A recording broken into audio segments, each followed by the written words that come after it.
This video will help you fall asleep and relax. But before we begin, let me know in the comments what city you're tuning in from and what time you're watching this. Now subscribe, get comfortable, and relax.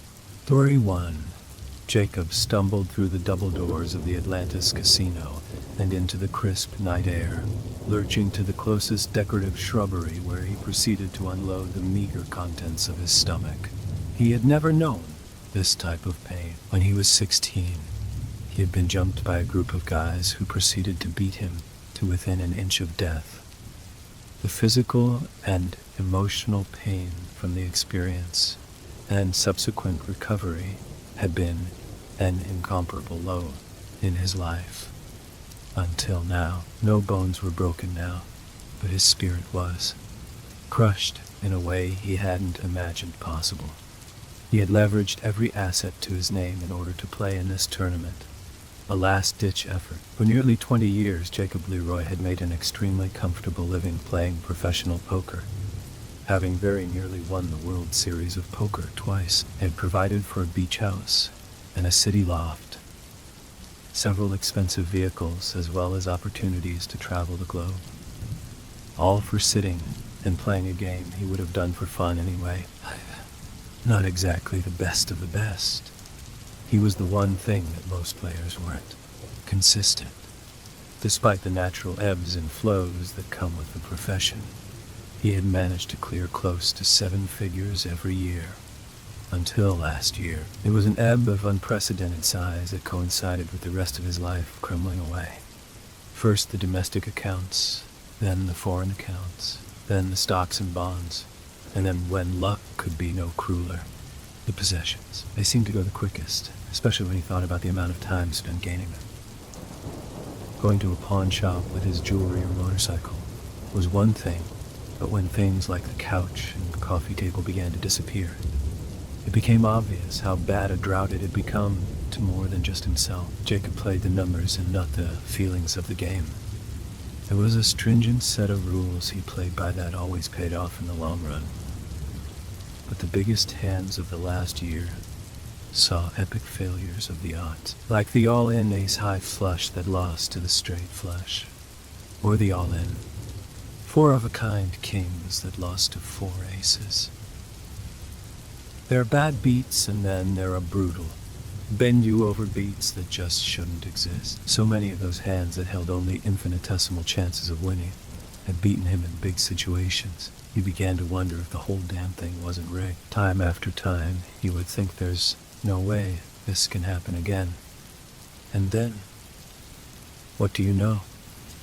Finally, he had reached a point of desperation that, while most poker players are familiar with, Jacob had never known. Every last thing he could liquidate, every favor he could pull, every loan he could take out, including groups not listed in the Better Business Bureau.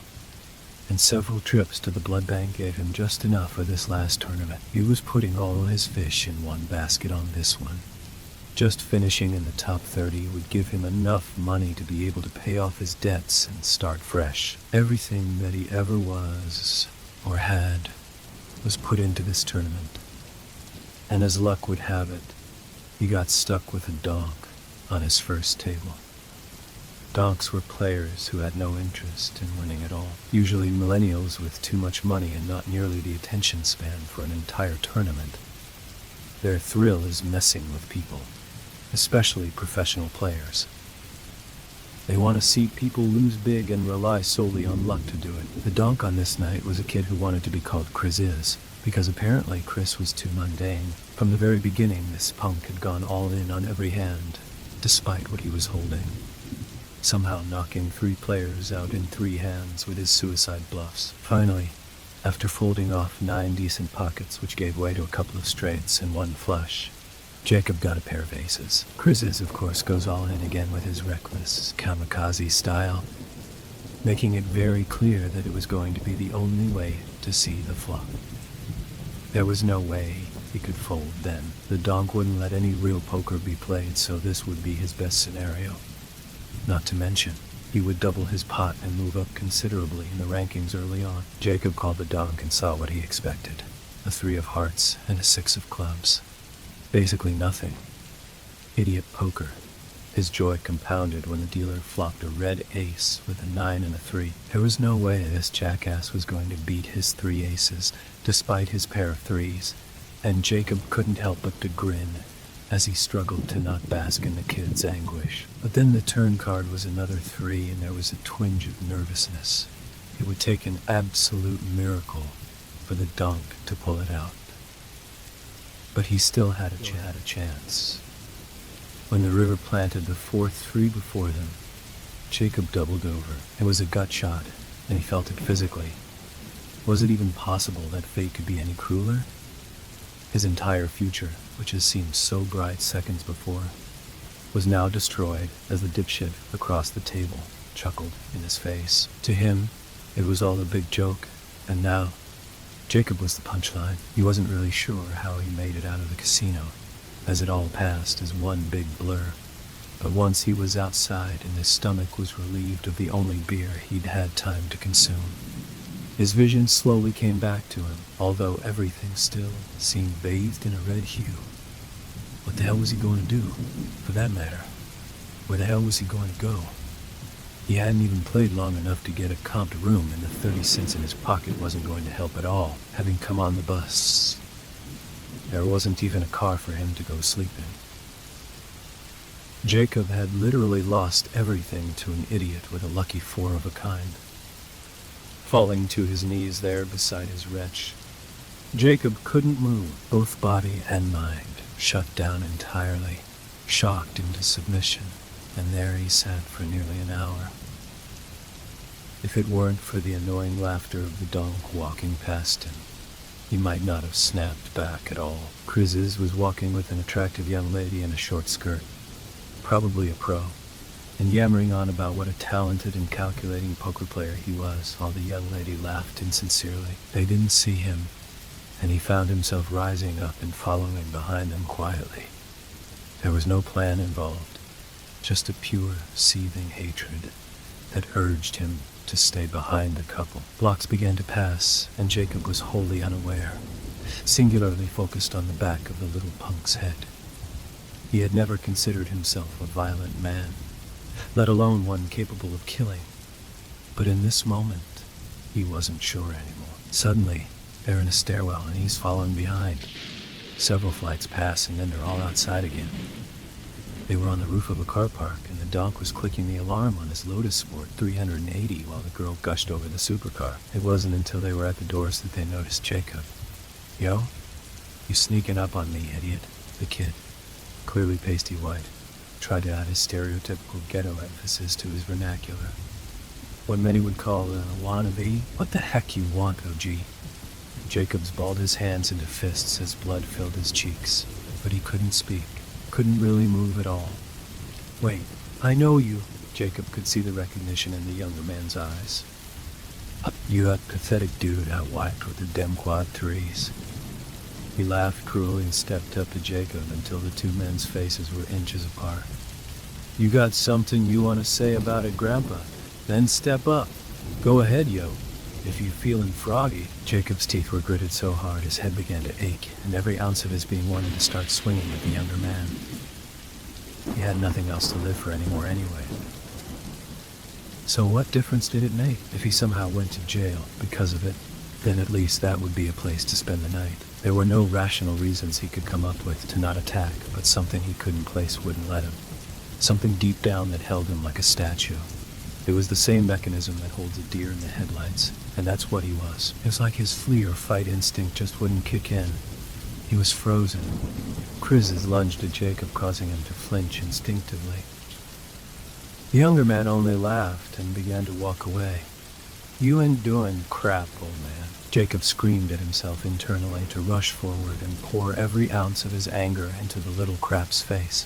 But he didn't. He couldn't. Unable to move or speak, he only watched as the kid got into the supercar with the prostitute.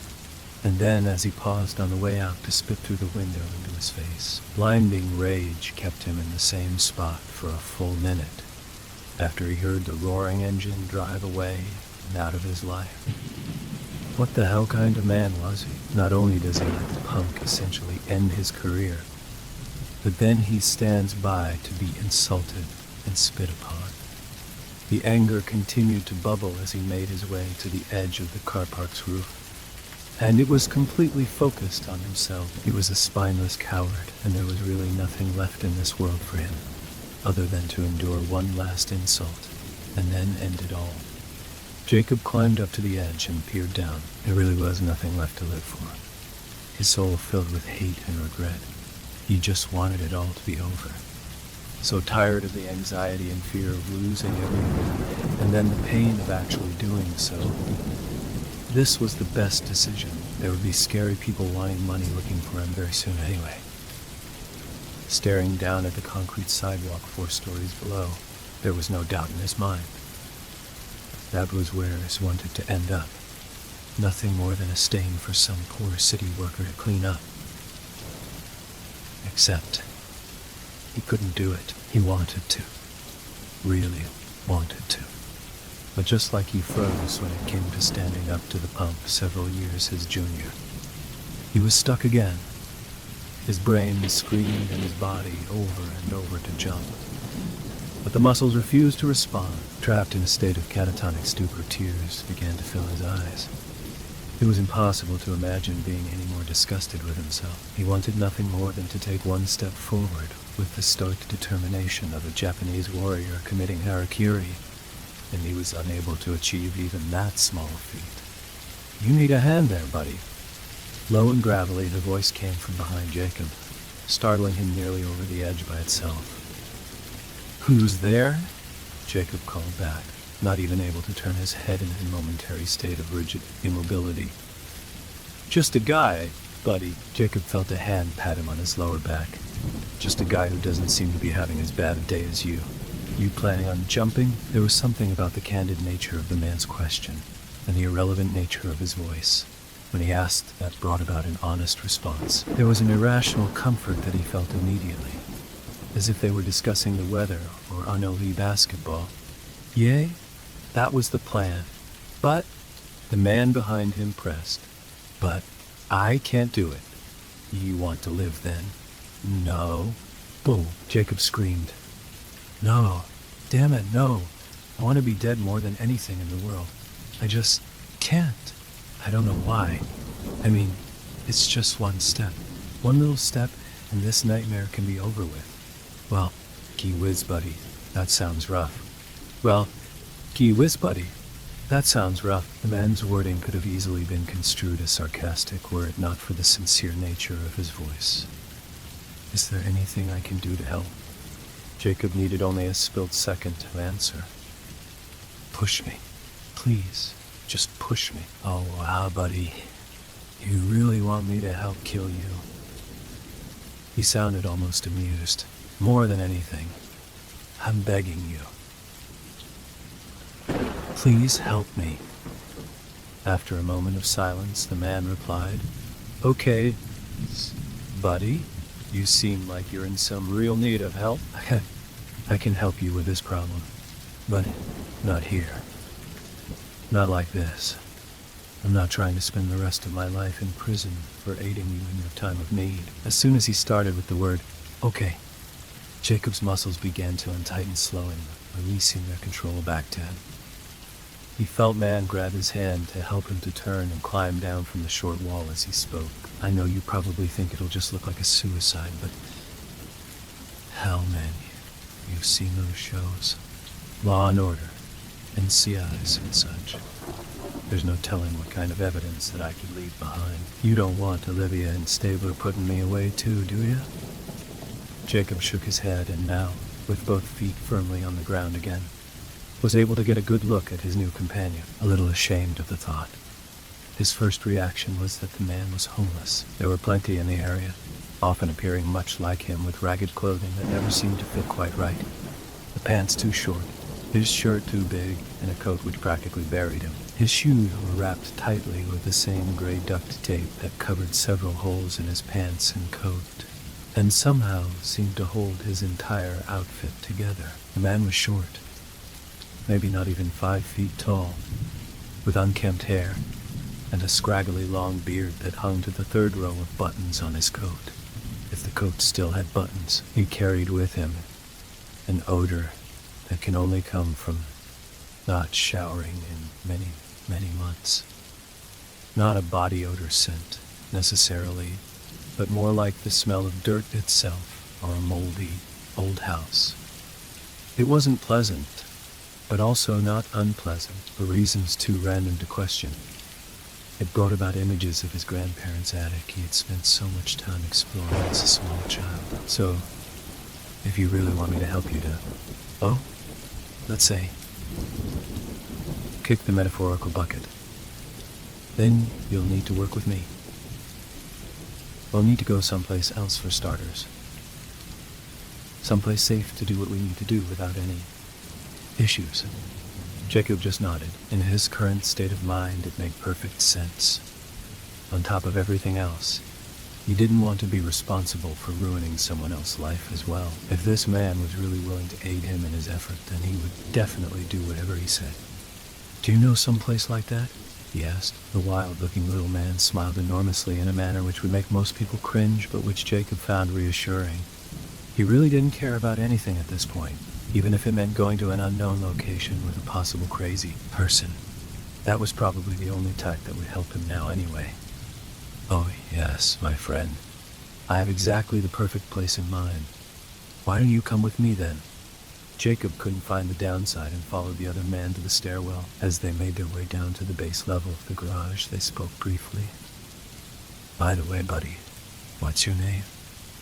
"Jacob. And yours?" "They call me Leon." Lean, laughing Leon. "Laughing like a liar. That's what they say anyway." Anyway, Leon was obviously out of his mind. When they reached the bottom, Jacob asked, "Why are you going to do this for me, Leon?" The question stopped him in his tracks, and he turned to look back at Jacob. "I don't know if I can answer that yet, Jacob. You got your reasons for wanting to check out, and I got my reasons for wanting to help you. Maybe when we get to where we're going, I can answer that for you. But for now..." He patted Jacob on the arm. "For now, let's just get to where we're going. For now, let's just get to where we're going." Where they were going turned out to be a door in the basement of the garage that leveled to a sewer system access tunnel. They passed several authorized personnel-only signs on the way, but Jacob was well beyond caring. Knowing death was imminent and embracing it even was liberating in a sense. It gave him the freedom to look beyond the traditional societal constraints, or at very least not give a damn about them. The tunnel turned into another one, and then another, until Jacob was completely disorientated and placing his full trust that Leon was actually leading them somewhere. It was dark except for the occasionally placed service light that provided very little actual light, and the smell of damp urine and other unpleasantries hung in the air. After a short while, they stopped in the middle of a tunnel, and Leon bent down to remove a metal grate from a side panel. "We're going in here," Leon motioned. "You're kidding." Leon just chuckled. "We need privacy, trust me. No one's following us in there." Leon climbed through first. Reluctantly, Jacob followed, struggling to fit through in a way that Leon didn't. A short crawl through the vent led to a larger room, which was apparently Leon's humble abode. "Make yourself at home," he said as they shambled in. Once Leon lit a gas lamp, Jacob was surprised to see the number of amenities the little man had actually managed to bring in. There were several chairs, a table, a mattress in the corner, and even a television hooked up to a portable charger, which baffled the mind as to how it was even brought in. It was far from the lap of luxury, but at the same time held a degree of homey comfort that was wholly unexpected. Two of the walls were adorned with pictures cut from magazines. A third wall held a number of sewer system maps, while the last was filled with a large red pentagram. Jacob gasped in surprise. "Is that blood?" Leon chuckled again. "Oh no, of course not. It's Valspar Premium Latex. Although, I believe the color was blood red. Actual blood would never have stayed that red. It tends to brown with time. So, not great for decorative purposes." He motioned to a chair. "Have a seat, Jacob. Let's talk about this for a bit. Make a plan, so to speak." I don't need to know why you're doing this for me, I guess. Jacob pulled up a seat next to Leon, so they were face to dirty face. I guess all I'd ask is that we make it quick and as painless as possible. Leon nodded. I can do that. I'm not wanting to cause you any physical pain. I'm here to help. Jacob was grateful. He would have been lying if he had said the thought hadn't occurred to him in the tunnels that he was heading straight into a scene from one of the Saw movies. It was an acceptable risk, however. He would do whatever was necessary to end this pain, and if that included some degree of torture, then so be it. I have just what you need. Leon jumped up and began digging through a box in the corner. Jacob watched him for a moment, but there was something about the pentagram that drew his gaze.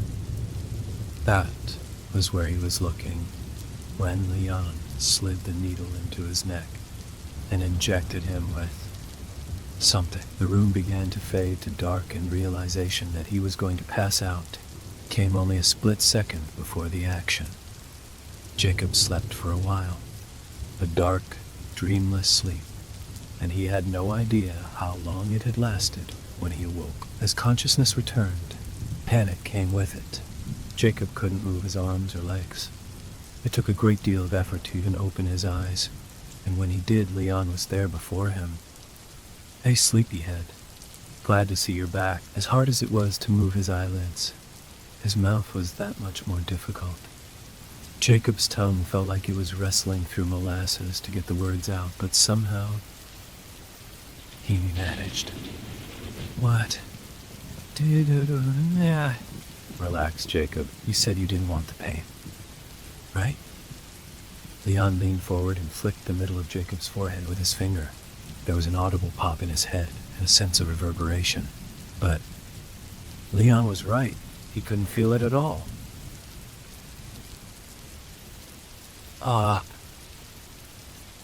Moon was right. He couldn't feel it at all. You see, my friend, I could chop off both your arms and legs and you wouldn't feel a thing. I realize that not being able to move is probably a little unnerving, but, well, I think the trade-off is worth it, don't you? Jacob did. He was actually overwhelmed by the action, and tears blurred his vision a bit. This was really going to happen. The pain was really going to come to an end. Thank you, Leon. I don't deserve this. Thank you. Leon nodded. Yay. Ok, let's not get ahead of ourselves. I haven't actually done anything yet. I have to be honest, Jacob. I'm not sure that I can kill you yet. What the hell? Jacob tried his best to yell. I didn't say I wasn't going. Let's see. How do I say this? Leon's brow furrowed as he struggled to explain. I don't have a problem ending your life, buddy, but you have to convince me that I should. As it stands, I can't kill you. I'm not sure you're ready. And I'll beg you if you want, Jacob cried. Please, I'm ready. I need to die. Well, you see, that's just it. Look, I know you don't understand. Jacob didn't. But all I'm asking is that we sit here for a bit and talk. Tell me more about yourself and your situation. After all, you might be leaving this world, but I'll still have to live with this act. I need some more information to make this okay with my religion. Jacob thought he understood, and that it even made some sense. Religion? He asked. Not important for now. Besides, you're the one that need to answer some questions. Jacob nodded for him to continue as best he could. What do you want to know? Great. Leon clapped his hands together. Where to start? Why don't you tell me about your family, Jacob? Without thinking, he answered. I don't have any. None. No mother. No father. No siblings. No mother. No father. No sibling. No. I never knew my birth parents. I was a ward of the state. Grew up in foster care and orphanages for the most part. Your whole life? Jacob let out an involuntary giggle as the notion of being on the world's most bizarre talk show shot through his mind. It was all very surreal. No, not my whole life. I was adopted by my foster mother when I was 17. I was practically on my own by that point anyway, so it was mostly a symbolic act. But she did love me. And I did love her. Her husband had passed away a good 20 years before I met her, and she filled her life and home with children who needed it. And although she'd adopted a lot of kids over the years, for one great year, it was just the two of us. She's the only family I've ever known. She sounds nice. Is she gone now? No. I mean, I don't think so. We've not spoken for a while. What's a while? Leon prompted. I don't know. It's been a number of years. I was traveling a lot, and we just kind of fell out of touch. But you still love her? Yeah, of course. Very much so. She's old now. Yay, pretty old. Late 70s now, I think. Why do you ask that? Leon nodded thoughtfully. Just wondering how she'll react when she finds out that you've died. If she's old, it might not be too good for her. Jacob hadn't thought about that, and suddenly felt shame.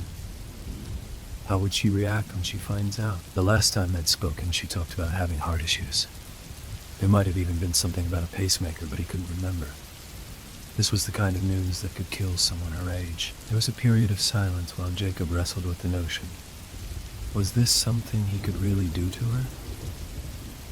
He was more than ready to end his own life, but he wasn't ready to end hers. Finally, Leon. Yay, buddy? What were you planning on doing with my body? Leon crossed his legs and put his notched finger to his chin with a considerate expression. Good question, buddy.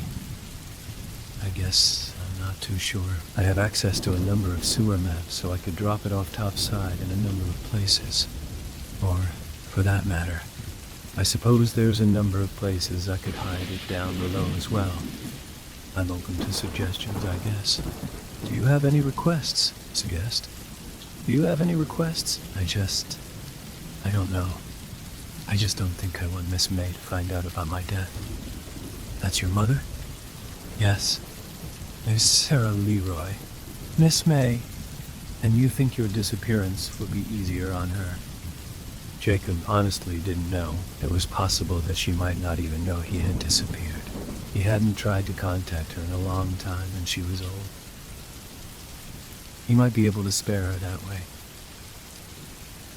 I think it might be best if I'm never found. Best for Miss May, you mean? Yay.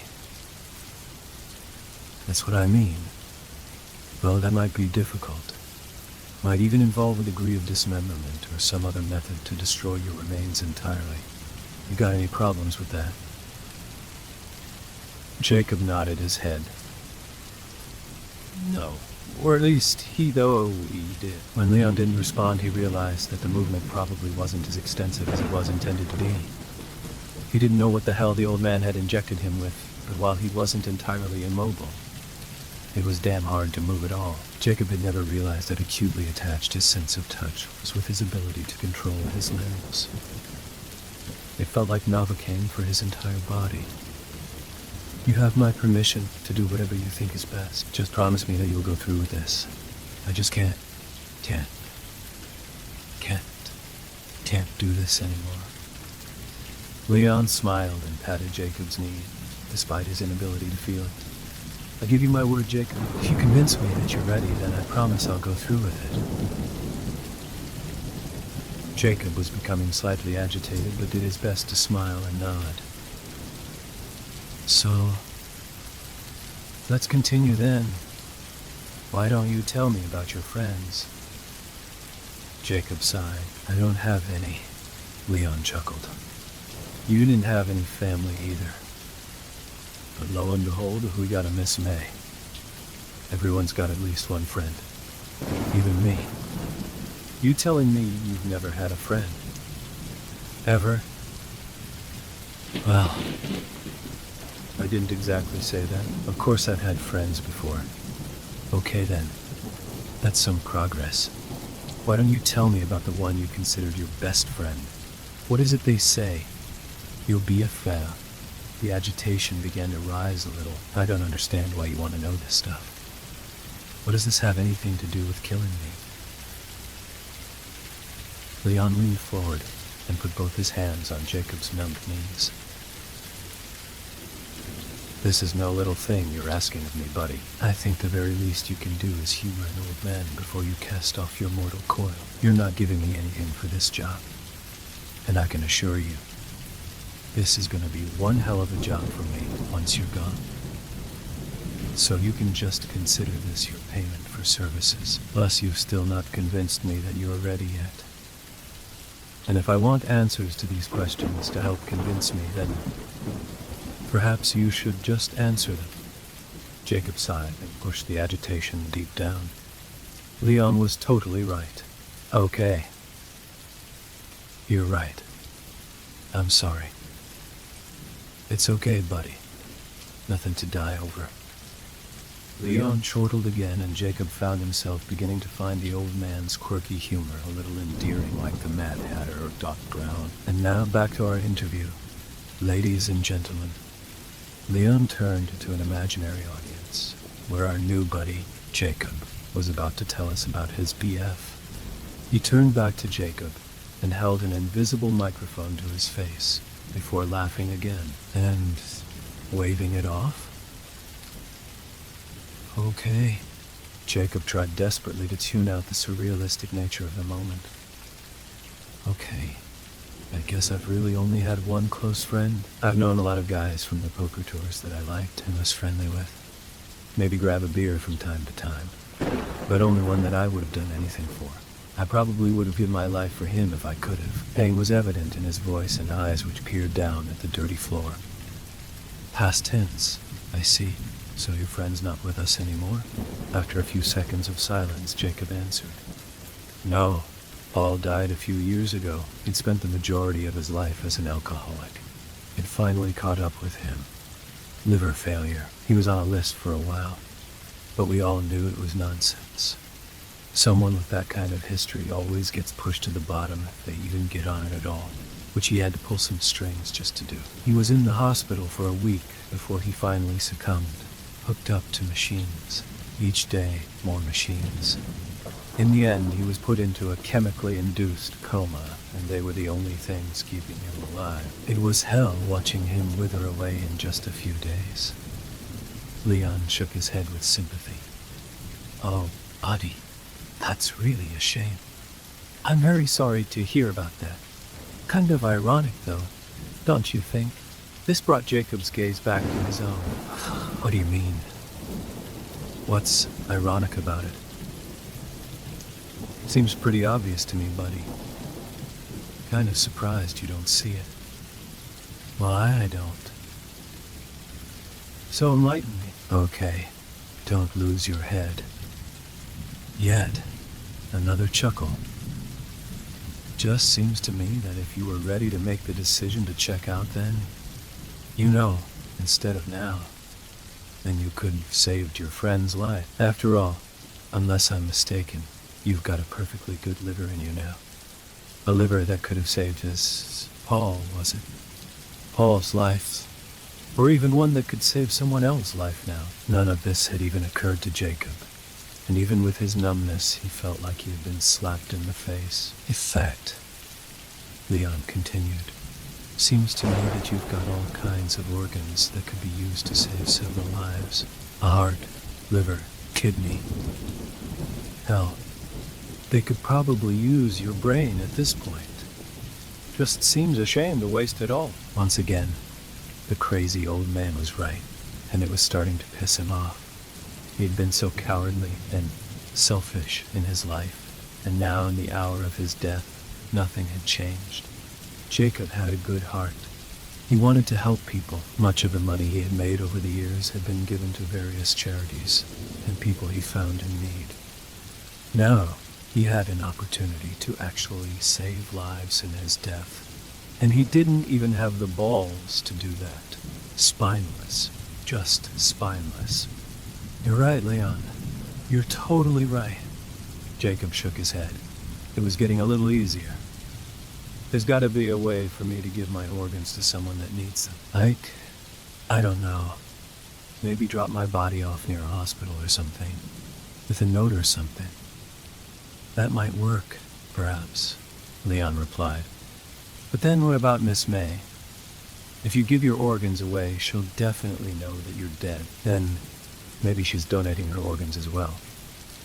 Jacob scowled. That's too far, Leon. Don't joke about her. Keep your britches on, buddy.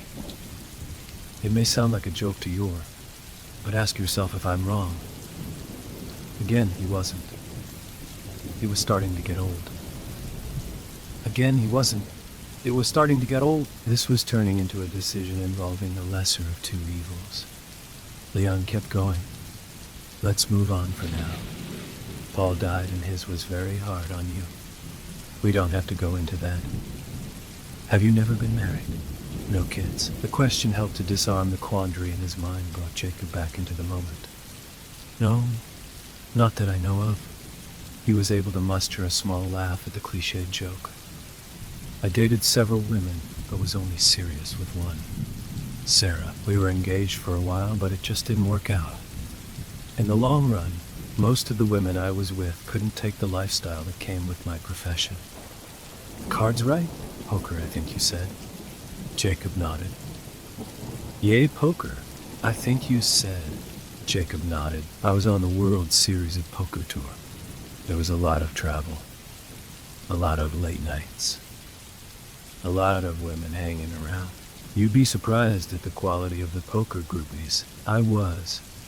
We never got around to having any children, but we talked about it. I always wanted to be a dad, believe it or not. I guess it just wasn't in the cards for me, though. Pun intended. Leon didn't laugh.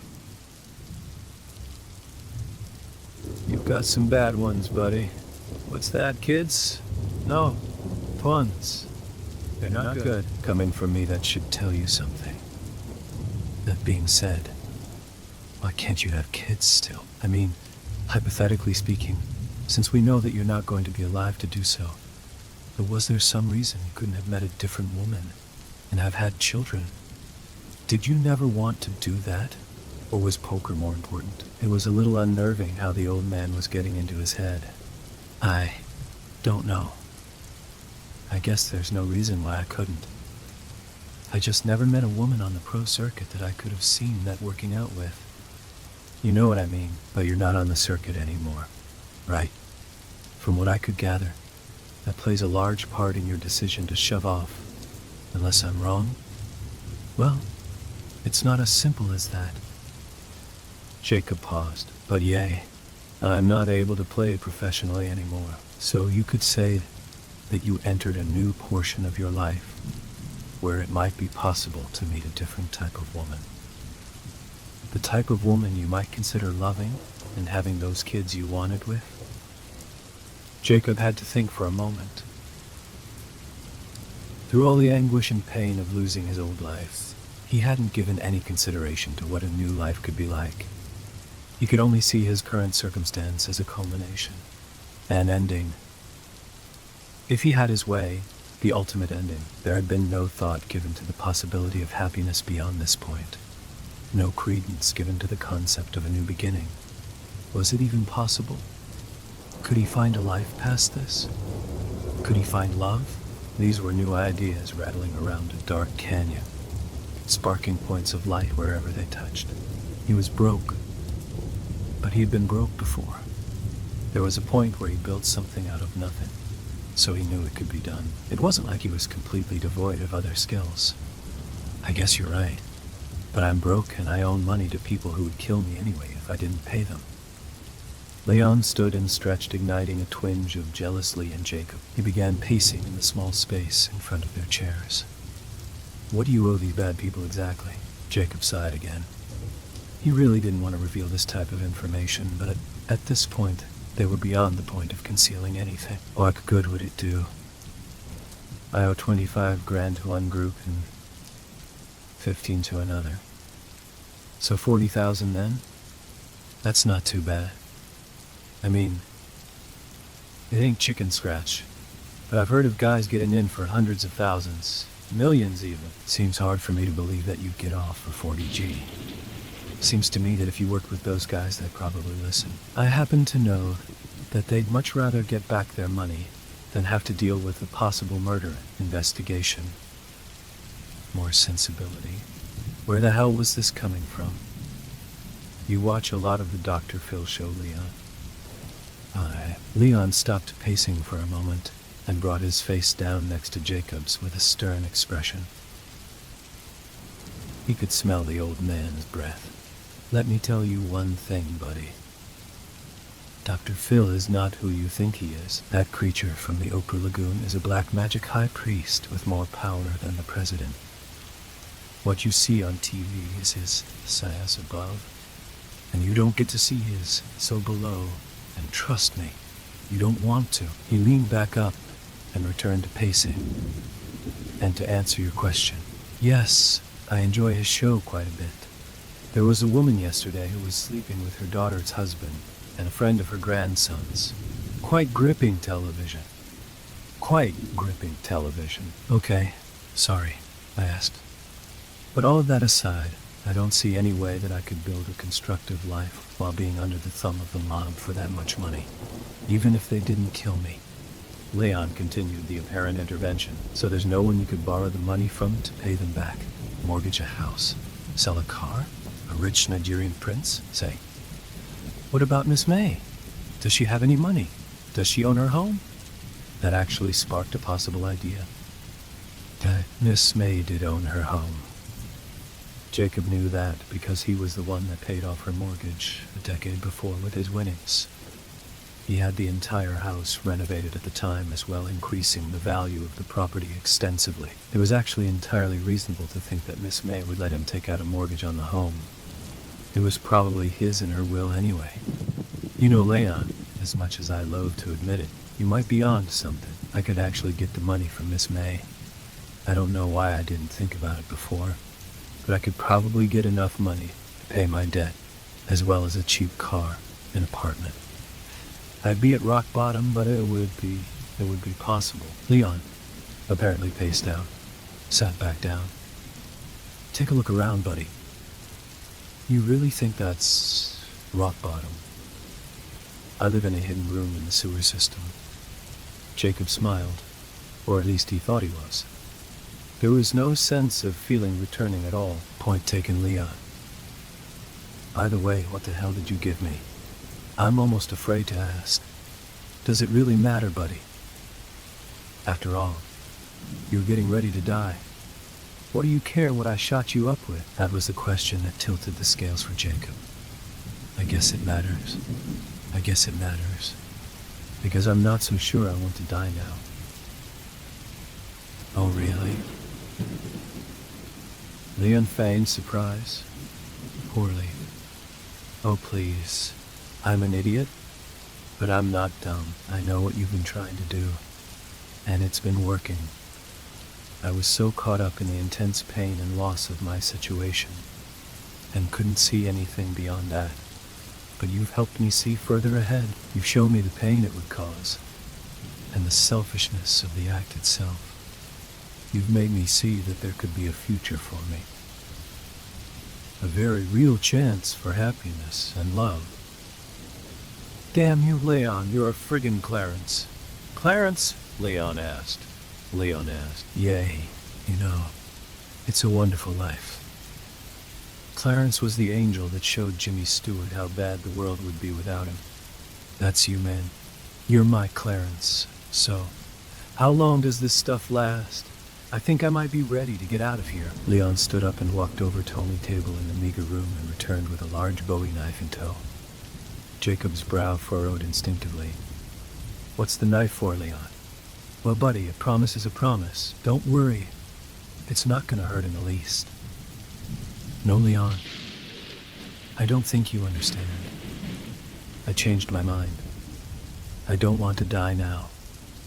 Leon nodded in agreement and smiled his massive smile. I understand, buddy. You've convinced me. You're ready. You don't have to try to convince me anymore. What the hell are you talking about? I said I don't want to die. Put that knife down, Leon. You're scaring me. This is more of your psycho nonsense, right? You're bluffing me. You're bluffing me. This is a big bluff, right? Jacob tried to push forward to his feet, but still couldn't master control of his numbed muscles and nearly fell to the ground. Leon gently caught him and held him back into the chair.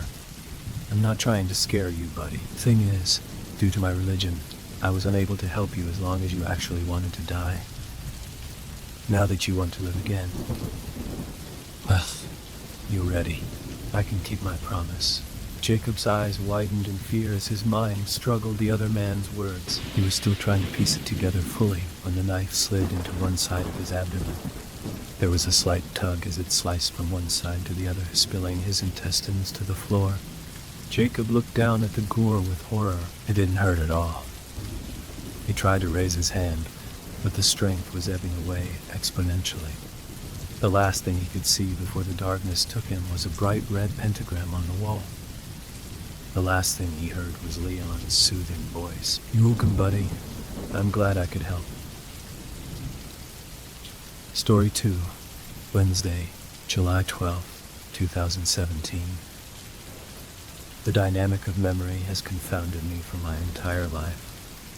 Memory is itself a living being, eternally aging until it decays and fades away. Each memory lives through its life cycle, full of vitality in birth, and hollow, and weak, in death. Like the people in our lives, the existence of our past bases entirely on our acknowledgement of its significance. The strongest memories are those that we regularly return to our minds, those that we cherish, those which we choose to ignore, to forget, fade away into an obsolete presence in the back of our mind. Lost memories are silenced and forgotten until an unsuspecting explorer uncovers them. At the discovery of these ancient memories, we unearth a forgotten view of the world. It is the intellectual's hunger to learn that resembles our yearning to remember what we have forgotten.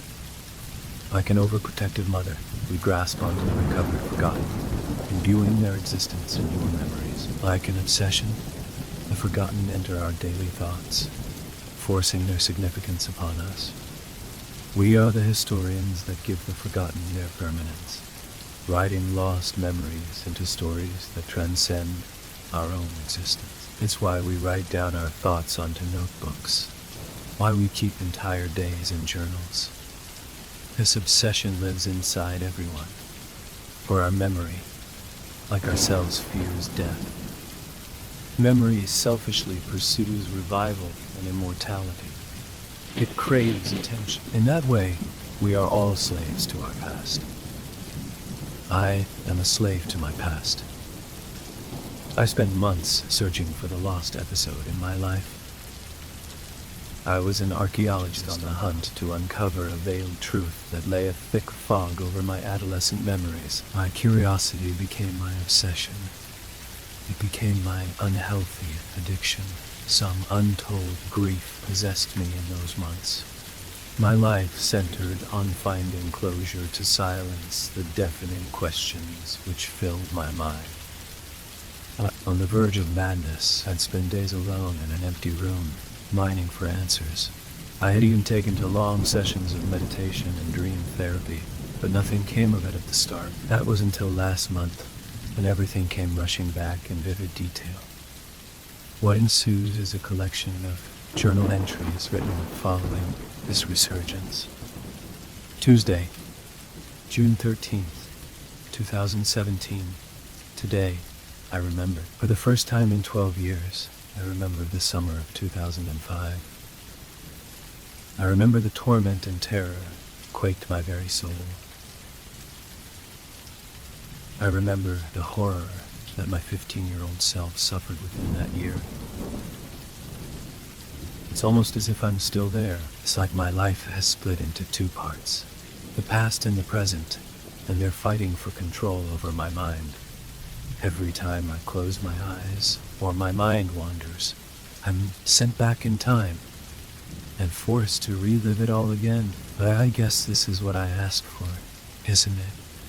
I got my truth, even if it's sharper than I could have ever imagined. It was early in June of that year. School had let out just weeks before. My friends and I were so eager to go out and explore. We had our own little group of adventurers. God, we were a lively bunch of teens.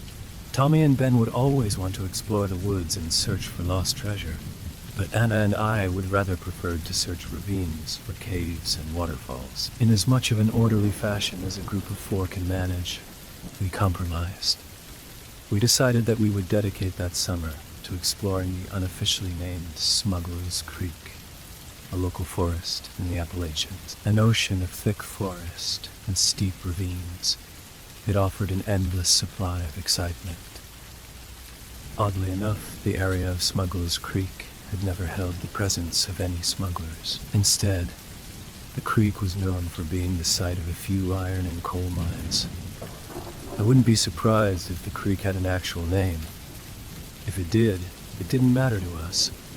We liked Smuggler's Creek and the adventures the name promised. If we were feeling adventurous, we would endeavor into the depths of the ravines in search of a cave to explore. But if we were lazy, we'd traverse the forest or walk down a creek.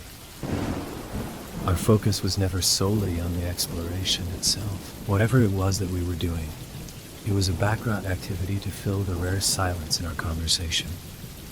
Even in the few weeks since school ended, I had learned more about those three than I had in the years before. We each told our deepest secrets, who we liked, what trouble we caused, gossipy stuff that any teen enjoys discussing.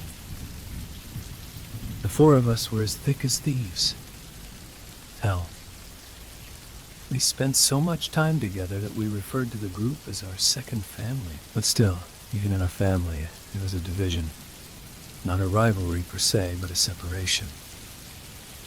All of us got along fine, but when it came to a group decision, we split in two. It was a separation caused by differing character and belief. It was Anna and me on one side, and Ben and Tommy on the other. Ben always poked fun of how I would spend more time with Anna than Tommy and him. It made me blush at first. Sometimes Anna would too. I would say that it didn't mean anything, or that it was because we were better friends. But still, I could tell he knew why. Crap, I'm sure they all knew why. You see, Anna and I were neighbors. That meant we went to the same school, the same church, well, at least until my family stopped going, the same pool, and the same library. When we started school, we ended up sticking together. Half because we already knew each other, and half because it was easier that way. We were childhood best friends. However, by the end of middle school, we had drifted apart. It was in 7th grade that Ben and Tommy became my best friends, and I was brought into their group of friends while Anna found her own. However, that changed at the start of high school in late 24. I had almost every class with Anna, except for foreign language since I took Spanish and she took French. We even took the same electives. Being the only person either of us knew on the first day, we became best friends once again, but it was different than before. In the 2 years that we had spent apart, I had failed to notice how much she had changed. She was quieter now, or perhaps more reserved, unlike the sassy cheerleader I grew up to know. She often wore hoodies, and her once notoriously ponytailed brown hair draped down past her shoulders, sometimes even in braids. The change gave her a serious look, but not in a bad way. During one of the many talks we had while we walked home from school, I asked her about it. "I grew up," she replied with an embarrassed grin. I figured she had hoped that I hadn't noticed it. When I voiced my curiosity's dissatisfaction with the answer, she frowned and, after a thoughtful pause, told me the truth. She explained to me her friends in middle school and what type of people they were. In middle school, she was a cheerleader, popular and pretty. She got plenty of attention from everyone. Being a popular cheerleader in middle school meant that you were at the forefront of being exposed to delinquency and debauchery. She told me about the type of parties she would go to and how her friend would get drunk and hook up with guys just to forget everything the next day. I wasn't that type of person, she said, her light brown eyes glued to the ground in visible shame, no matter how hard I tried to be.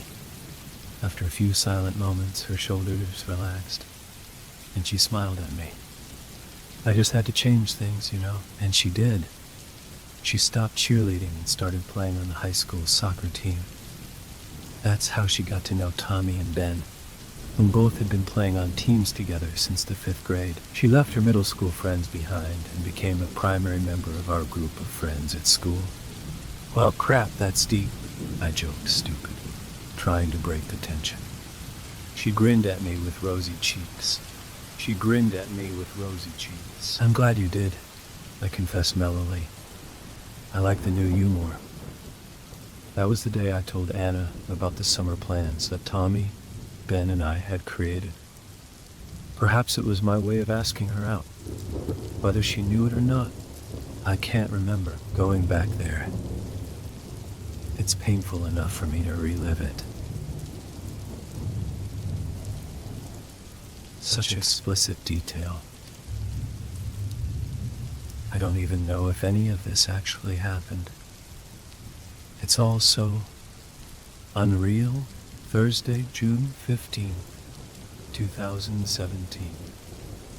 I still remember, and I keep going back. I can't help it. It's almost like I forget how painful it is every time I start. But I know it's real now. I called my dad yesterday. I don't know. I guess I hoped he would tell me it was all just some messed up dream. But he didn't. He went deathly silent when I asked him about Anna. And then he told me what he knew. On Sunday, July 3rd, 2005, I was temporarily admitted into a post-traumatic rehabilitation center. I stayed there until Tuesday, August 9th, 25. When I was sent home, I was diagnosed with minor amnesia and declared functional enough to return to society. A week later, I was sent to a boarding school near Philadelphia nicknamed The Hill, and stayed there until I graduated in 2008. By early 2006, my parents had sold our house and moved to Ardmore, Pennsylvania. I vaguely remember waking up in a hospital following everything, I guess.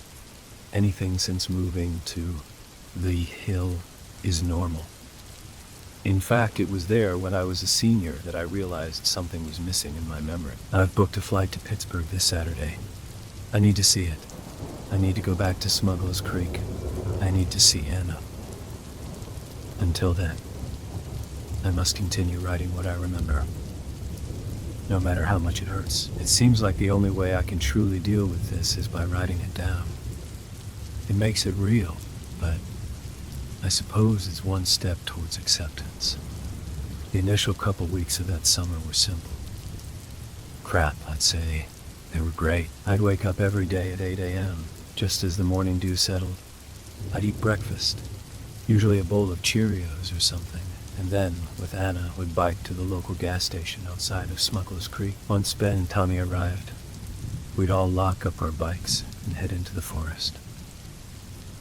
The gas station owner was friends with my dad, so, as is common in small towns like ours, he didn't mind us leaving them there. The fastest way to get to the heart of the forest is to take Delaware Path, a long winding trail that splits the whole forest in half.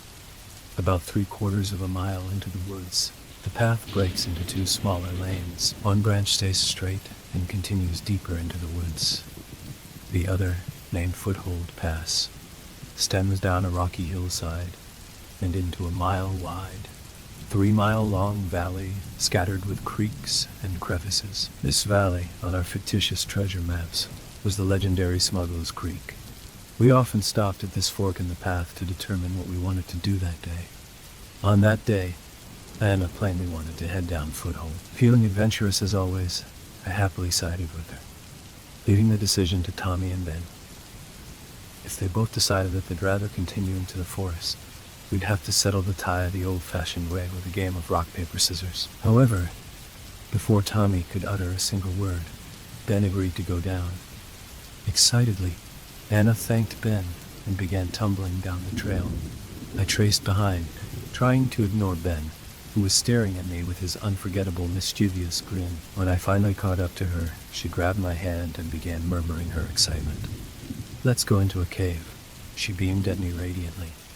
There was something different in the way she was acting. It was as if she wasn't even thinking about the cave itself.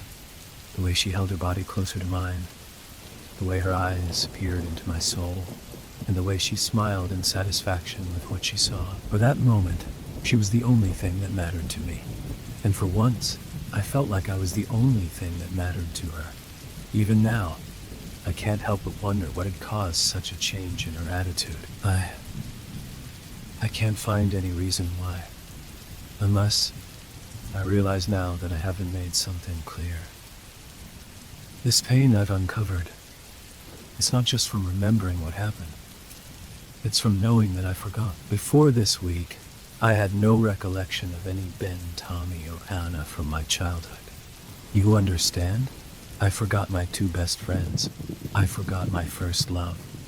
Something so clearly valuable in one's life. And I forgot it. And it's not just that which hurts so much. It's the fact that I still don't remember. I can't remember what happened to Ben and Tommy. And that terrifies me, because I know that if I still can't remember what happened to them, then whatever did happen is far worse than anything I can comprehend. And Anna, my memory of her is so delicate. It's like I'm reading a horror story. Except I only know the beginning and a fragment of the end. I know what happened to me, but I'm still learning about what happened to my friends. So, I must struggle through writing this all. It's not about me anymore.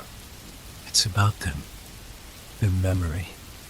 I followed Anna into the deep ravine, nearly 20 feet deep and more than 6 feet wide. The gorge Anna chose was the largest, a fissure of rough stone painted with moss.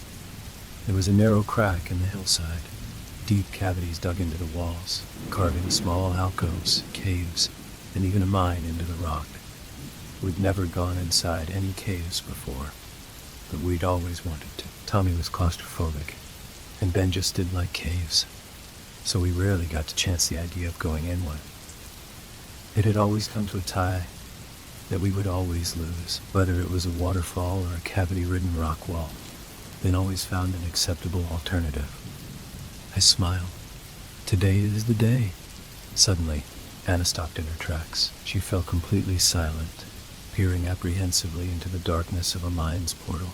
I attempted to ask her what was wrong, as we had passed this mine several times before without having gone in once. But at the first word, she shot me a look of creeping fear that sent me into silence. Do you hear that? Hear what?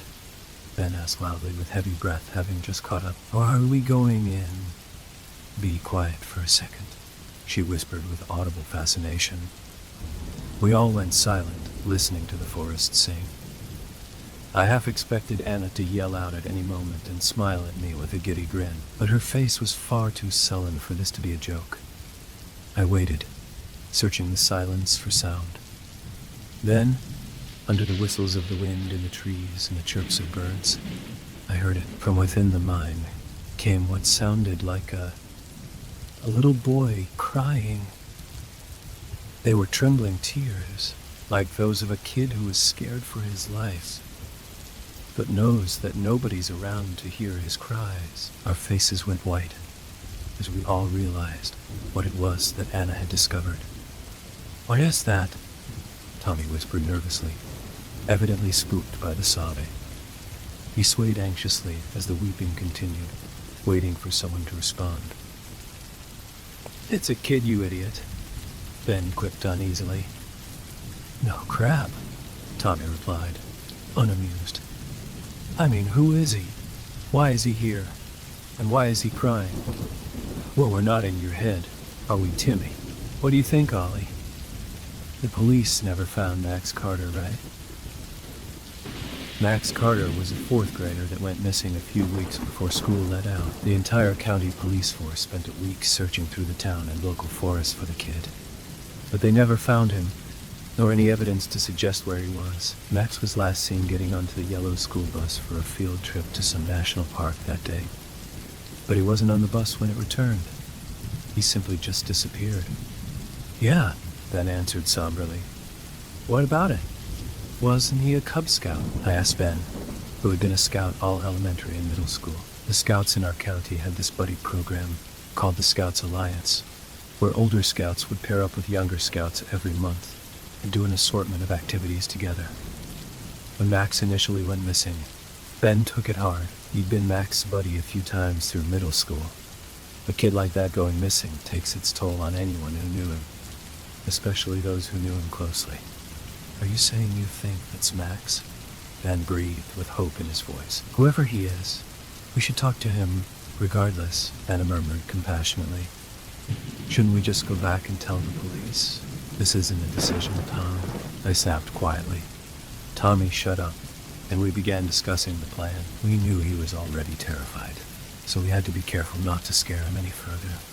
We determined that it was the safest bet to go to him instead of hoping he would come to us. Anna figured she'd be the best one to go in first, with Ben following behind once she got to the kid. I agreed with her. Psychologically, the boy, Max, would be more comfortable with Anna's female presence and Ben's familiarity than with a pair of complete strangers like Tommy and me. They would try their best to comfort him and, once he was ready, help him out of the cave.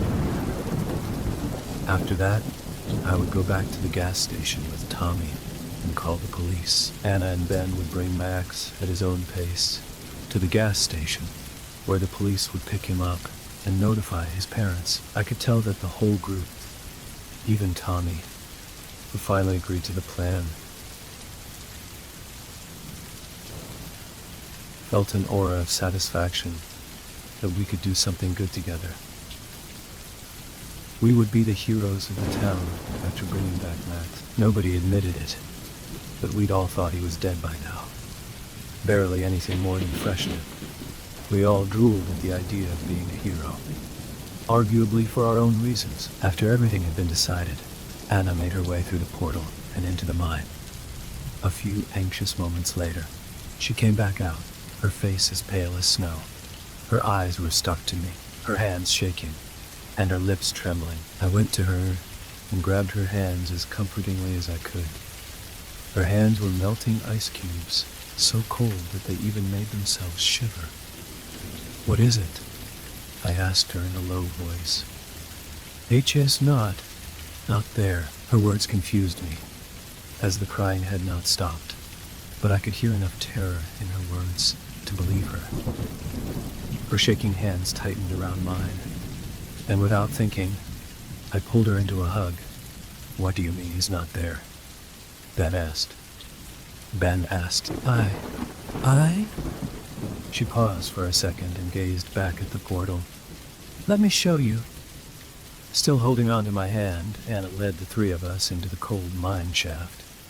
The tunnel wasn't big, but it was spacious enough that I'd feel uneasy if I were alone. The ceiling was held up by a few sets of rusted steel timbering, which only added to the already prominent uneasiness I felt. Every 10 feet or so, a light bulb hung down a foot from the ceiling. None of them were broken, yet they were still out, and I didn't see any switch nearby to turn them on. As soon as we entered the shaft, I instantly knew what Anna meant when she said Max wasn't there. About 20 feet ahead of us, a television sat on a little wooden table, powered by 2 wires that ran parallel to the one used for the lights. On the screen was a small crying boy with shaggy brown hair, curled up into a ball in a dark chamber. The camera looked down on the kid from an angle, the dim light that made him visible somewhere behind it. From the video came the sound of Max's crying. Oh God, Max, Ben murmured in astonishment. I can't believe it's you. Do you think he's deeper in the mine? Tommy asked. What if this is just a recording and not a live feed? Well, there's only one way to find out, I muttered, continuing forward into the mine. Every dozen paces, I glanced up at the wires to make sure I was following them correctly. I knew the wires would lead me to the camera, or whatever was playing the video on the TV. I didn't dare to wonder why a camera would be recording a little boy crying. I needed to keep myself calm. Otherwise, I'd start a panic and do something stupid. I'd never been in any situation like this before, but I'd seen enough horror movies to know that those who freak are weak. A few minutes of walking in near pitch-black darkness, and we finally came to the end of the tunnel. The wires led to a rusty mine elevator and continued down the shaft beneath it. It was simply a semi-open metal cage large enough to fit a few men in a minecart. In the back left corner of the elevator sat another television, smaller than the one previous. Instead of playing a video of Max, the TV just played quiet static that buzzed through the shaft. The static, accompanied by the occasional creaking of the elevator, only further decreased my confidence in the mine. Something was off. I can't really express it.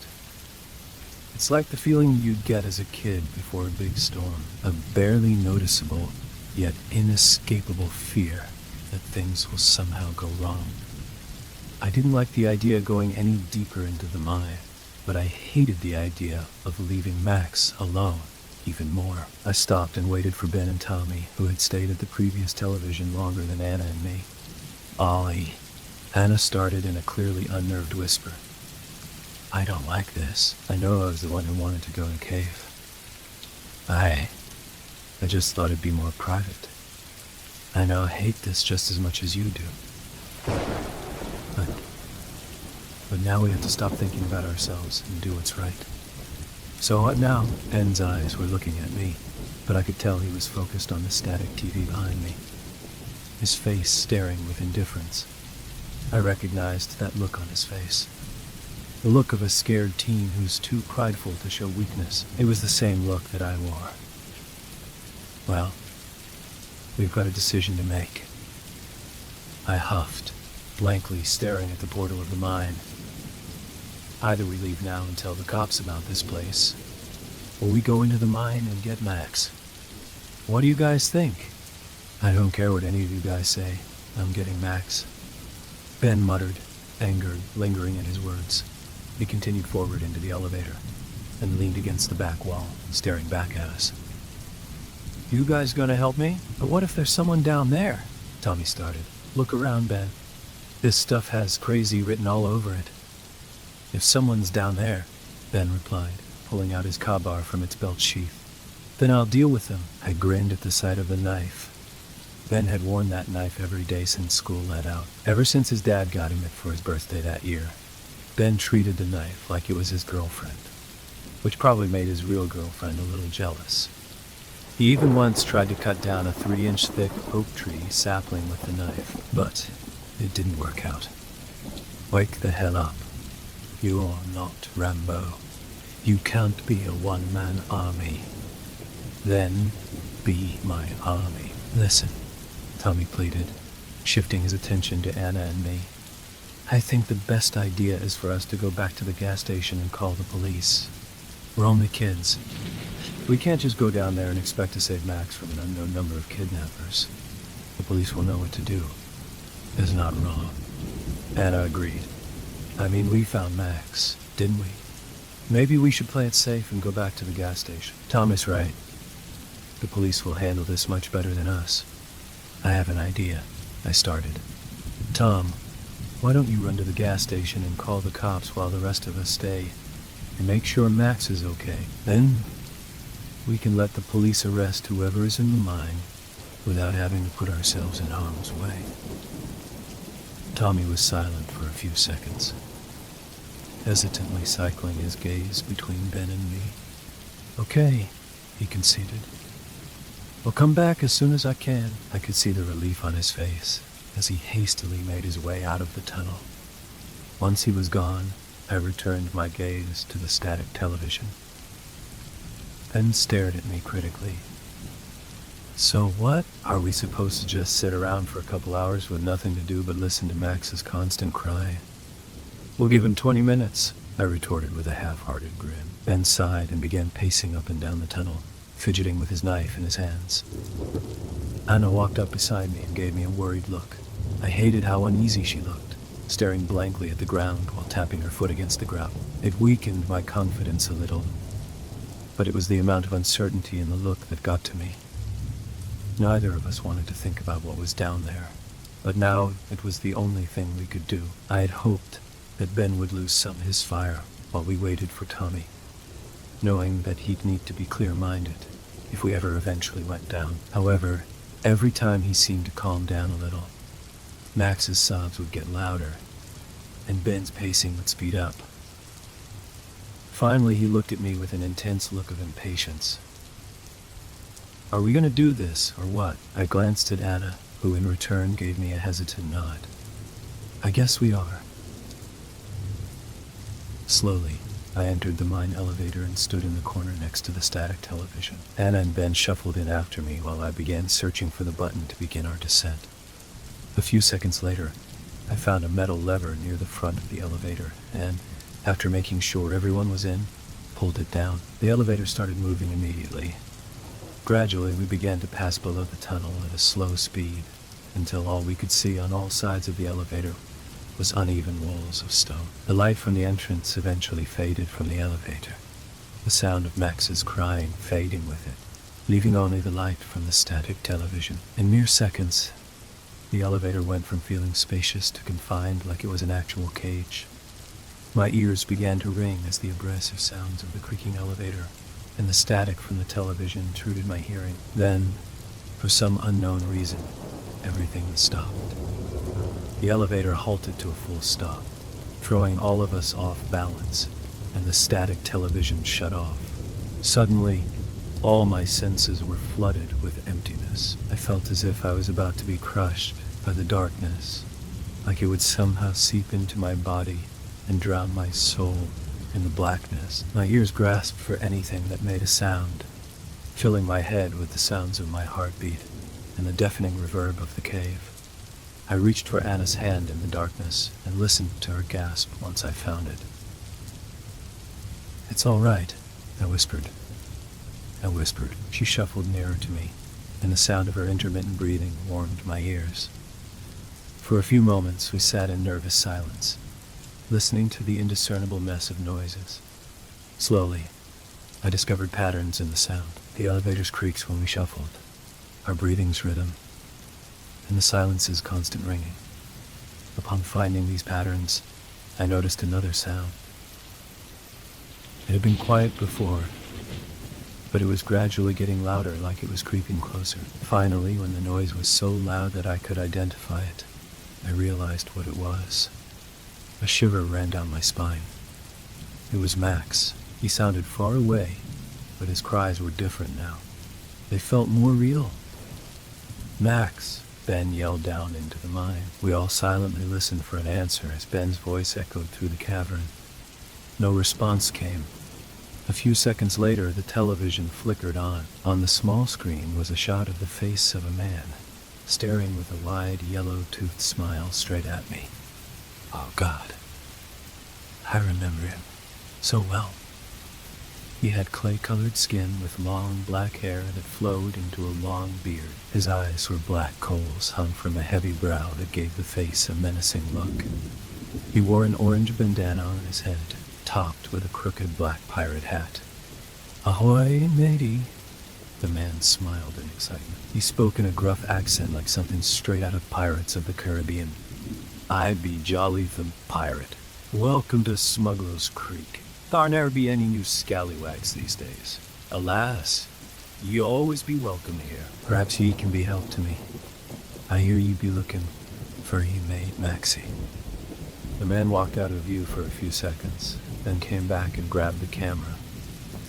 Maxie been with me for 3 weeks. The man aimed the camera down at a small 8 feet deep hole in the stone. Curled up in a ball against the back wall of the hole was Max. He was covered in dirt. To the right of him were 2 small pig trough-looking containers, one filled with grain and the other with murky water. Say ahoy to your mates, Maxie. He gave a cheer that slowly became an unforgettably sinister giggle. It was an awful laugh. It was so comically jolly, but at the same time, so creepily sadistic. He returned his gaze back to me. His wicked grin even wider than before. You see, this be my mine, and ye be boardin'. I reckon ye be trying to plunder me gold, aren't ye? He paused, staring at me expectantly. After a moment, his smile faded to a look of dissatisfaction. So be it. Come find me. As soon as he finished, the TV went static, and elevator once again started its descent. What the heck? Ben muttered in astonishment. I didn't reply. I wanted to, but I couldn't. I was so disturbed by what I had just witnessed. I suddenly wasn't so sure about what was going to happen once we finally entered the mine. From the bruises and tears I saw on Max's face, I no longer felt heroically confident that we could save him. What were we going to do? We were just kids. The pirate had laid a trap, and we had fallen for it. He was the one in control now. When the elevator finally stopped, we were greeted by another long 10-foot wide tunnel. Once again, light bulbs hung from the ceiling every 10 feet. However, unlike the previous lights, they all began to flicker on within a few seconds. I now saw that the tunnel, about 100 feet in, split at a junction. There was no sign of Max or the man anywhere nearby. I stood, frozen still and staring into the maze of tunnels ahead of us. I think we should leave, Anna said under her breath. I silently agreed, and, without waiting for Ben's response, pulled the lever up to return to the surface. Nothing happened. Damn, I tried putting it back down and trying again, but still no result. What did you expect? The psycho obviously has control to the elevator's power. Ben, cool your stuff, Anna snapped. There should be multiple entrances, right? Isn't that a law or something? I think so, I muttered, struggling to think. I told them everything I could recall from all the history lessons about mines my dad gave me as a kid. If there were any other exits to the cavern then. Because of the shaft's depth, there would most likely be elevators as well.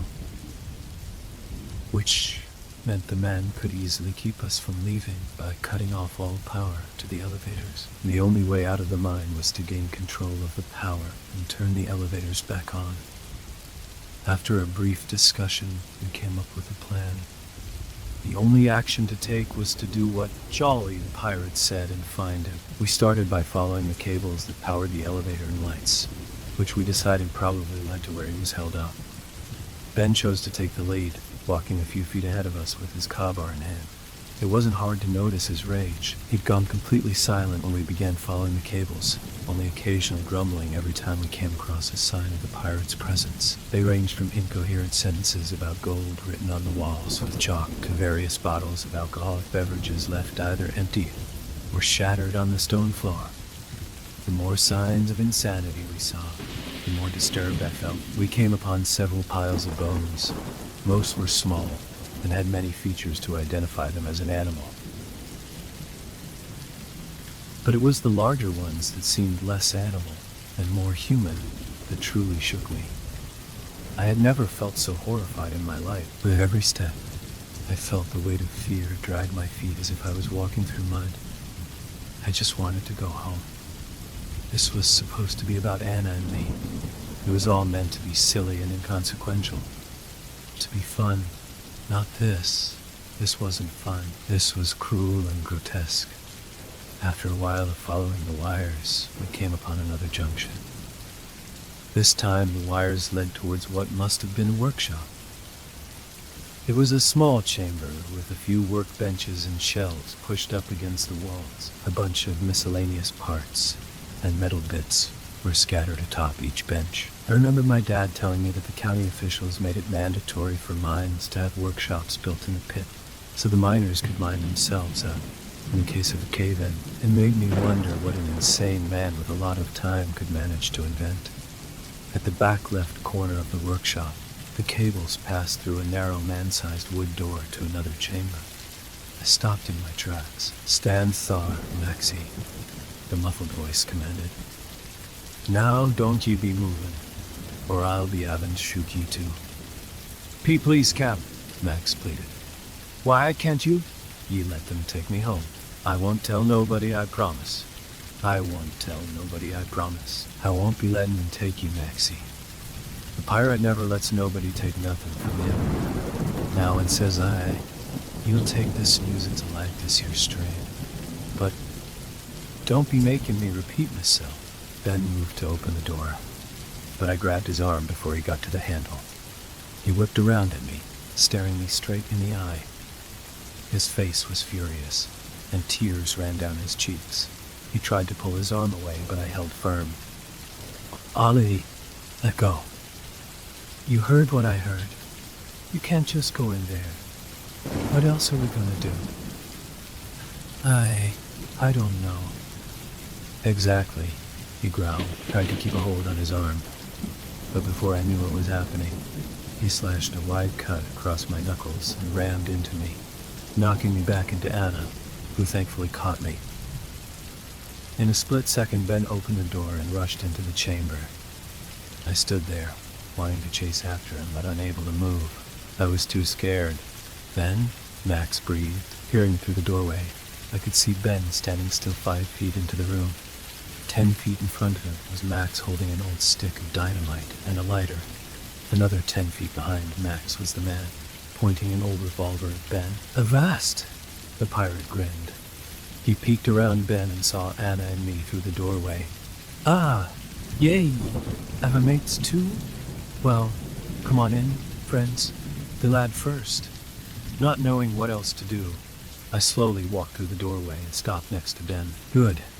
Now ye pop it. Moments later, Anna appeared next to me. No, we can't be aiding that neither. Tell you what, pop it. Come here. What? You heard what I said. Come here. What? Reluctantly, Anna began shuffling towards the pirate. But before she could reach him, Ben lunged at him with his knife. It all happened so fast, Oh no. This is it, isn't it? As soon as Ben lunged forward, the pirate whipped the gun over and shot him in the head. The loud clack quaked through the entire chamber. An agonizing pain stung through my ears as they began to ring. It was as if the gun had been fired next to both of my ears. Instinctually, I clapped my hands over my ears and saw that Max did the same. My eyes watched as the stick of dynamite fell to the ground. As soon as it made contact, a thunderous explosion boomed through the room. Everything went black. When I opened my eyes again, I was down on the floor. The stone felt so cold compared to the hot air. I looked around and saw chunks of rock and flesh scattered around the entire chamber, plastered against the floor and walls. Where Max had been standing, there was now a small black crater. Thunderstruck, I continued scanning the entire chamber. Both Anna and the pirate were laying still on the floor, both covered in blood and chunks of flesh debris. And suddenly, I realized why I felt so hot. My body was matted with blood and gore, and cuts from the rocks hitting me in the explosion. I couldn't stomach it. I filled the crater with my breakfast, only to discover more remains of Max's exploded body. I managed to stand up and struggle over towards Ben's flesh-covered body. Blood seeped out from his skull, which had been blown open by the gunshot. I stopped. Instantly, I began scanning the chamber for the revolver. My heart began to race as I discovered that the pirate was waking up. A second later, I caught the pistol in my eye and staggered towards it. I grabbed the gun with my trembling hands and whirled it around at where the pirate had been laying. But he had already gotten up, and he now had Anna in a chokehold. I pointed the gun at him, shakily trying to aim it at his head. What do you think you're doing, boy? The man growled, his dark, gravelly voice now without the pirate accent. Anna, now just barely conscious, began to struggle in his hold, but she couldn't get free. He was so much stronger than her. Her wide eyes darted towards me, and as my ears continued to ring, I heard her begin to shout. Ollie, shoot him, she screamed as I fought to get the gun sights onto the man's head. Oliver, please. I finally found the man's head, began to pull the trigger and closed eyes as I gave one more fateful squeeze. A loud crack rang through the chamber, and I heard a loud thump against the floor. I smiled with satisfaction, knowing I'd done it. But when I opened my eyes, the man was walking towards me. I was confused. Did I miss? Still, The man was limping towards me, getting closer and closer by the second. In panic, I squeezed the remaining 4 shots into the man, 1 missing, 2 hitting his chest, and the last hitting him in the head. I heard another thump as his body hit the floor. My smile returned. It was finally over. I had killed a man, but also saved Anna. I scanned the room for Anna, but couldn't find her. My smile faded. I thought I saved her. Where could she have gone? Oh no. God, please no. A few feet ahead of me, I saw Anna's body laid motionless on the ground. A puddle of blood had formed around her head. Oh God. No, that can't be right. I remember saving her, but I killed her. Oh God, I killed her. How did I forget? My world crumbled around me as my vision blurred and tears began to trickle down my face. I killed the girl I loved. The girl who loved me. I let the gun fall out of my hand, and with what little energy I had left, I stumbled over to her body. I remember waiting there for ages, sitting there in the dim light, just waiting for the nightmare to end. But it never did. A day later, a group of policemen rescued me out of the cave. And that's it. It happened. There's nothing else to write. Monday, June 19th, 2017. I remember. I know it all now. So many lies. Why did I believe them? Why couldn't I remember the truth? I spent all yesterday back home, hopelessly reliving all the memories of my life before going into that cave. I went back to Smuggler's Creek. I don't know why. The gas station owner told me that Foothold Pass has been fenced off. But I still went. At the fork in the trail, a fence walled off the way into the ravine. There was a memorial there for Max and Ben and Anna. I went looking for Tommy. If anyone else truly survived, it would be him. His family still lives in their old house. I visited them. Turns out Tommy continued living out his life after what happened. Until he killed himself last year, Thursday, July 13th, 2017. I remember the summer of 25. It was early in June. School had just let out. God, I want to forget it all. I need to escape it. But I can't. You just don't forget something like this. Oh God, I don't know what to do. Story 3. Every summer camp has their legends, and ours was Camel Boy, a borderline recluse in a camp filled to the brim with over-energized kids. The nickname came naturally, given the boy's predilection for only wearing faded sets of camo. His father dropped him off at the foot of our cabin with a military surplus trunk, a knapsack, and a steel canteen. I wasn't sure why he needed all that. This place wasn't a boot camp. Hell, it could barely be called a camp. More of a youth hostel for kids between the ages of 7 and 13.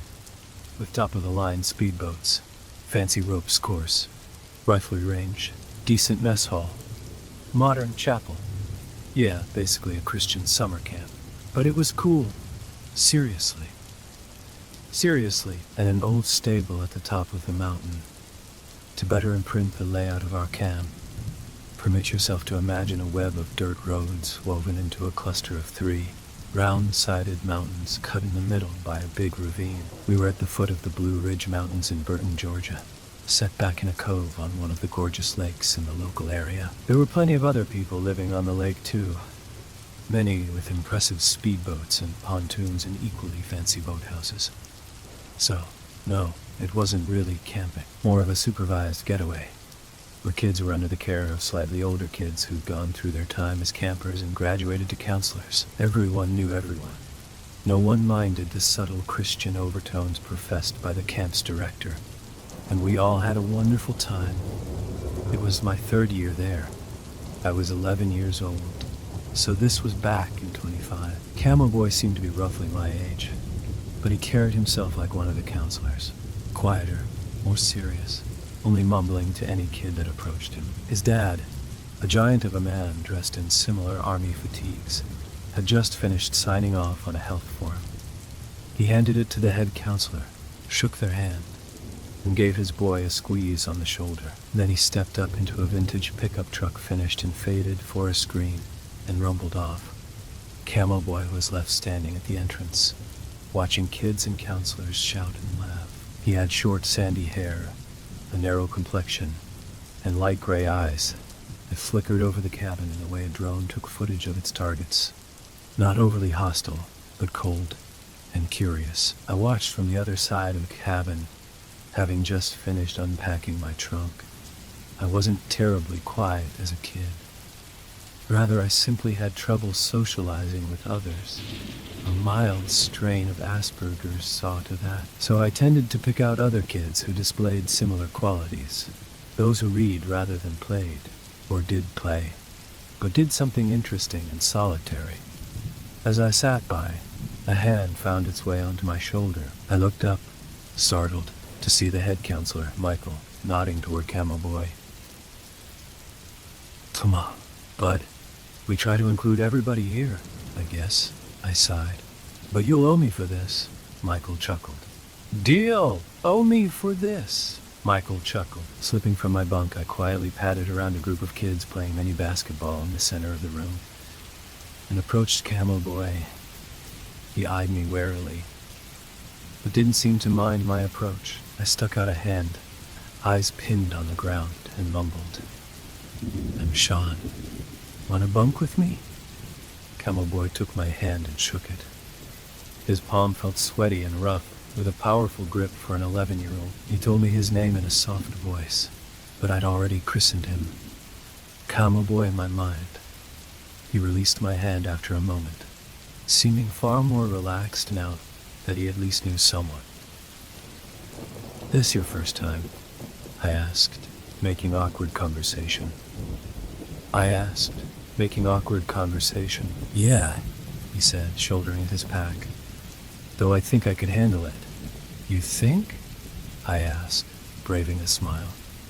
I thought you were prepping for doomsday with that gear. I like to be prepared, he replied ominously. He seemed half joking, as he flashed a lopsided smile my way, but there was an edge to his voice. My dad and everything. Military upbringing? I nodded. Don't worry. It's pretty crazy, honestly. If you like it, I can show you some stuff later, Camel Boy said as he hooked his knapsack onto the bed above mine with little effort. Seems like there's plenty of stuff to do around here. Oh, tons, I said excitedly. Archery, tubing, riflery, blob wars, water games, arts and crafts. Capture the flag. Camel Boy hoisted himself onto the side of the bunk and slid his covers on with liquid precision. Military training. Sounds like more than enough to keep us occupied. He lifted himself onto his bunk and rolled over to look down at me. Open my trunk, would you? I did as told. It was a worn, black leather thing, with army insignias and hazard stickers placed at its corners. When I opened it, I got pretty much what I expected. Uniform rows of clothes, toiletries, and extra blankets. I looked up at Camel Boy questioningly, and he pointed to the right corner of the trunk, where an old blanket sat. Lift it, he said simply. Beneath, I found a massive K-bar knife, with a ribbed handle and massive blade sheathed in an oiled leather case. Pass it to me, quick. I tossed it up to him, and scrambled up a moment later. That's a damn sword, I said excitedly. What do you need it for? Killing bears? Nah. Camel Boy briefly unsheathed it to reveal the black blade. Worn, but lethally sharp. It's an old habit. Sleep with protection. He held the blade to the light and winked at me. Only mine's not made of rubber. I didn't know what he meant, but laughed anyway.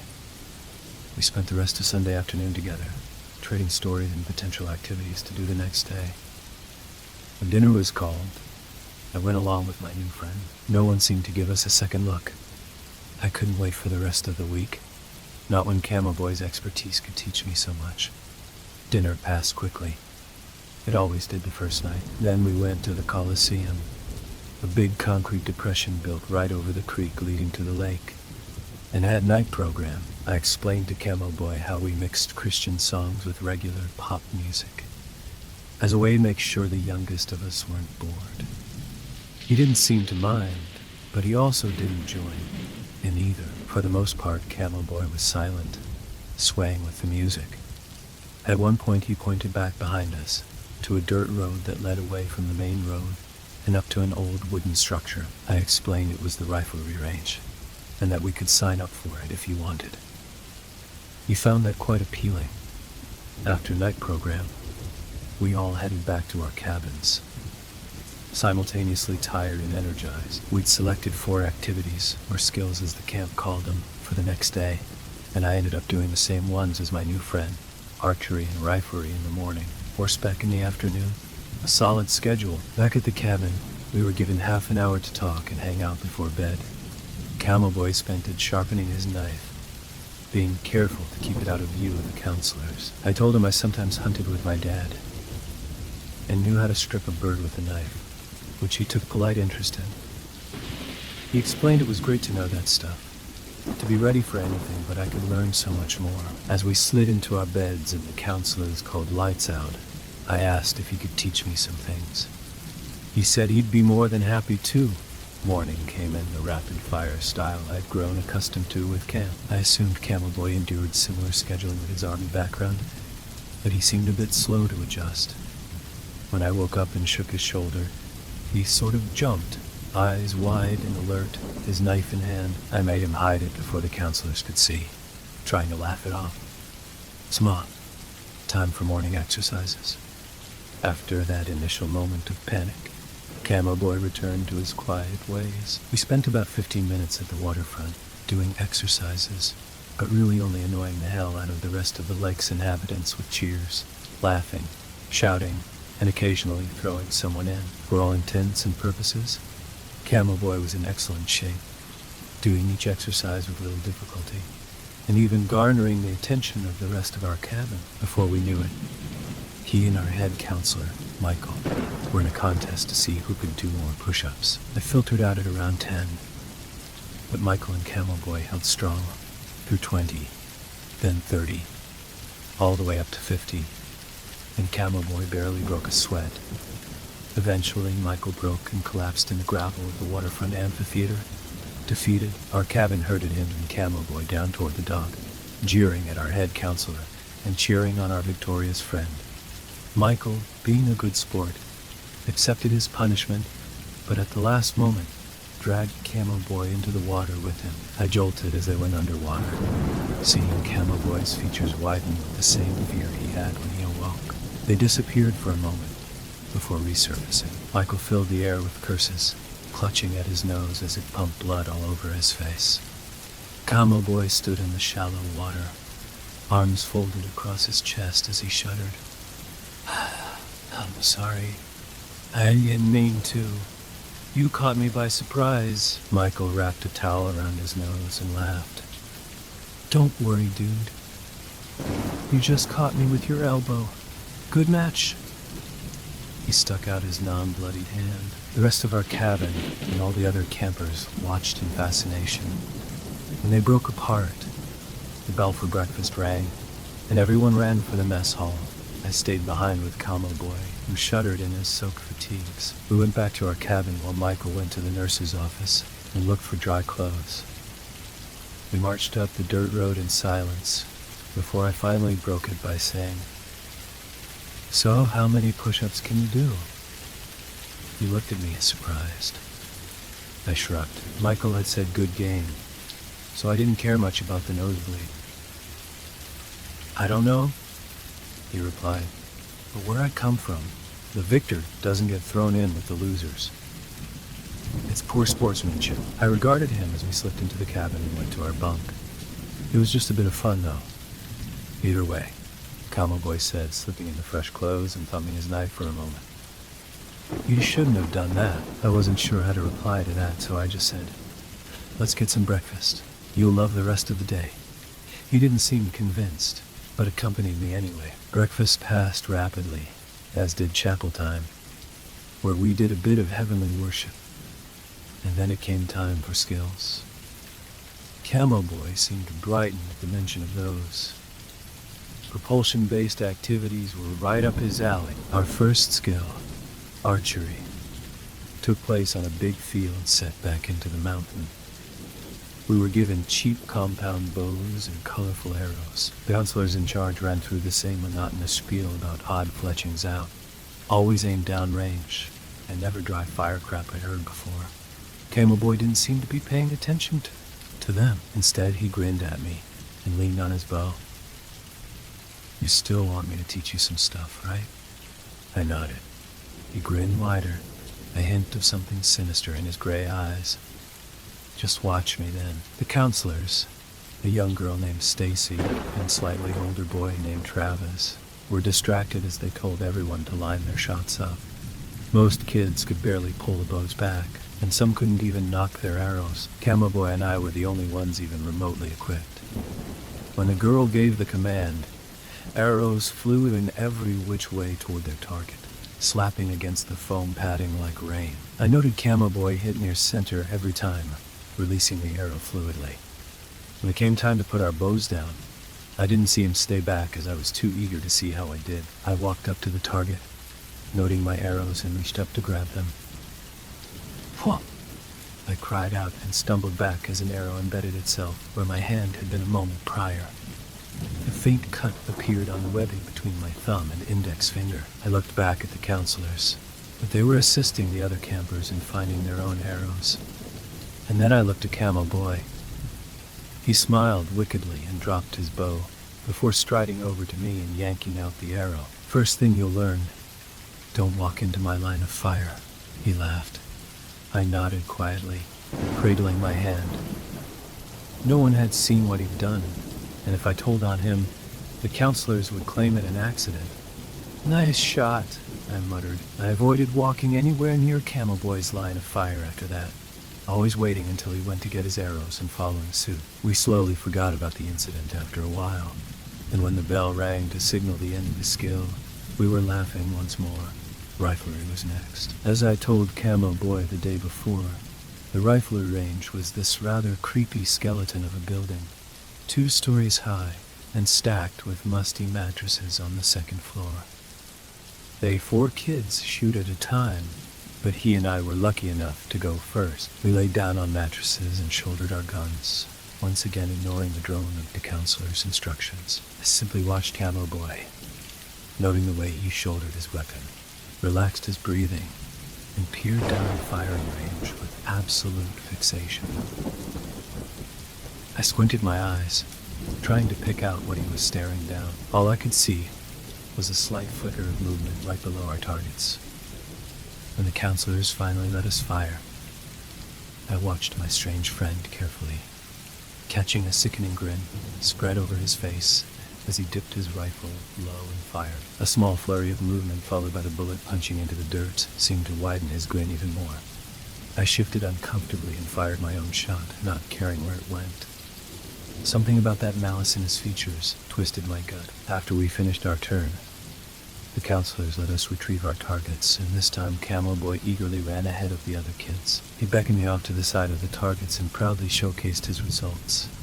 A chipmunk, bucking in throes of death, a hole torn through its underbelly with shoestring intestines dribbling out of it.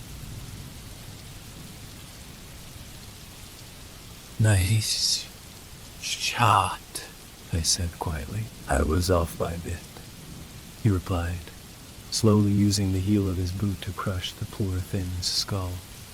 Meant to deliver a killing blow. My father loathes suffering. I nodded in agreement with the cardinal rule of hunting. Quick, clean kills. Always. But a cold weight of dread in my stomach made me uncertain. He didn't seem to mind stamping the creature out of existence. We weren't able to shoot again in the time left for that skill. Too many others and too few guns. I didn't mind. Sounds of that chipmunk's skull still crackled in the back of my mind. When the end of the second skill came about, I was quick to forget my qualms.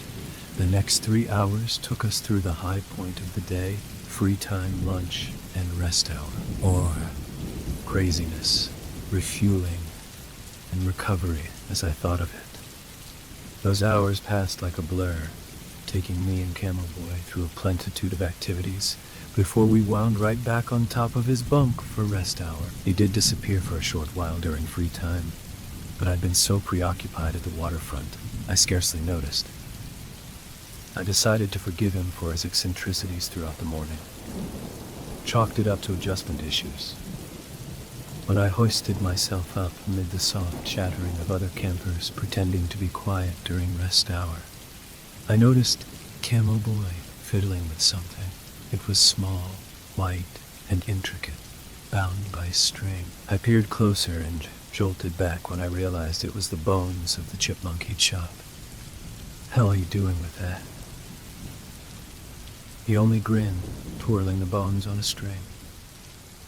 Couldn't let it go to waste. I folded my legs and eyed the bones nervously. You didn't, eat it, did you? Camel Boy stared at me. You're funny, Sean. You know that? Of course I didn't. Not enough meat. As before, I couldn't tell whether he was joking. He held up the bones, showing off the pearly white quality to them. There is a certain beauty to it, though. I shrugged. Bones are bones, dude. You're lucky I'm used to that kind of stuff, or you could be in major trouble. Not bones. Camel Boy lowered the string. Death. And I know you won't tell anyone about this. I trust you. He smiled that eerie smile, making me shift uncomfortably. Well, not anymore, I promised, looking at the bones and the K-bar knife sitting between us. I imagined he could very easily do away with me in the fashion he had done away with the chipmunk. One quick slice of that knife. I shuddered. Camel Boy returned to fiddling with his bones while I watched, listening to the other kids play cards and mini basketball. Part of me deeply regretted forming whatever twisted version of a friendship this was with Camel Boy, but another part stirred with intrigue. His past, his skills, his family, and background. I wanted to know, but never really gained the courage to probe deeper. After rest hour, time for third and fourth skills came along. Camel Boy and I had signed up for horseback riding, which I was just now remembering meant we needed to walk up a long dirt road to get to. As per usual, Camel Boy had little trouble with the climb. He would have left me in the dust, sucking in breaths like a fish, but instead he lingered to laugh and encourage me along. We reached the top a couple minutes later, sweaty and covered in dust. The barn and paddock for the horses squatted in a little clearing surrounded by trees and piles of gravel. We were surprised to find only us and one other kid had signed up, leading to a rather quick and engaging rundown of things. The counselor in charge here was far more attentive than those at archery, so Camel Boy conducted himself better. Unsurprisingly, the military-raised kid showed impressive dexterity in handling his horse. He led it out into a dirt-filled paddock and briefly kneeled to attach something to his boots before mounting. I was pretty comfortably around the big animals, having ridden my fair share on trail rides and at carnivals. The other kid in our group, a timid girl with freckles and flaming red hair, required far more persuasion to even get close to her steed, so we were left to our own devices once more. Luckily, the horses were docile, gentle creatures, used to supporting little brats all day. I rode my horse around in circles, eventually getting the gray gelding, aptly named Silver, up to a trot. In turn, Camel Boy showed impressive skill with a deep brown quarter horse named Dancer. He held his boots tight against its flanks, applying gradual pressure that made the animal step like a show horse. I watched, impressed, as he took it around the paddock, making it prance fancily. Eventually, he came up beside me, sitting erect and grinning. I looked at his horse, at the fear shining bright in Dancer's eyes, and then noticed something dark red trickling along its flanks. Blood. Again. Camo boy wore spurs on his boots, which he dug deep into the rescue horse flanks. He noticed me noticing, and only smiled wider. Control is everything, and it's not hard to control beasts, Sean. It just takes a little pain. He dug the spurs in deeper, making the horse whinny in protest. "Stop it," I said quietly. "He did nothing to you." Camel boy regarded me with cold gray eyes. "Maybe I'll dig my spurs into you someday. See how you react to pain." I'm not sure what fueled my reply, but I somehow held my ground this time. "No. You won't." "You won't." A glimmer of malice flickered in that kid's face, anger briefly clouding his smugness. "One beast at a time," he replied, before trotting off. The remainder of the skill passed in relative silence, and soon it became boring to churn about in circles. Seeing as I couldn't avoid Camo Boy, he remained at my side and nodded to the far side of the clearing, where an old cabin squatted on the edge of the tree line. I explained in grudging sentences how there used to be a horseback riding cabin up here, but had been put out of commission in the early 90s. He mulled over this news with interest, keeping Dancer in check with the spurs in his boots. The only reason I didn't bring the brutal practice to the counselor's attention was out of fear.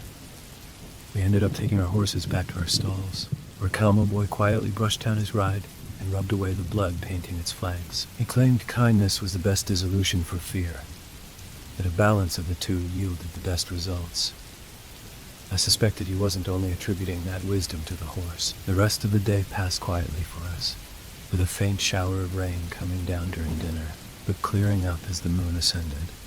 When we found our way back among other campers, I almost began to realize what it felt to be normal for a change. Time spent in Camo Boy's company always felt elastic, stretched out, and isolating.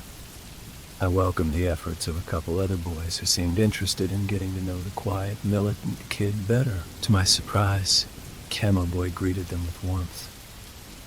We spent dinner laughing and flinging food at one another, making crude jokes that only immature boys found funny, and essentially messed around like idiots. It almost made me hopeful that first night would work out. But, as with many things, I wholly underestimated the path that night would take. That night, we played a game called Capture the Counselor. It's easy enough to follow, with all the counselors painting themselves different colors, and each color being worth a certain amount of points. They'd go and hide around camp, and the campers would wait for a little while, before running after the counselors in order to get points for their cabin. Camo Boy treated the challenge as I expected, like a military exercise. He outfitted himself in his usual garb, styling himself in leafy patterns intercut with branches and twigs. And one small detail, one that only I seemed to notice, was he slipped his knife into his boot. When I asked him about it, he only shrugged and said something about wild animals. I didn't press the issue. So fast forward to about 8:30 at night. The sky shot through with a streaky overcast. The Coliseum packed with over-eager campers, and caches of counselors hidden all over the place. I'd already been roped into going with my new friend, and part of me actually hoped we could win this thing. Given our small numbers and his experience, perhaps he could track them down. When the whistle was blown for everyone to go, we wheeled out of there like demons, powering up the stairs and heading straight for a predetermined area. The stables. We'd agreed this would be the most likely spot to stumble across a more valuable counselor, given it was the furthest area from the Coliseum and the longest trek. Unfortunately, at some point during our sprint up there, a huge group of girls managed to split us up, and when they cleared, Camo Boy was nowhere to be seen. I wasn't sure what to do. Keep going or join another familiar face. Instead, the weather made that decision for me. Apparently the drizzle from a couple hours prior had only been a harbinger for a much larger storm cell, and big, heavy drops spattered the ground as I struggled to decide. Rapidly the rain worsened, turning from a light shower to a massive deluge in moments and drenching everyone, even through the canopy of enormous trees looming above. Counselors, painted in various colors, began to emerge from various areas around camp. I was about halfway between the Coliseum and the stables, close to the archery field and a group of counselors herded us back the way we came. I tried to explain to a girl painted in blue that I'd been split up from a friend. The brutal cracks of thunder, coupled with the general panic of driving everyone back to shelter, made it difficult. Her only reassurance was that another counselor had probably found him and told him to do the same. With no other option, I agreed to head back. It proved difficult to get back to the Colosseum, even on a wide dirt road. The rain formed an impenetrable curtain against the luminous dark, and the trees cast giant shadows against the sky. By the time we reached shelter, several kids suffered from scrapes and falls, and the rain only added a chill to the night. I went to sit with my cabin, watching soaked campers chatter among themselves, and counselors blotched with discolored paint do their best to keep a head count.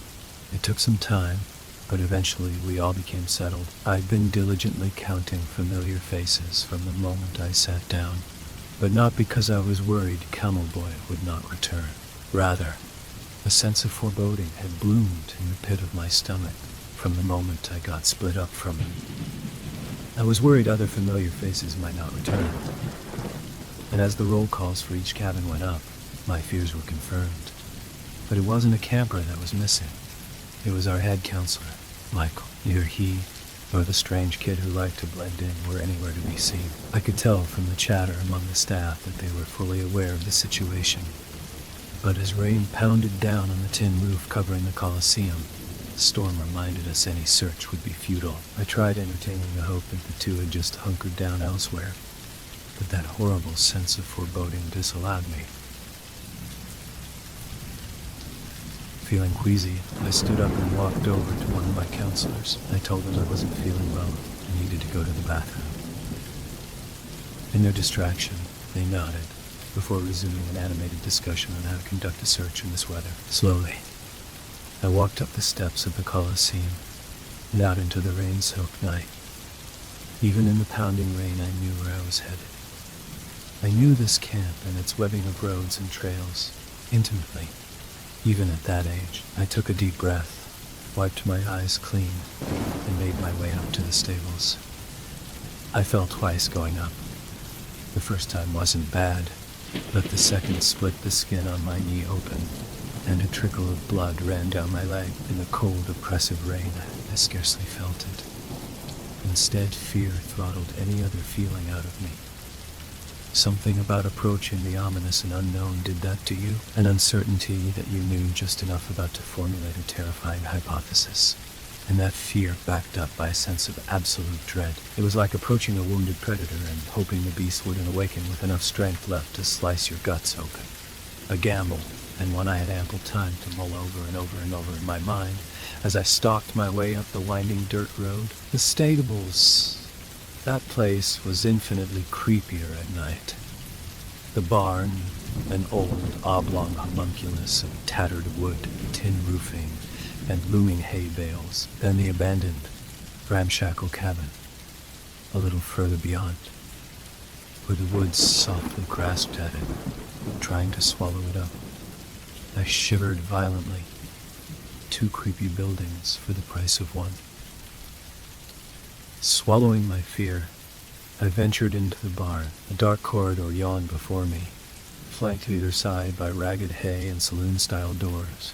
I briefly imagined it to be a zoo, showcasing all the horrors of the world in one terrifying place. A soft snort from the nearest stall scared the crap out of me, but it was only Silver.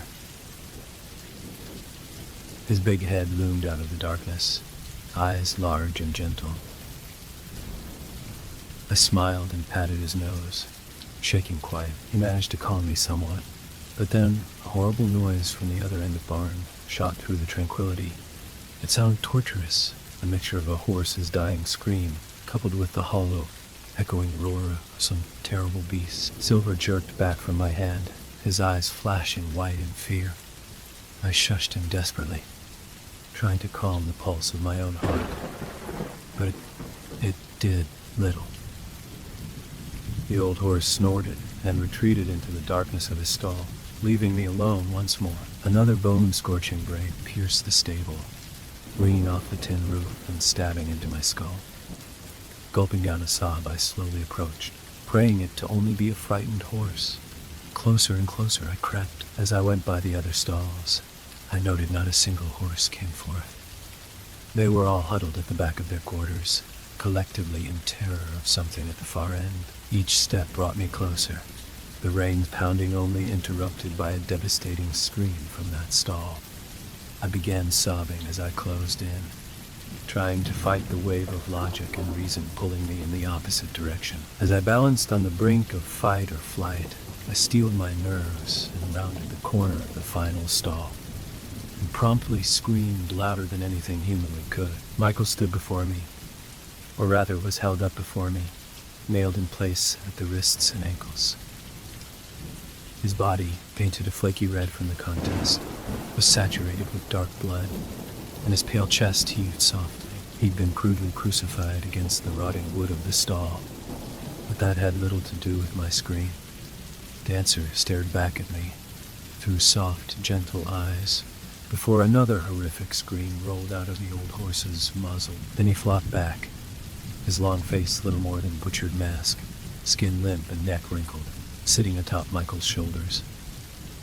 Dancer's body lay to one side of the stable, a ragged stump left where the head had been. Michael, in agony and nailed up, unleashed another inhuman bellow against the rain. Each time he drew in a breath, trying to call for help, blood would seep from his chest, where deep, childish letters had been carved. A message would bloom to life in crimson lettering against his pale skin. Every beast may be conquered. Then Dancer's head would lift, a large hellish puppet on a string, and let loose another bray of pain that burrowed so deep into my skull. It pierced my core. I heaved and sobbed at the brutal sight, grinding my hands into the straw. I wanted to go to help my counselor, but that noise blasted me back.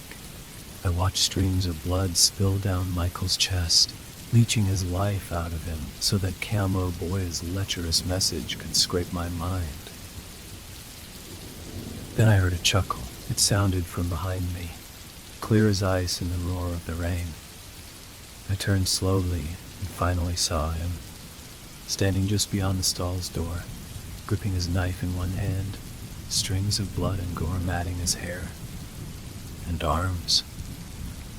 He was smiling. I croaked out the only thing I could, no longer caring about anything else as Michael loosened one finally death cry before sagging forward. Dead? Why? He only shrugged, coldly regarding the monstrosity he'd created and gripping his knife. Because, Sean, all beasts must be conquered.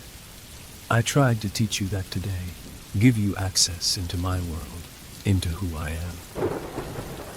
I am what you might refer to as an equalizer. Through all the blood and crap and gore and suffering, I eradicate chaos from this world. I bring control little by little. He pointed to the abomination nailed to the wall. If others found this, they'd say it was some voodoo crap or pagan sacrifice. That I'm terribly insane, frightfully psychotic, and entirely unmade for this world. He stepped up to me and pressed the knife's edge to my cheek. But I'm made for this world. I know what I want. I want you as my witness, to see the bodies you must tear through, and the gentle souls you must rip apart to bring about control. I'll disappear soon, and you'll be the only one who ever knew just what a messed up little friend you made. He began stepping back, out into the rain, leaving me in a state of shock and misery. And at some point you'll realize I was entirely made for this world. Then we'll come together again. He slipped off into the night, leaving me raw and exhausted. The sight of Michael, his body butchered and Dance's head slung over his own, no longer frightened me. Instead, it was saddening. As I slowly lost consciousness, my vision tunneled around my poor counselor, the conquered beast. No one ever found Camo Boy. He became a legend told around the campfire after that. A specter of many campers' imaginations, made infamous by his disquieting presence and ominous disappearance. How did the camp continue to run after this terror, you might ask? Higher powers. I awoke in the nurse's office the next morning, apparently having suffered a serious bout of pneumonia-induced exhaustion. Camel Boy wasn't stupid. He knew I'd be an uncredible witness on account of being a child and a victim of extremely stressful conditions. When he said others would see the disgusting horror show he'd created, he meant they'd see it through my eyes. My words, no matter what they were, would control everyone else's perception, whether they believed me or not. My details on what happened would incubate in the minds of disbelieving adults, which would inevitably pass on to the gossip of teenagers and finally come to life in the wild imaginations of kids.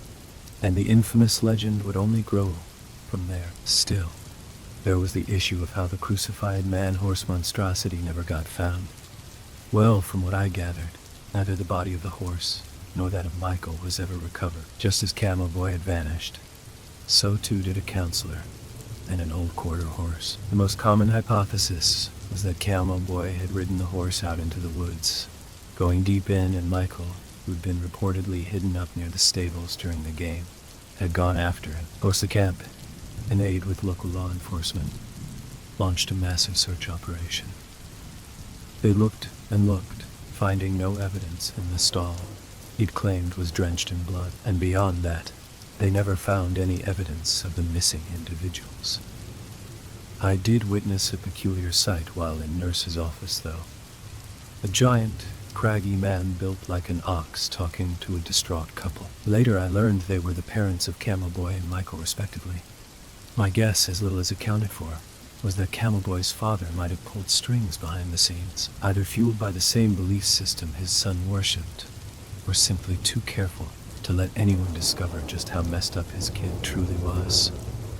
I believe he had some part in blurring a couple important details. As for Michael's parents, well, they just had to accept that their son had perished in the wake of a righteous cause, even though his true demise was so much worse. My own parents were called on account of my health and distraught condition, but the disbelief of a frantic child runs deep in the veins of adults, and they didn't want anything to do with my horrible explanations. I was scheduled to be picked up the next day from camp, and ended up spending one final night in the medical bunks.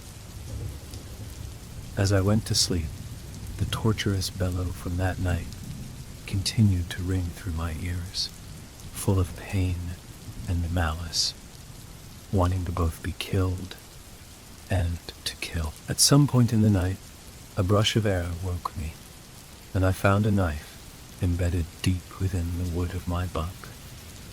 It was dark, wicked sharp, and clean. Below it rested the letters CB Camel Boy. What conquered beast, I thought wryly, heart fluttering a bit. I yanked the blade out and stuffed it under my mattress, finding exhaustion weigh me down more than fear. I knew Camel Boy could do away with me at any point, so I felt little fear of him, more pity and grief. One thought did still nag at me, though. The fate of poor Michael, with his body carved and pale, seeping blood and gasping raggedly as he suffocated within the moist confines of Dancer's hollowed-out head. Had Camel Boy dragged him out somewhere into the woods and hidden him? Or had he ripped himself free of those nails and stumbled into the Appalachian wilderness himself? I closed my eyes as another gut-wrenching bray branded my ears. I couldn't be completely certain if it was only in my mind, or if it came from somewhere deep in the woods. Story 4. What I'm about to tell you will seem unbelievable, inconceivable, and I'm sure downright made up. I can't help the way that it sounds. I can only tell you what happened, what I remember, and hope that someone finds it within their compassionate soul to believe me. I know that I have to tell someone now, because my time is short. I am no longer a spring chicken, nor a middle-aged woman, let alone the innocent child I once was. I am now what people call over the hill, elderly, Kappa. At 87 years old, I am not in denial about my worsening health, loss of memory, or lack of ability to care for myself. I also am no longer in denial about what happened to me when I was just a small girl living in the beautiful forest of upstate New York. If you care to hear the story, please pull up a chair and put on your listening ears. Bring an open mind and an interest in the unexplainable, and I will spin you a tale of small children and pixies. Ah, I see you doubting already. No matter, you're already here, so you might as well hear my tale before calling me crazy. However, you should be forewarned that this is not a cute little tale of children making friends with cute little winged people. This is a dark and frightening tale of abduction and terror, the likes of which most people will never experience. I hope none of you do. It's why I tell my tale. If I can prevent one person, one child, from going through what I went through, then I've lived and died for a purpose. So let's see here. Where should I begin? It was the end of summer when I was just a small girl of the age of 4. I lived in the woods on a long winding road without a neighbor for miles and miles. It was just my mother and myself. She was a single mother, which in those days was unheard of. The townspeople always gossiped and stared when we came into town. But she was lucky enough to gain employment from a kindly older lady named Mrs. Willow, who, widowed by her husband, had taken over the small motel they had run together. Mrs. Willow, in her elder years, had hired my mother to do the room cleaning she had done herself for nearly 45 years. She paid her a meager wage of just 50 cents an hour, and of course didn't need her for many hours per week, as it was rare to have more than just 1 or 2 guests in a week. Anyways, as for my father, I never got to ask her about him. Someone once told me when I was about 13 or so that he had been a drifter, who my mother had loved deeply, but who had left before knowing of her pregnancy and was never seen again. At the age of 4, though my mother was my whole world and I was hers, and we had what I would call a wonderful life, that was until that day. A chill runs down my spine just thinking about that day again. It was the day that I went from being an innocent, carefree girl to an adult in a small child's body. On that day, it was a Saturday evening. My mother and I were playing outside the small little shack we called a home. We were having a tea party on the small stump of an old tree that had fallen in a storm years before we moved in. My mother put a small tablecloth over it, and we got out my little tea set that I had gotten for Christmas the year before. And we sat on the warm, soft grass and toasted to another beautiful day together. We smiled and giggled. And even though I can't remember the exact words either of us said, I can remember the feeling of being happy, just purely joyful in the evening sun. I can remember the sun shining through the leaves of the trees and glittering all around. I can remember the smell of my mother's hair like the lavender perfume she wore. How I miss that smell. How I miss her. Even now, all these years later, I miss my mother more than anyone else I've met in all my years. I suppose I shall be seeing her again soon enough, though. I digress. That day, as we sat giggling and having tea time, we suddenly heard the ringing of our phone through the back door we had left open. Mother loved to air the house out daily as often as she could, and today being warm and lovely, she had it swung wide open with a concrete cinder block holding it in place. My mother told me to stay put and she'd be right back. I watched her walk away, up the 3 crooked wood steps, and disappear into the house, her long lavender-scented hair glistening in the sun as she went.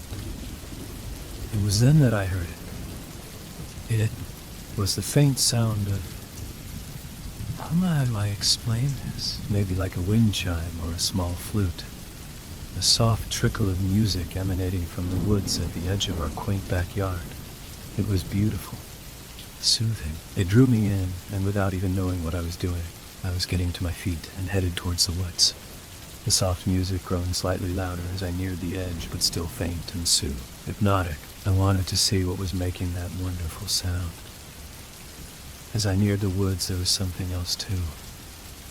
Something sparkling here and there when the light from the sun caught it just right. Curiosity drew me closer, closer. I squinted my eyes to try and bring whatever it was into focus. But it was small And even though at 4 years old my eyes were a far cry, better than what they are now, I still didn't see what that glittering thing was until I was just about on top of it. Even when I did see it, my brain didn't register what it was right away. This is where my story may make you question my memory or my sanity. Perhaps both. Please bear with me though, and allow an old dying woman the peace of knowing she told someone, warned someone. Whether you choose to heed those warnings is entirely up to you. Anyways, I leaned down close to the ground, and there on the soft bed of fallen leaves was a very small unicorn with a jewel-encrusted horn. I know that's hard to believe. At first I thought it was a toy, but then it moved. To be honest, it scared the crap out of me, and I jumped back in shock. However, then 4-year-old me was reaching out to touch it before I even knew I was doing it. I felt like I was in a dream, the world around me hazy and fading into the background. It was like the only thing I could see was this unicorn with its amazing horn, and all I wanted to do was touch that horn. Just once, if it would let me, but I knew it would. A little voice in my head said, "Go ahead and touch it. It wants you to." So I did. As soon as my soft skin touched that horn, I felt it stab into my flesh. It was the tiniest thing, no bigger than the end of a sewing needle, but it was sharp, and it hurt like someone had sliced my finger with a kitchen knife. I started to scream, but my voice caught in my throat, and I hit the ground twitching and struggling to breathe. I remember laying there on the ground with the world shaking around me, the sun glaring down on me, blinding me, and thinking I was dying. Even at 4, the logical outcome was undeniable. Even then, I knew that no air meant no life. I scratched at my throat, and slowly, it seemed an eternity, the world around me went black. I thought I was dead. Later on, I wished I was. Chapter 2. When my eyes opened again, everything around me was still dark. I automatically began to scream for my mother. Surely she would hear me and come running. She would turn on the light and brush my tangled hair from my tiny face and rub my cheek. She would tell me to breathe, baby, and follow it up with, as she hugged me to her, and that wonderful lavender hair would brush against my cheek, and I would be safe. That's not what happened, though. Someone did talk, but it wasn't her. I wasn't even sure it was a someone. It sounded more like a something, and the very sound of its voice nearly drove me to the brink of insanity. Something in the dark let out a stern-sounding, "Shadow up, you whining little crybaby." The voice didn't sound human, though. It sounded moist, bubbly, as if there were liquid in the throat of the creature who'd said it. It was a, for lack of a better word, evil-sounding voice. I was silent, but tears rolled down my little round cheeks, and I struggled to see into the darkness. I reached out with tiny hands into the dark. I reached out cautiously, but I reached out. I seemed to be on a bed of leaves and twigs. The leaves were wet, and the twigs were hard. Some of them were poking into my little bare legs that stuck out from underneath my pretty yellow sundress Mother had made me.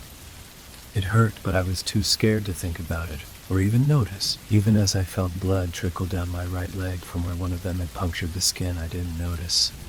As I leaned a little further into the darkness, I touched something. It was all around me, but my hand could slip past it in parts. Suddenly, I knew what it was. It was a cage. I was in a cage. Why was I in a cage? I didn't understand. Cages were for birds or other animals, not little girls. I crawled to the edge and stuck my face up to the bars and realized there was light coming from below me. I struggled to see what it was, and then fear swept over me. Not only was I in a cage, I was in a cage about 15 feet from the ground, just dangling up there in the dark. I peered down into the faint light below me, and that's when I saw it. My fear turned into pure terror, and I was sure something snapped in my brain.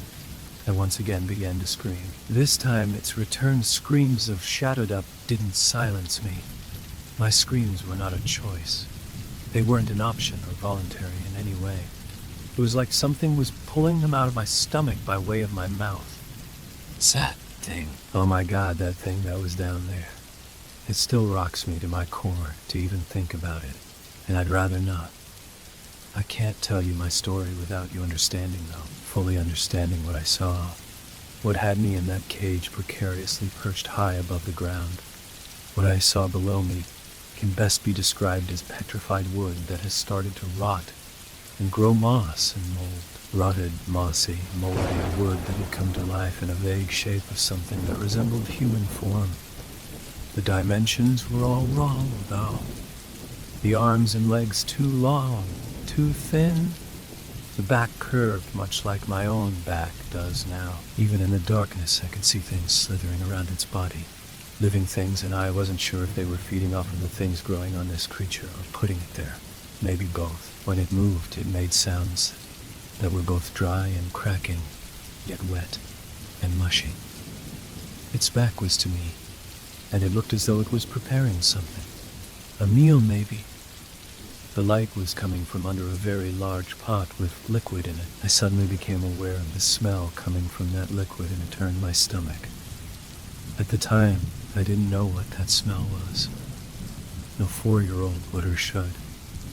No 4-year-old should ever know what human meat cooking should smell like. That creature heard me scurrying around in my cage and turned to look up. I wish it hadn't. The sight of its grotesque body and the sound of its hideous, moist voice were enough for me. But it turned nonetheless. It turned, and I saw the face of evil. The face of evil knew I saw it and sneered, showing its pointy, uneven teeth in a mouth that was much too large. My God, that thing had teeth that looked like the rear end of a porcupine. They were long, skinny, and pointy. I knew right away if this thing bit me, those teeth would go all the way through my arm like a sharp knife slicing some butter that's been left out in the sun all afternoon at the family picnic. Its eyes were nothing more than little slits with glowing yellow coming from the centers. I didn't see a nose, but its ears were tall and ended in a point that leaned back away from the face. It also appeared to have something growing out of its back. If I were older, it may have taken me longer to figure it out, but being just a little girl who often fantasized about fairy tale creatures, I knew almost instantly what they were. I mean, they weren't like any I'd ever imagined, but they were wings nonetheless. They looked like more of that dry wood jutting out from the back in multiple branches. The branches were strung together with something that looked like skin. It was stretched and thin, with holes in it here and there, as if it had been torn by something, and the light shone through them, illuminating them in a way that made me quiver. Suddenly the world was going out of focus again, and I fell to the bottom of the cage, cutting my cheek on a twig as I did. I'm not sure how long I was passed out for either time. I do know that some time did pass, and when I awoke, I was being lowered downward, my cage kind of bouncing and swinging as I got lower and lower. Panic hit me, and it hit me hard.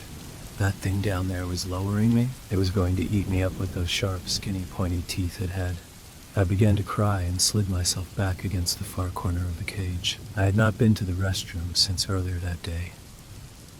And while at age 4, it had been a good long time since I had any type of accident, I can assure you that when I came to face with this monster from the dark, my bladder let loose and urine spilled out of my body and down my legs. It ran in a river to the edge of the cage and off onto the floor. I thought the creature was going to be mad, but it smiled happily instead. It was loving the fact that it scared the piss right out of my little body. It knew I was frightened, and it loved every minute of it.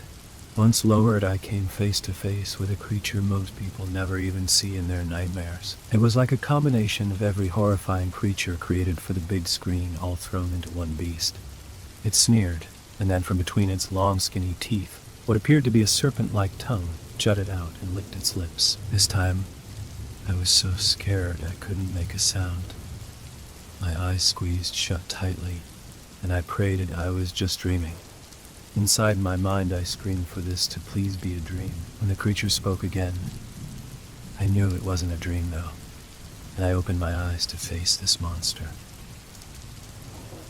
It said, Time to eat, child. You're far too skinny. I slid back from the cage door as the creature removed the lock and pried it open. It had a bowl of something in its creepy long fingers, and it slipped it onto the floor of the cage, and then closed the door once more. "Are you going to hurt me?" I asked, hopeful that the answer was no, but knowing that even if this thing said no, it would mean yes, opening its gaping mouth once again into a grin evil enough to drive a sane man mad, it said, "Eesh!" And then I was being raised back up into the ceiling of this dark hole where the creature resided. Whatever was in that bowl smelled horrid, and as hungry as I wasn't going to touch it. I laid down in my cage and cried myself to sleep. I wanted my mommy. I wanted my bed. I wanted my stuffed bunny Marshmallow, whose fur was tarnished and dirty from the love of a 4-year-old girl who took it everywhere. I wanted to be anywhere but here. Here I would stay for another 2 weeks, though. Chapter 3. The days pass slowly when you're being held hostage by a creature in the dark. One day slowly rolled into 2, and by the 3rd day I was so hungry, so that I ate the food that the beast gave me. He informed me that his name was Trekking, as in, Trekking says, "Eat now." He took me out of the cage to clean it after a couple of days of me using part of it as a bathroom. Even then I knew it was disgusting, but I didn't have a choice. I tried to hold it. I begged him to let me out so I could go. He responded to my cries with screams and guttural noises that I wasn't sure if it was a language or just noise. I never told anyone about having to go to the bathroom in that cage, but if I'm going to give you the full account of my time there, then I'm going to go ahead and lay it all on the line. The 3rd day was also the day that Daisy showed up. I really liked her. I saw Trekking carry her and slumped over his shoulder, and imagined I must have looked much the same when he brought me in.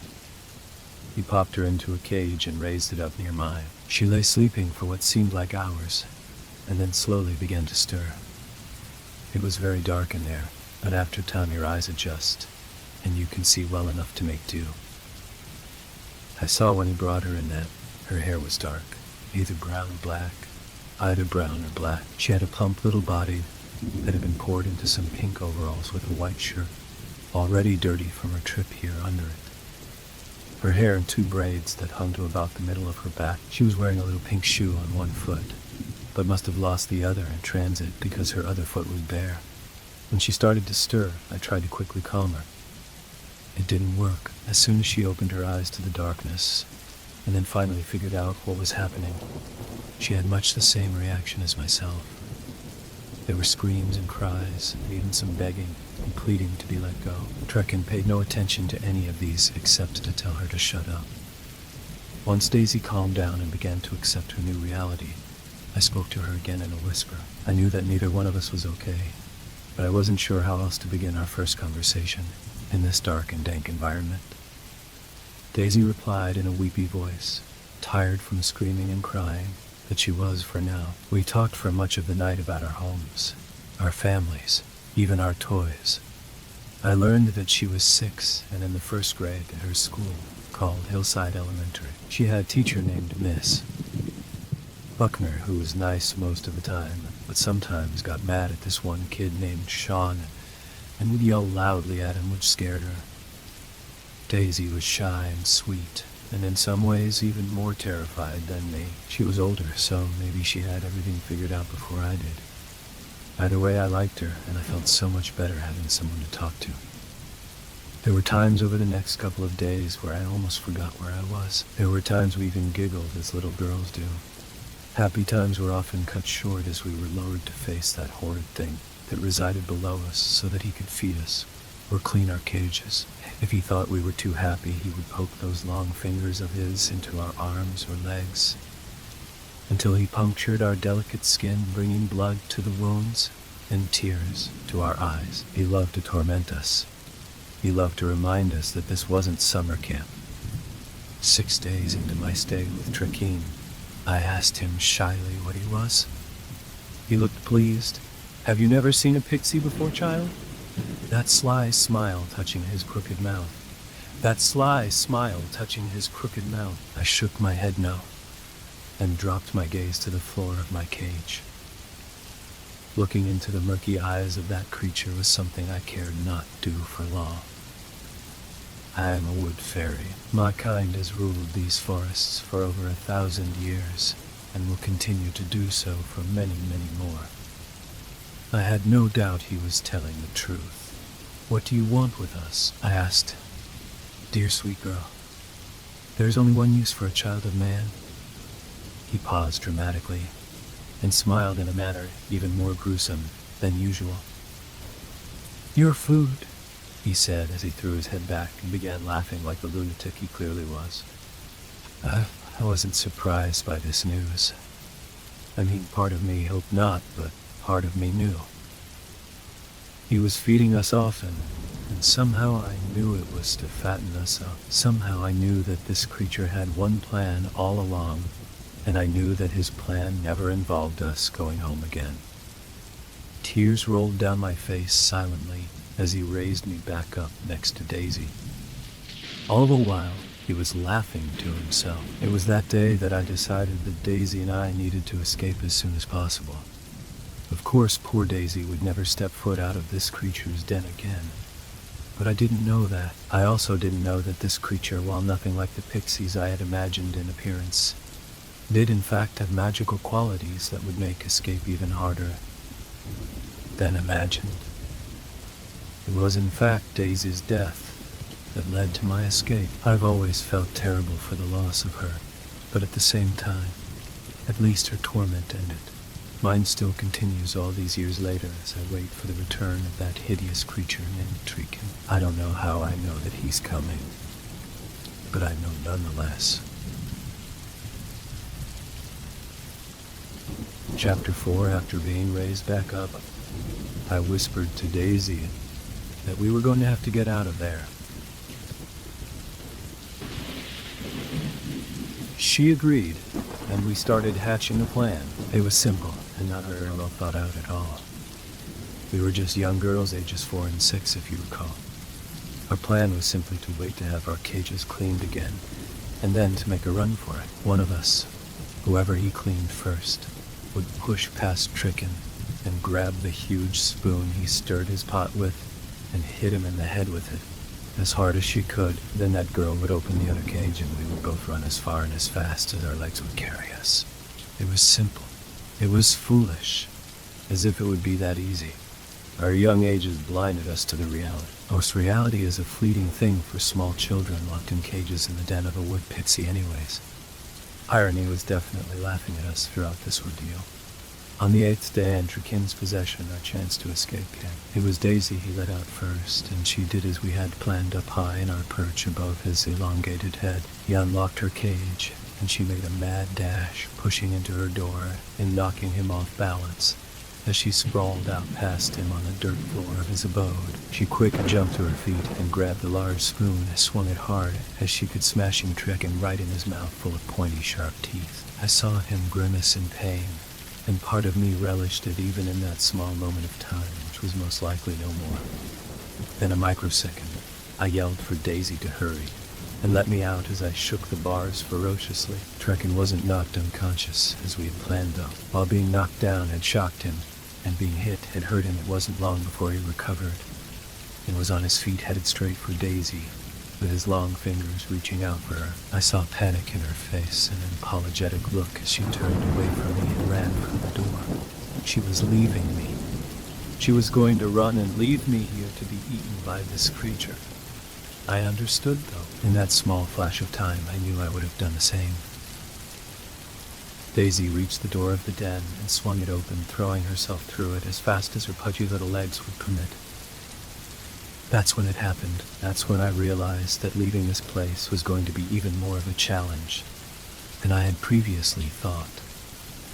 Daisy's body hit the doorway and not just bounced back, but was thrown backwards with the force of a Mack truck hitting her. She flew through the air and hit the far wall of the dome-shaped room. What I'm going to tell you next is graphic, but I see no point in making this out, albeit anything other than the full account of what I saw and heard during my stay with Trikin the wood pixie. Daisy hit that wall with such force that I could literally hear the bones in her little body break into pieces inside of her. The back of her skull flattened against the wall, and as she bounced off and hit the floor face first, she left behind what could only be blood and brain matter with chunks of skull that actually stuck into the wall. I let out a scream and fell backwards in my own cage. My only friend in this hellish place was dead. I know this sounds awful, but I didn't know what upset me more. The loss of her, the realization that I was alone with Draken, or the realization that my own death was next. Either way, I lay there in the bottom of my cage, crying uncontrollably. Draken had walked over to where Daisy lay in a pile of broken flesh and bone and was hovering above her. I heard him laugh maniacally, and then even through my own sobbing, I heard him say something that caught my attention. "Silly child of man," he said. "You can't leave this enchanted space without the key." I opened my eyes and looked at him, and saw that he was holding out a rope from his neck.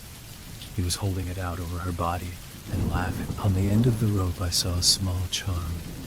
It wasn't a key at all, though. It was, my God, it was a tiny little unicorn. I had seen that tiny creature before. The last time was the day I was brought here, and it was alive. This time it was more like a little glass figurine, but it was the same creature. I was sure of it. Trikin picked up what was left of my new friend and carried her into the next room. I sat there debating in my mind how I could get that necklace from around Trikin's neck and escape this awful hole that he called enchanted. The events of the day had worn on me, though, and I fell asleep leaning against the bars of my cage. When I awoke again, I peered down into the faint light below me to see Trikin coming back into the only room I had known for days now. He had a tray in his hands, and on the tray was pieces of meat and blood. He tipped the tray up, and they slid into the boiling pot below me, splashing some of the hot liquid inside onto the floor. It was then that true terror touched my soul yet again. It was then that I realized that was Bo cooking my friend Daisy. It was then that I realized that the food I had been eating since the third day of my capture was whatever child had sat in this cage before me.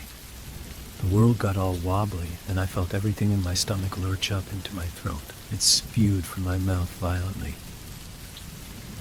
And then the world went dark as I fell face first into my own freshly spewed vomit. Not a pretty picture, I know. One I wish wasn't locked into my memory, but that's what happened. Sometime later I opened my eyes to my cage being opened, and I jumped backwards so hard I hit my head on the bars of the cage and saw stars. Draken was peering in at me with his teeth showing in a snarl and saying something about I'd better not try anything, or I'd be joining my friend sooner than later. His long wood-like fingers grabbed a hold of my tiny wrist, and he dragged me out of my cage in one movement and threw me to the floor. He towered over me and then grabbed a large bowl and to my shock dumped cold water right on top of me. "Dirty, filthy creatures, children of men are," he said, shaking his head. Still, you could see the enjoyment he got out of dumping that cold water on top of me while I was still dazed and confused from the events of the day. One side of his face lifted in an Elvis-like sneer, and he dumped a second pot into my cage, rinsing away my vomit, urine, and feces. He grabbed another pot and dumped in some new leaves and twigs, and then grabbed my drenched body and lifted it back into the cage. He peered at me through the open door for a moment. Thought he was going to say something, but then he shut the door and locked it once again. He didn't raise me up, though. He left me hanging just a few feet from the ground and started to fill a bowl from the large pot in the center of the room that he had generously fed me from all along. I instantly started shaking my head and crying. He reopened the cage door and slid the bowl in. "Your friend is sweet as pie," he said, laughing as he started pulling the rope that rose my cage into the air. Once raised, I looked at the bowl and I cried. I told Daisy I was so sorry. I knew then that I would go hungry, either until I finally died, Trikin finally killed me, or until I escaped this place. I was hopeful for an escape. My little brain just couldn't think of how to do it, though. No matter how much I tried, I couldn't figure out how I would ever be able to get down. get the key, and escape without being killed. 4 more days passed, and with each day, I grew weaker from lack of food. The weaker I got, the less hope I had. I was now on my 12th day here in this hell, and I was now hoping more for death than anything. I just lay in the bottom of the cage, not moving, not speaking. I didn't cry. I didn't do anything. Honestly, I think that was also a big part of being able to escape. Trikin grew concerned. Not because I was weak, but because I was getting thinner and thinner. "You're no good to me without some meat on your bones," he said. He was clearly angry. He lowered my cage and stared at me. He must have been thinking of ways to get me to eat, or deciding if he should just kill me now, before I could lose more weight. But he said nothing. Just stared. He stared for what seemed an eternity, but I was lost to my own little world, slowly dying as I lay there in the bottom of my cage. Trekken didn't bother to lift me back up. When he went to the other room for the night, he left me down low. I'm not sure if he didn't feel I was strong enough to be a problem, or if he just plain forgot. As I entered into day 13, I sat up slowly and looked around the room I was in. Escape hadn't crossed my mind just yet. First, I was merely looking to see if there was any food near enough to me to reach and eat. Across the room on a small table, I saw something that looked like bread. My stomach growled, and I touched the lock on my cage door as if it would just pop open because I wanted it to. It didn't. I reached my arm through the cage and tried to grab the edge of the pot in the center of the room. My fingertips were about 2 inches shy of reaching it, and so I stretched and leaned. It was then that I realized my entire arm was now out of the cage and half of my head. I realized that it might be possible to slit my entire head out of the bars of the cage. I pushed and pain hit me instantly as my ears bent up tight against my head, and one of them scraped against the rough metal of the bar and ripped open. Blood came pouring down my neck and onto my shoulder. It wasn't enough to stop me from pushing, though. The pain in my ear was nothing compared to the pain in my stomach, and I pushed with barely a sound as my head popped out of the bars of the cage. Of course, now here I was, with my head and an arm hanging out of my cage about 3 feet from the ground, and not sure what to do next. I was sure the rest of my withered body would slide through as well. But what if Trikin caught me? Fear made my heart pound against my tiny rib cage almost hard enough to physically see it. I decided I'd rather die fighting than laying in that cage. I don't know why I decided it. I don't know where that strength was for the days before this moment. But I was suddenly filled with the desire to live. Pushing through the bars was easier than I imagined it would be. After 4 days of not eating, my tiny body was little more than some skin and bones. Had I been in the air, this would have been pointless. But this close to the ground, it was an easy task. Of course, going head first was difficult, as I had to lean downward and fall to the ground, head first as well. As I left the cage, it swung back away from me ever so slightly, and when it swung back, it hit me right in the side of my head. Just as I was setting myself upright, the metal created a gash that instantly began to bleed about 1 inch long, and I grabbed my head and cried out before I could stop myself. I stood there like a deer in the headlights, quite sure that Trikin was going to come running and destroy me with one hit from those pointy wooden claws of his. Everything remained quiet and nothing stirred, though. I walked over and grabbed the bread like stuff from the little table and began shoving it into my mouth. It was the most delicious thing I had ever eaten in my life. It wasn't bread. It was better than bread. It was moist and sweet, and after just a few bites, I was already feeling full. I kept eating, though, until my little belly protruded. When I was done, I looked around the room once again. Something in my brain said I should climb my butt back into that cage and live to fight another day. Something else in me was screaming, though. It was screaming to me to find a weapon, to look for Trikin, to take that necklace. Finally, to escape this place. I listened to the second voice. After all, that one was much louder. Chapter 5. I slowly and quietly crept into the next room. Treekin was not there. It was a small room with tables and cabinets on one side. This was the room where he prepared the meat for his stews. There was also a hole in the floor to one side of the table. I peered in and the smell came up and hit me in the face like a baseball being pitched by a professional pitcher. I knew right away that this hole was where he threw the parts he couldn't use. I almost lost the new food I had in my belly, but managed to keep it down. I rose from my knees and started to quietly open drawers, looking for a weapon of sorts. On the third drawer, I found a knife. It wasn't very large, but it was sharp, and it fit in my tiny hand nicely. I grabbed it and walked very slowly, one step at a time, to the next dark room. Although it wasn't a room, it was a hallway. I was so glad the floors were made of dirt. No squeaky wood boards like in my house. Down the hallway there were two doors, both closed. It was clear that the Treekin was behind one of them. I was terrified that he was just standing there in the darkness of one of the rooms waiting to pounce. Suddenly, I was sure he left me down on purpose. I was sure this was all part of his game. He knew I couldn't escape the house, so he was playing with me before killing me. Maybe fear makes little girls taste better. I almost turned around and ran for the cage. I didn't, though.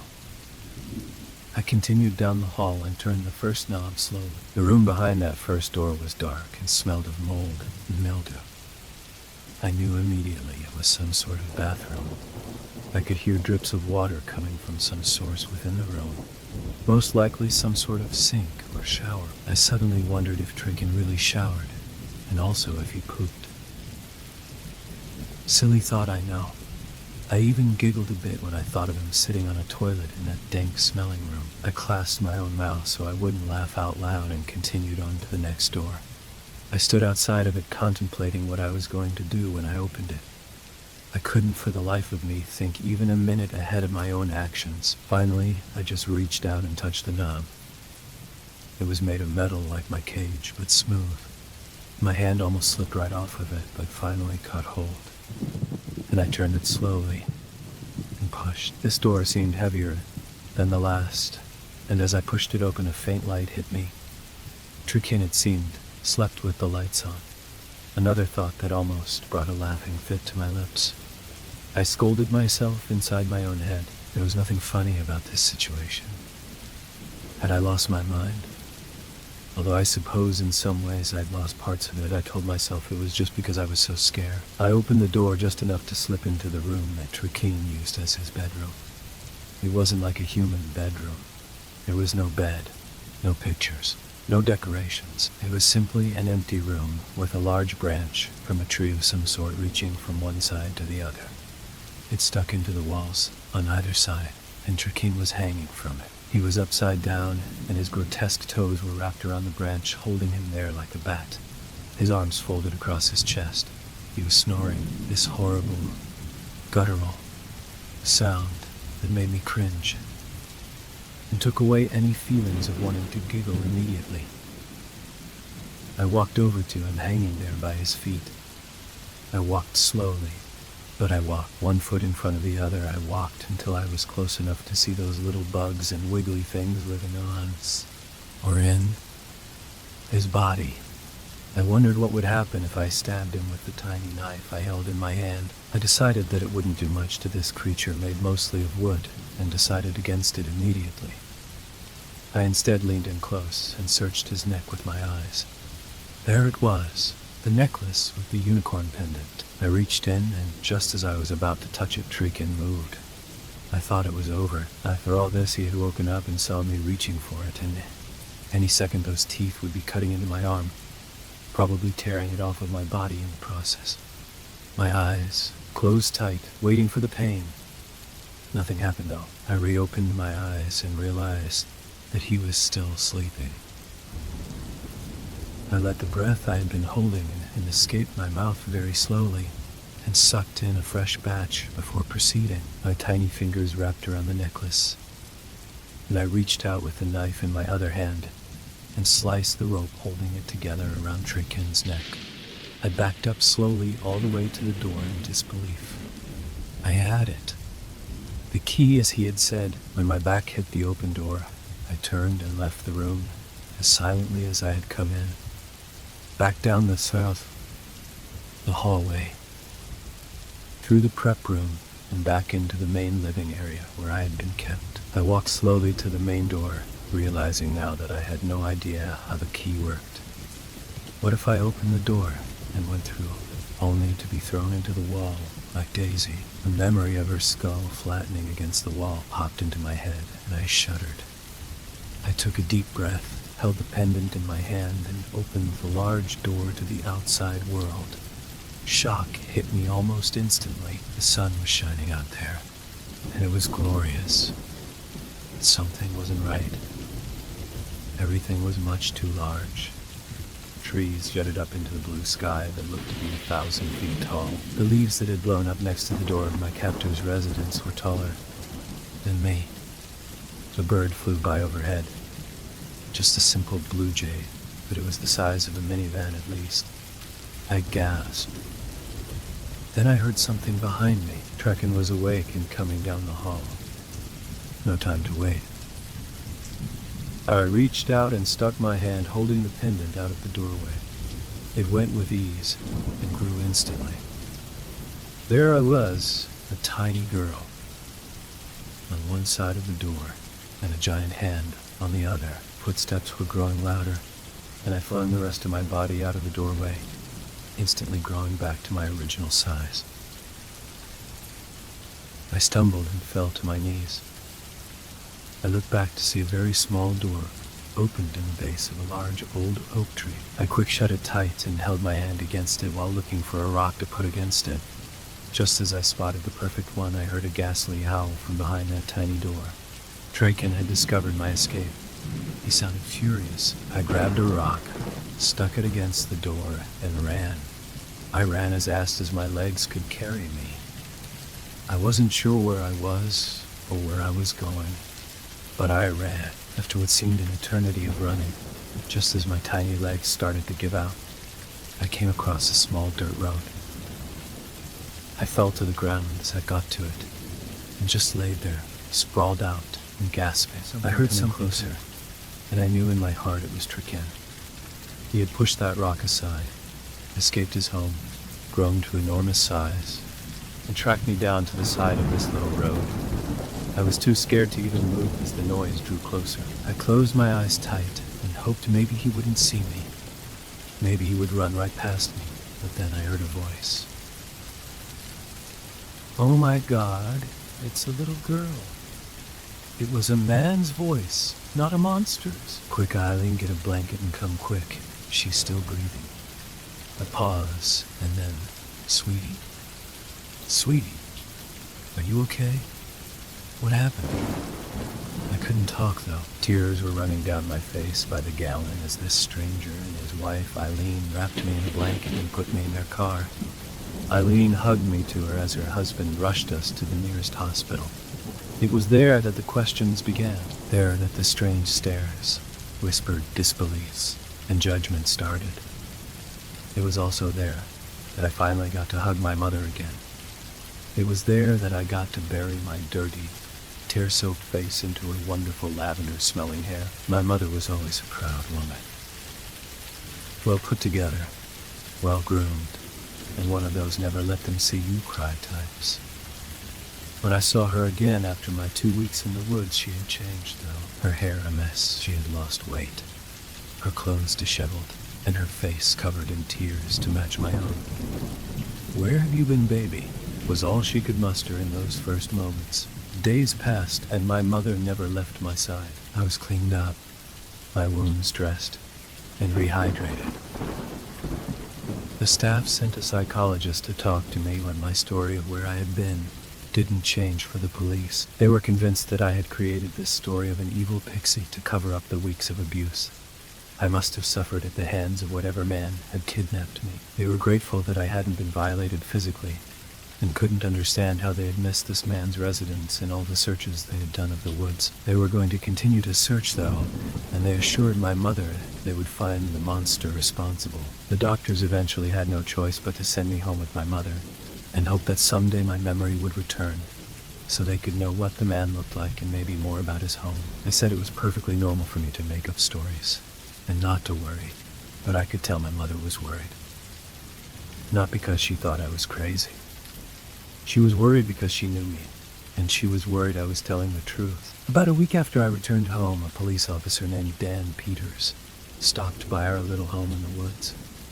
He asked my mother if he could speak to her in private. My mother asked me to go to my room and wait there for a moment. I didn't like being away from her, and had in fact slept in her bed every night since I had been home, but I did as I was asked. I left my door open and stood near it though, ready to run back to her should anything happen. From my doorway, I could hear them talking in hushed tones. I heard something about Daisy. I could hear my mother say what a shame it was, and how badly she felt for the family.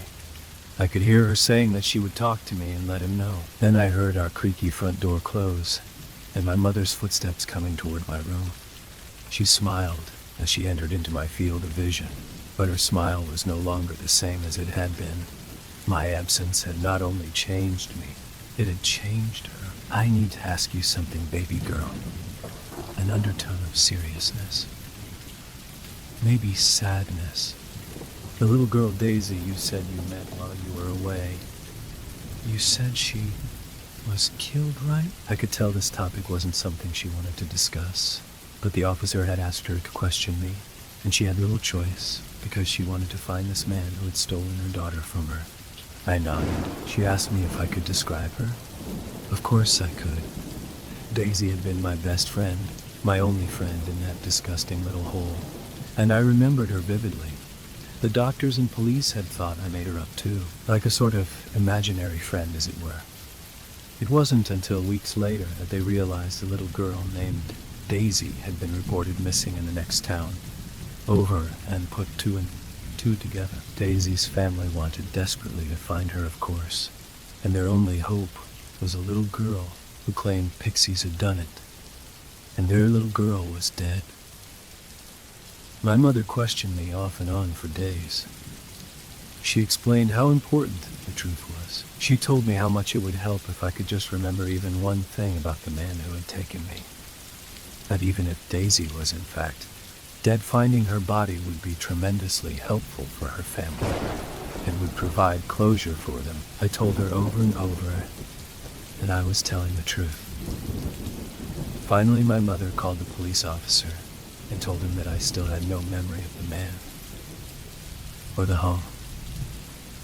I heard her apologize and tell him she would call if anything changed. It never did. Years passed, and Mother and I moved to Georgia to be closer to her sister, Annie. She said she could use my mother's help with her 4 children, but I knew it was more like my mother could use her help. Our bills were behind, and since Mrs. Willow had passed, work from my mother had been scarce. We were still the talk of the town, and I was always known as the strange little girl who had lost touch with reality. I was teased by children and pitied by adults. A change was just what we needed, according to my mother. So we moved. We decided there would be no more talk of the past. Everything was fresh and new from that moment on. I had agreed and never spoke another word to her about my time with Tricken. He was never far from my thoughts, though. Even though I was now 9 years old, I still feared that creature coming for me. I stayed close to people, and even after the move, slept in the same room as my mother. Until I was nearly 13 years old, I was terrified to be alone. I was right to be. At age 13, I saw Tricken again. I saw him briefly, but I saw him. I was outside in the yard with my little cousin Abby. She was running through the sprinkler and squealing with joy.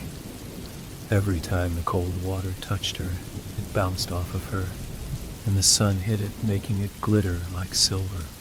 Back and forth she went, and I sat under the tree nearby and watched, giggling. I envied her youth, her innocence. It was something I had lost at age 4, and though I was still just a young girl at 13, my eyes told a different story. My eyes were those of an old lady who had seen much and lived long.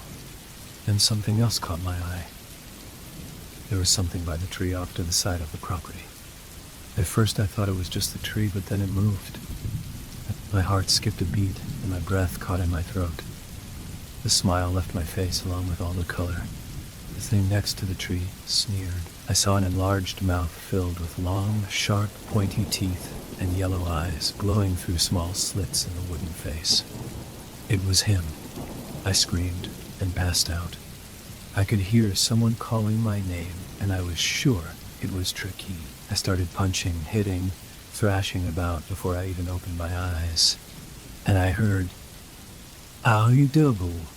She hit me. I stopped and looked around to see my aunt standing there holding her bloody lip, and the rest of the family staring at me like I was a mad woman. I started to apologize immediately, but then fear caught me again, and I pushed everyone out of my field of vision. I looked at the tree across the yard, but Trekken was gone. When everyone asked me what was wrong, I apologized again and said it must have been the heat was too much for me. My mother held me into the house and got me some ice water, asking if I needed a doctor. I told her no, that I'd be fine. But I'll tell you, I was shaken to my core. Trekken had escaped. Not only that, he had found me. I saw him again a week later, and a month after that. He never came close, but he always popped up when I least expected it, and sneered at me in that sly little smile that said I would pay for escaping. I started to research pixies. Turns out there were others who had been abducted and escaped their grasp as well. Not many. None currently living. There were a few accounts of their stories in books, though. Most of them were pretty similar to mine. One little boy named Jonathan had escaped, and then, much like myself, began seeing his captor later on down the line when he was older. He said for years yes, a girl pixie, although similar in appearance to Trekken, had just popped in, almost as if to say hello. He said he had finally come to the conclusion that she could not capture him again. Something about the magic only worked on the mind of children who believed in magic. Once you had matured or lost your innocence, the hypnotic music could no longer be heard by your ears, and whatever pendant they had used as their key no longer came to life to lure you in. I had brought Trekken's key with me when I escaped, but the police had put it in evidence. Weeks later it had disappeared and was never seen again. I knew he had retrieved it. As I've gotten older, though, and my mind has grown dimmer, more like that of a child at times, I have sworn I could hear a faint music in the distance. During these episodes, I've been told I just get up and head off towards the woods as if in a daze. I often awake to one of the nurses here at Wildwood Nursing and Rehabilitation Center shaking me gently and calling my name. Terrifies me because I know that even though Trekken could not get revenge on me all these years ago, I have now come full circle back to the innocent mind of a child at times, and I know he is just biding his time and waiting for me. I have tried to tell the nurses to please watch me closely, to please not let me go into the woods. I have begged them to please keep me safe from the pixies. They always smile at me and tell me to calm down and not to worry. I worry, though. I worry every moment that my thoughts are lucid. I look over to the woods and I see Trekken sometimes, standing there by the trees and smirking. He hasn't changed a bit, even though I have aged decade after decade. I fear I shall be gone soon, but I wanted someone to know my story. I wanted someone to know that I did not wander off and disappear into the woods. I want someone to know that when I am gone, it is because I have heard that hypnotic music and once again seen that magical little unicorn with the jewel-encrusted horn. I want someone to know that I've reached out even though I was scared and touched that horn, and that I was then shrunk down and dragged into a doorway. A small doorway in the base of a giant tree. Once there, I want someone to know that Trekken will be waiting for me to awaken, so that he can torment me before finally lunging at me and sinking those horrible teeth deep into my throat. The last thing I will see is the ceiling of that little dark dome as the blood leaks from my body, and I die the death I should have died many moons ago. I know in my heart of hearts that Trekken will look at me laying there on his dirt floor, and he will smile that horrendous, crooked, jagged smile and enjoy his sweet revenge. No one ever truly escapes a pixie. I know that now. No one ever really escapes true evil. Wait. What's that I hear? Do you hear it? It's music. Sweet, melodic music. Like an angel playing a small flute. It's beautiful. I wonder what it is. I'll continue this when I return from seeing where it's coming from. It sounds like it may be coming from that tree over there. Story 5. The 1980s. The wonderful years of my early childhood. Filled with the delicious smells of Christmas, baked apples and amazing memories of endless warm summer days.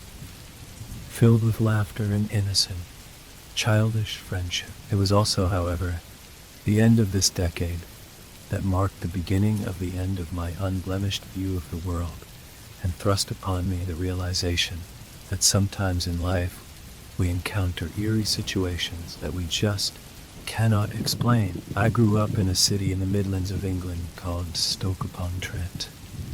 My mother had grown up in a town on the outskirts of the city called Uttoxeter. I recall countless happy visits to this town to see family and friends. However, it was during one of these visits that the first incident that really made me question my views on reality occurred. It was the summer of 1989, and I was 9 years old. My family was visiting an old childhood friend of my mother. I was very excited to be there because these people had a daughter named Allie who was my own age, and it meant that I would not be subjected to the endless whining of my irritating 6-year-old brother alone. There was to be a dinner party late in the afternoon, after which my family would be leaving me there overnight for a sleepover. I felt special because my brother was going to be going home with my parents, and I would be having all the fun. The other guests had not arrived, and dinner was quite a while from being ready. Not wanting children underfoot while the food preparation was taking place, Allie, my younger brother, or even younger brother, and I were unceremoniously foisted outside into the back garden to play until it was time to go inside, to wash our hands, and eat. Allie lived in a cul-de-sac, the end house of which backed onto Uttoxeter racecourse. Behind Allie's house, running the entire length of the short street, was a huge plot of land containing an old condemned house that had suffered some fire damage many years earlier. Rumors were rife in the late 80s about the fate of the house. There were rumors about arson due to drug debts, rumors that the house had been home to a sex offender and his family who had fallen prey to a vigilante-style attack, even rumors that one of the occupants had committed murder, and that somebody had decided that it was high time that this person get what they deserved. All anyone knew for sure was the fact that in one upstairs bedroom, 2 very certainly innocent young people had sadly succumbed to smoke inhalation. Surrounding the house was a huge, overgrown orchard, and surrounding the grounds themselves was a high wall. The entrance gate, equally high and locked with a gigantic rusty padlock, was situated right at the other side of the grounds, far away from Allie's house. As young children, blissfully unaware of the desolate history of the house, Allie, our brothers and I had spent many delightful hours with our parents slipping through a gap in the hedge at the bottom of their garden, and walking the grounds to pick apples, pears, and blackberries with which we could make fruit crumble when we returned home. On this particular day, as Allie and I sat restlessly at the bottom of the garden, bored to tears after having played with all the outdoor toys, and having spent at least 10 minutes petting her rabbit, our eyes met, and she glanced and nodded at the thick hole in the hedge, knowing full well that we were not supposed to enter the orchard without permission, and stealing a stealthy glance up towards our brothers, playing with their boring boys' toys, up by the back door. We surreptitiously slipped through the hedge into the woods beyond. We felt absolutely no fear, for the orchard was our playground of old. We fantasized about fairies and magical beings as we clambered around through the undergrowth, dropping apples from the trees into the front of our outstretched jumpers. Maybe if we told our parents that we only ventured a little way in, they would disregard our disobedience and allow us to make apple crumble after dinner. Suddenly, and seemingly with no warning, we realized that the old derelict house was directly in front of us. You could tell from the outside that the place had once been truly magnificent. 2 stories high, built of gray stone. The house inspired our 9-year-old selves to romanticize about beautiful princesses trapped in ivy-covered towers. It was sad to see the soot-licked empty downstairs window frames that were still home to shards of jagged broken glass, and the weed-ravaged front door that had long since fallen from its hinges and began to decay upon the moss-covered ground. The upstairs windows were boarded up, presumably less accessible to vandals, and the roof looked patchy, as if the slate-gray tiles could fall at any given moment. We stared up in awe. I confess that I was again thinking of handsome princes charging through the orchard, sword in hand, ready to bestow true love's kiss. Allie, being a Sixer in one of the local church's brownie groups and also being heavily involved in a lot of out-of-school sporting activities, was much cockier than I, and of an extremely curious nature. She quickly stated that we absolutely must go inside to explore. Hesitant for merely a second, I agreed, and we marched bravely forward, peering in through the dilapidated doorframe. Directly in front of us we could see a long hallway with a large, fairly well-lit room to the left. Gazing farther down the hall, we saw several more doors that led off to the left, and what appeared to be the kitchen at the end, but it was hard to tell as the hallway really didn't seem very long. More like a corridor. There was a wide staircase to the right that obscured any possible doors on that side of the hall. Looking up the staircase, I felt my first faint twinge of unease. Due to the boarded-up windows on the upper level, it was difficult to see very far up the staircase at all. In fact, of course, this must be due to my childish imagination. The stairs seemed to be swallowed just over halfway up by an unnatural, eerie darkness, seeming not to notice that huge gaping mouth of the staircase and grabbing my hand. Ellie pulled me into the large room to our left. It had obviously once been a sitting room, defaced by graffiti. There was a good amount of soot-damaged flowery paper peeling off the walls. There were even some old and extremely dingy-looking armchairs that had certainly seen better days. Forgetting all about the staircase, I squatted down by the fireplace, beckoning Allie to follow, and we allowed our apples to fall onto the cracked hearth. Light, magically dappled from the canopy of trees above us, streamed through the empty window frame. It seemed enchanted, almost as if real fairies might actually live here. We sat and chatted for quite a while, giggling with our childish innocence about a trick that we meant to play on her brother that night. She had a set of walkie-talkies, and we planned to leave one under his bed and whisper into it as he was falling asleep to basically scare the pants off him. In hindsight, this seems very cruel, but at the time we genuinely believed that it was terribly funny.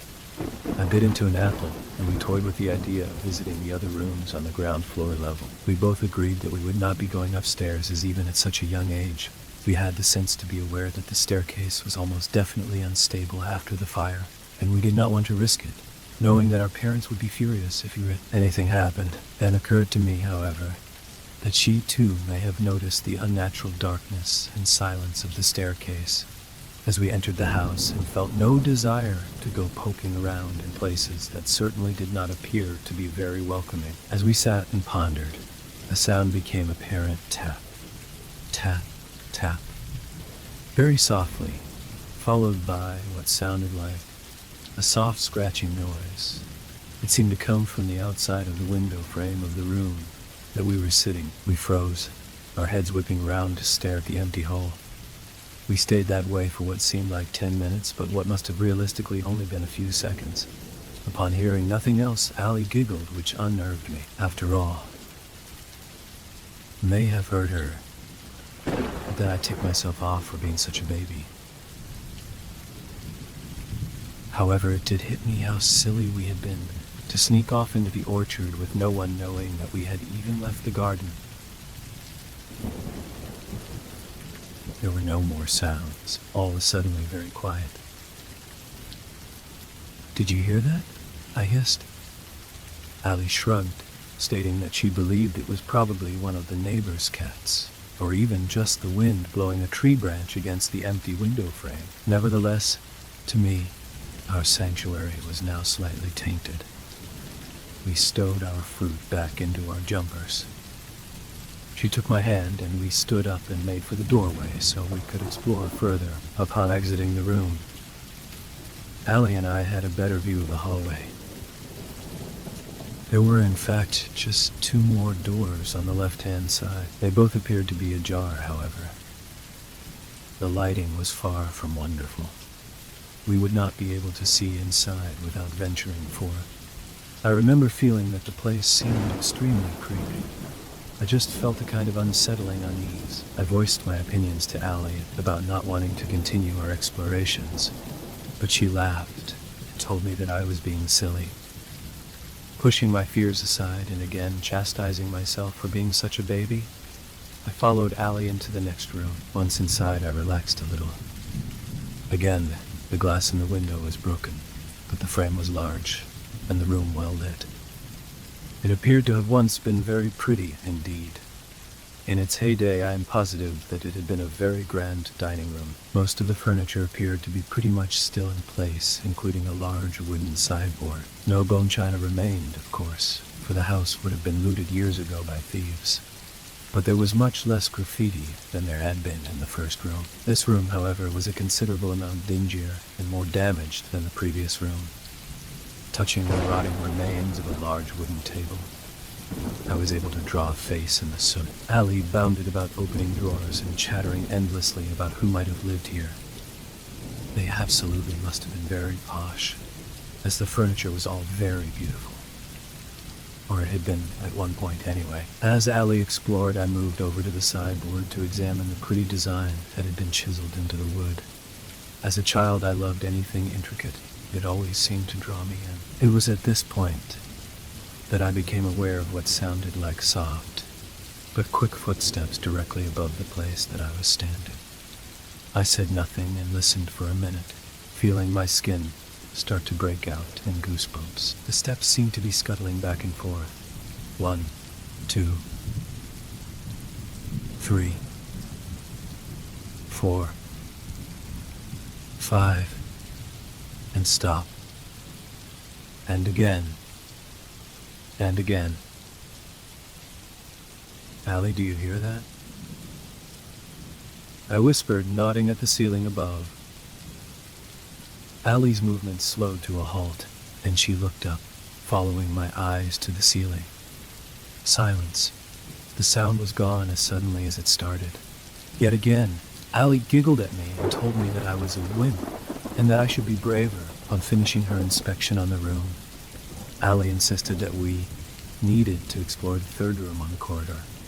Then we could go, as I was obviously too much of a baby to continue. Was she seriously not feeling the sense of dread that was now firmly lodged in the pit of my stomach? How on earth could she be so blasé about the fact that we were in the middle of a creaky abandoned house in the middle of an orchard, and that nobody else knew where we were? Allie placed one hand on the door of the third room, making sure not to drop her carefully gathered apples, and pushed gently. The door swung open, and we both gasped, me in horror, and she, I suspect, in awe. This was obviously the room in which the fire had raged at its worst. It was a much smaller room than the other two, and the window was extremely tiny, hardly allowing any light at all. The walls appeared to be almost totally black from grime. There was no furniture to be seen. The wall parallel to the kitchen had been entirely burnt through, and we could see the outlines of the blackened remnants of kitchen units hanging like long-dead prisoners, manacled in some hellish dungeon. The dripping noise gained our attention. We looked to the source and noted a dirty gray puddle lying against the same burnt wall, leaking through into the kitchen. Looking up, we saw a sizable hole burnt into the ceiling, appearing as emptily black and uninviting as the staircase. This was the source of the fluid, and I knew then that I had had enough. This place is horrible, I hissed at Allie. All fantasies of fairies and princesses had long disappeared, and been replaced with an unpleasant disquiet. This was no palace. It was a place where bad things happened. I had become certain of that, and I wanted to leave. Allie looked at me and sighed. Okay. And we turned to face the open doorway that lay at the end of the hall, as open and inviting as any ice cream parlor or toy shop. This was when things started to take a turn towards the inexplicable. We took several steps towards the door, and we froze. Remember back in the day, those toys called space hoppers? It looked like giant, heavy-duty balloons with large ears that you held onto so you could sit on and bounce around. Well, Allie owned one. It was bright pink and had the face of a goofy bunny rabbit painted on the front. And it was there, out in the hallway near the base of the stairs facing us. I remember that I felt physically sick. I had been correct. Someone was there. But who on earth could it be? Oh, how silly we had been to just disappear like this. Had our brothers seen us sneaking off into the orchard and decided to play a joke on us, similar to the one that we planned on playing on Allie's brother that night? I stood frozen to the spot, not wanting to venture any further along the corridor and confront whatever must be lurking there waiting for us. "Come on," Allie whispered. "Come on." There was no other way out. I didn't fancy my chances with either of the empty window frames in the first two rooms, which still housed shards of broken glass. If I ripped my skirt, my mother would be furious. I felt sick to my stomach as we slowly took several steps forward, more of the hallway coming into view, revealing the wide, open mouth of the staircase. Suddenly, Allie was jumping up and down and howling with laughter. She grabbed my hand and pulled me onward. I looked up and felt an immediate sense of relief. There, standing on the first step of the staircase, was Allie's friend Evangeline. I had completely forgotten that her family had been invited to the dinner party. A year older than us, Evangeline lived in the road parallel to Allies, the road that boasted the entrance to Exeter Racecourse, where a lot of well-to-do, rich people lived. Evangeline was by character extremely bossy and horsey, a direct result of having grown up privileged. Upon our questioning of what she was doing there, and did she see us sneak in, Evangeline smiled at us with that wide, cheeky grin that we knew so well, and she pointed up the stairs. "Come upstairs," she giggled in her distinct, rather posh voice. Evangeline's father was the managing director of a company several cities away, and she attended boarding school during term time, and always returned for the holidays extremely well spoken. "I have been exploring up there, and I found something that I really want to show you." With that, she turned her back to us and bounded up several stairs. Allie, of course, moved forward immediately, but gazing up into the pitch darkness and remembering the dripping black hole of the third room, something inside made me grab her wrist. Without turning back around to look at us, Evangeline spoke again. "Come on," she urged. "You really need to see what I found up here." At this point, she was no longer bounding up the steps. She was walking very slowly, one stair at a time, lifting one foot then the other without looking back. It almost looked as if time had slowed down. I found this odd, and again a nagging feeling of disquiet gnawed at my stomach. What on earth could she have possibly been able to find in that pitch blackness? And quite honestly, what had she been doing up there all alone in the dark in the first place? It was the last place any well-behaved little girl should be. Evangeline took another step towards the darkness and stopped. "Are you coming?" she asked. This time her voice seemed laced with what sounded like an irritable, maybe even demanding tone. However, despite her obvious irritation, she didn't turn around, and her arms hung down limply by her sides. Again, Allie made a move forward. This time when I grabbed her, I yanked her back hard and she turned her large green eyes on me in surprise. I looked up at Evangeline as she took another step into the ever-increasing darkness, and then something struck me. Evangeline was a girly girl. Allie and I often compared clothes. Remember in the 1980s, those awful layered, rah-rah skirts with matching frilly shirts or jumpers? Well, Evangeline would never be seen without one of those outfits on. Yet the girl in front of us was wearing what appeared to be cut off, mid-calf-length dark blue jeans and a gray sweatshirt. As I watched her climb, almost swallowed now by the unrelenting nothingness, it was then that I noticed something else. It had to be a trick of the eye, surely. As the gloom closed in on her, her arms seemed to be growing longer and longer as they continued to hang limply by her sides. I looked across at Allie again and noticed that she too was staring at Evangeline. and her eyes were now narrow and confused, as if for the first time she was getting some inkling that something may indeed be amiss. I tried to take a step backwards, but for the first time ever in my life, I was paralyzed with what must be irrational fear. It had to be the eeriness of the house, coupled with the odd behavior of our friend, causing me to imagine things barely visible now. Evangeline finally stopped her slow, deliberate steps and turned around. She was nothing but a dark silhouette. Again we heard her speak. This time we heard it in a whisper, but it seemed to me like the sound was inside our very heads. "Are you coming to see what I found, or will I need to come and fetch you?" As she spoke the last few words, she reached out her arms towards us, and I kid you not, those arms looked like tentacles in the darkness. Black, almost fluid, like her arms appeared to snake through the air down the stairs towards us. This broke the spell. Allie and I both suddenly found our feet, turned our backs on the thing on the staircase, and shot out of the front door. Forgetting our plans to make fruit crumble, the apples tumbled from our jumpers. We stumbled madly through the undergrowth, finally bursting through the hole in the hedge, our hearts thundering, and both of us sweating like pigs on a spit. Our brothers looked on in amusement at our disheveled appearance. What had just happened? I wondered. What earth had Evangeline been playing at scaring us like that? By this point, back in the safety of the garden, meaning back in our comfort zone, we briefly talked and convinced ourselves that the eerie nature of the upstairs of the house had caused our minds to play tricks on us. I even began to feel somewhat guilty for leaving our friend behind in that scary place. Looking at each other, we stumbled up the garden path to the back door, both still rather shaken and desperate for a drink of water, after which we were planning to try to convince our brothers to break the rules and accompany us back into the orchard, to try to see if we could find Evangeline and bring her back with us. The back door to Allie's house opens to the kitchen, which leads to a hallway that runs the entire length of the rather small house, ending directly at the front door. We both had a quick drink of water, gazing out into the hallway as we did so.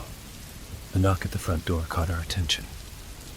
We automatically walked forward to see Allie's mother answer the door for Evangeline's mother, who was clutching a bottle of what looked like wine. She was apologizing for being later than she expected and explaining how her car had failed to start after she had visited the bank in town and had set her back half an hour. As she was ushered into the living room by Allie's mother, our jaws dropped in terrified, gut-wrenching horror as she moved to the side to reveal Evangeline behind her, hair braided neatly, wearing a pink and white skirt and t-shirt set, and clutching a fluffy pink rucksack. Allie and I gaped in horrified amazement, and Evangeline stared back with a puzzled look on her face. Had we imagined our encounter in the abandoned house? Had it been someone else? Oh, the way children rationalize everything. We did, after all, still believe in fairies. It must have been another girl, but we had been so sure that it had been her. Finally, the puzzled look evaporated from Evangeline's face, and she smiled at us, then moaned with that sense of entitlement that she always exuded, that her day had been really boring.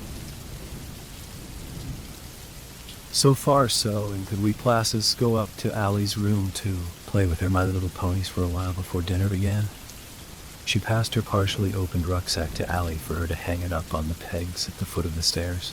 Allie glanced down at the bag and her face went white. I looked from Allie to Evangeline, wondering what on earth was wrong now. Still smiling, Evangeline, now standing on the bottom step of the flight of stairs, looked directly at me and simply said, "Silly, silly, silly," as Allie dropped the rucksack in revulsion, spilling its fruity contents out onto the hall floor. "You left behind your apples," Evangeline continued, her eyes glinting wickedly. "How were you ever going to be able to make crumble without them? Now, are you both coming upstairs?" Needless to say, in favor of the adult-filled safety of the living room, we declined. Story 6. The first time she could remember her father leaving, she was 4. Strangely, it wasn't the first time she'd felt as though she were alone. It was an odd sensation to know that there would be no hugs, no kisses goodnight, and she would be ultimately responsible for herself from now, and until he eventually returned. Her father was not an especially kind man to others. He didn't like a lot of people, but he worked hard to save them, and he loved her with every ounce of his being, and that was something that she could believe without question. Her father held her, kissed her, read to her. Her father loved her, but just so happened to be kept away by the military. He had a very important job. He saved lives, and that's just what daddies did. Her mother was another matter entirely. Mommy had very little to do with her, would not bother to speak much to her, would not bother to do much more than let her live on cereal and canned spaghetti once the girl figured out how to use the can opener. Mommy was nearly always glued to a book or to game shows on the television, every so often playing a computer game on the Commodore 64 they owned. In the 1980s, it wasn't unheard of that a child could wander away and do as they wished, and would eventually make their way home, but usually the parent was aware of where they were going. This girl, well, she could wander from one end of the base to the other, almost escape all the way to the next town, or disappear into the heavy woods to collect tadpoles, and her mother would never know she had left the front yard. Hugs and kisses were rare and given only on her mother's terms. Most of the time, the girl was passed off to someone else, not particularly wanted around, and had no idea that this was not how families were supposed to operate. Despite the fact that maternal love was not something freely experienced, the girl never felt alone.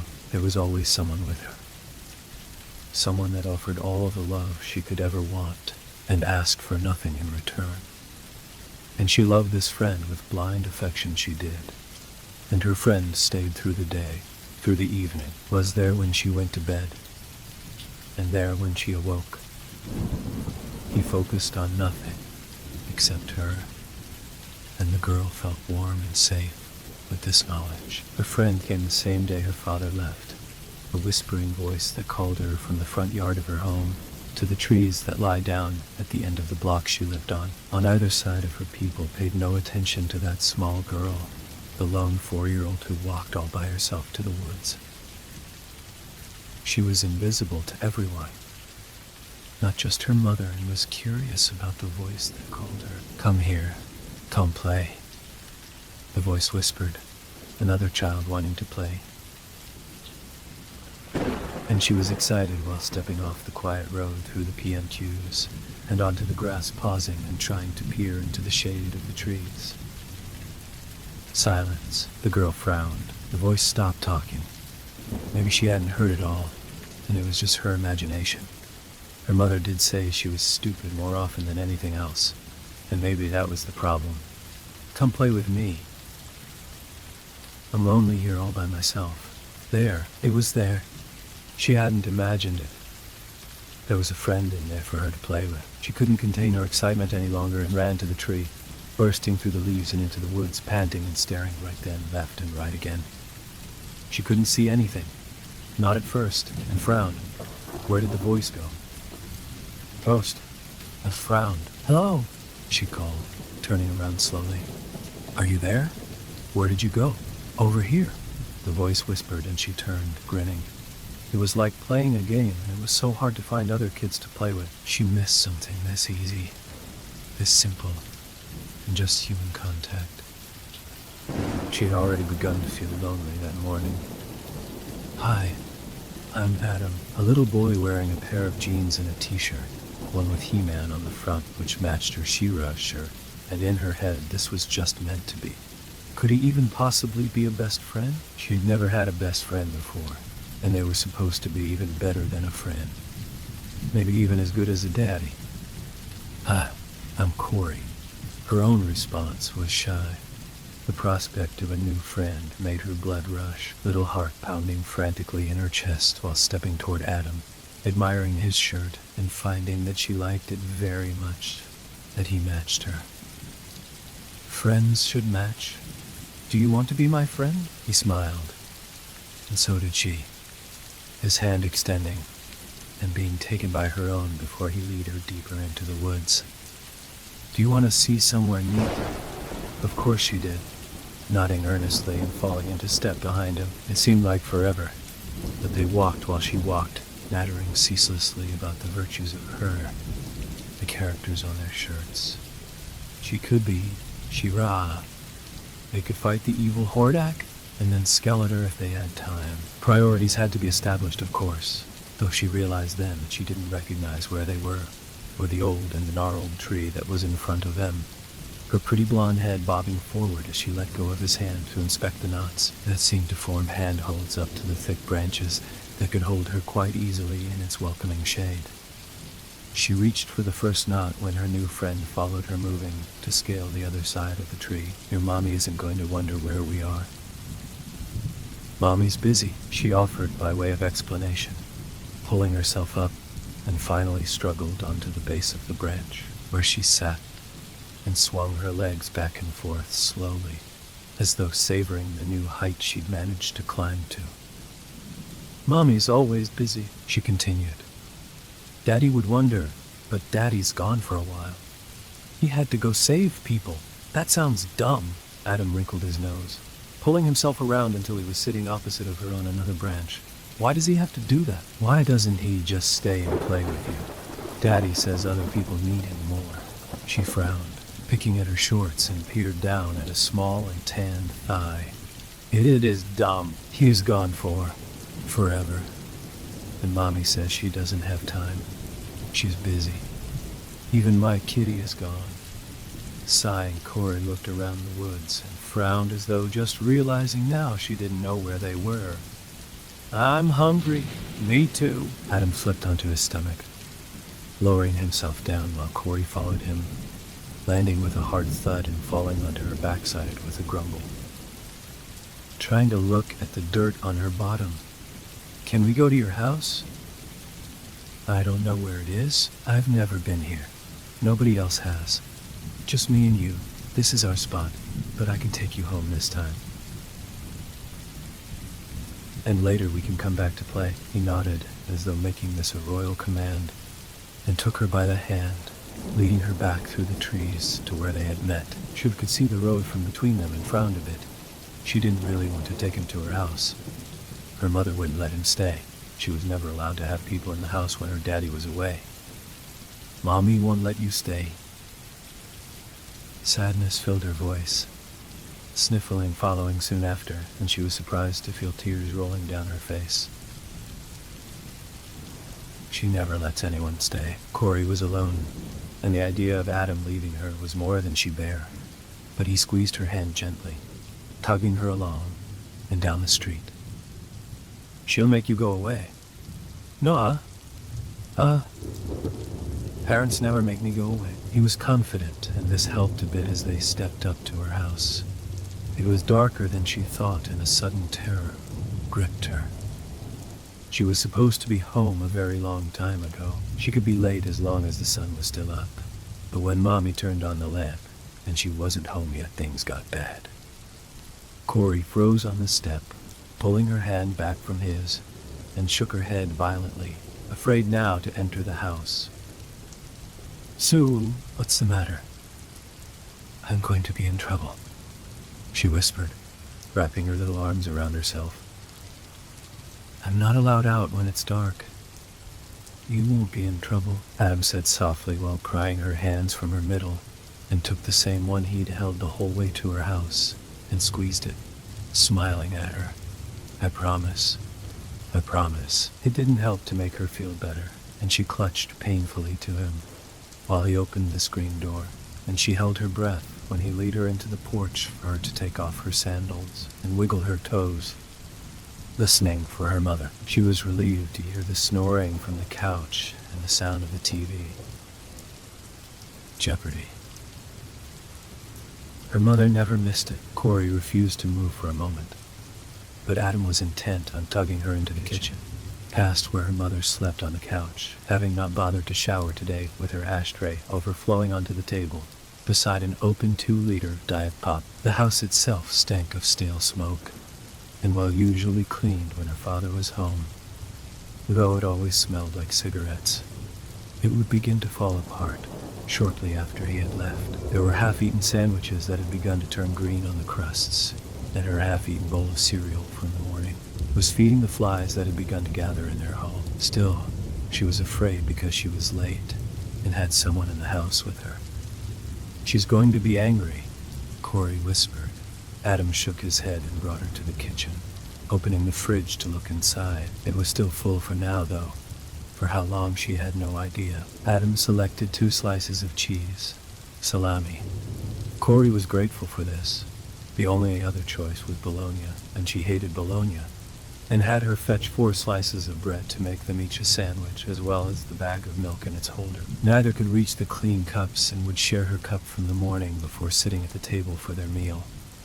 "Corey," a sleep-addled voice called from the living room, making the small girl freeze and look at her friend. Terror etched on her face when the footsteps started.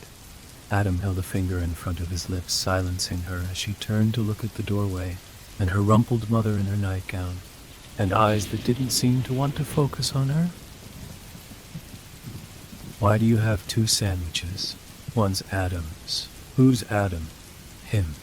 Corey nodded to her friend, who hadn't touched his sandwich, staring at her mother and shaking his head. He appeared unhappy with her mother, and her mother appeared annoyed with her, stomping to the table and grabbed the plate to slam on the countertop beside her. "There's no one there. For flip's sakes, Corey, I wish you had more sense. Why the hell would you waste food for an imaginary friend?" It came then. A sudden slap to the back of the head, and the girl felt her head snap forward, tears blurring her vision, hands resting on her thighs as she watched her fingers clench at her shorts. "Stop the damn weaning. You aren't hurt. Do you want me to give you a good reason to cry? Well, or are you going to shut the heck up?" She cringed, biting her lower lip, not seeing the unabashed hatred in the eyes of her new friend while he watched this scene unfold. "That's better. Christ, what the hell is wrong with you that you wouldn't just wake me up to make dinner? I missed Jeopardy because of you. Use your head the next time." Her mother sniffed the sandwich and rolled her eyes. "You didn't even bother to butter it. Thanks a lot, kid." She left the room, leaving Corey and Adam sitting in silence. Corey didn't reach for her sandwich or look at Adam for a long time. "She's mean," Corey nodded, swallowing hard while Adam pushed the cup of milk to her. "You should have a drink, eat your sandwich, and then we'll go play in your room." She didn't argue, just drank her milk and ate her sandwich without tasting it. And when she was done, she stood up and led the way to the stairs in her room. The living room stank of cigarettes. Her mother was smoking, coughing, and taking a bite of Adam's sandwich while muttering at just how useless her kid was. With shoulders hunched, she opened the door to her room, sitting on her bed, and reached for her stuffed mouse, petting the white felt it was covered in. "I miss my daddy," she said quietly when Adam closed the door before coming to sit on the bed beside her, sitting on the floor at her feet. "This doesn't happen when Daddy's home. We play and we laugh and watch movies. I'm not stupid when he's here." She swallowed hard and could no longer contain the sobs that she struggled to breathe through, tucking her face into the soft, white mouse, while Adam rubbed Corey's back. "I can make it better if you want me to. You worry," he whispered, reaching to tilt her face to look at him. "No more angry voice. No more mean words. No more broom." "Broom?" He appeared confused, and she felt her lip quiver, nodding, and lifted her shirt. There were welts on her sides, along her back, leading down, and most certainly on her buttocks. "What is that from?" It seemed as though a rage took Adam, and he scared her, causing Corey to drop her shirt and whimper. Rage led to yelling, and when that started, pain came shortly after. Adam closed his eyes, took a breath, and touched the side of her face. "Did the broom do this?" She nodded. "Corey, I think it's time to sleep." She didn't argue, moving to her dresser, and pulled out her favorite Garfield nightgown before going to the bathroom to change and brush her teeth. And he was waiting when she came back to help tuck her into bed, setting her mouse in beside her. "Good night, Adam." she whispered in the darkness, peering at the outline of where he stood. "Can you be here when I wake up?" She didn't see him frown, but heard the sharp intake of breath when he turned and left her room, shutting the door quietly behind him.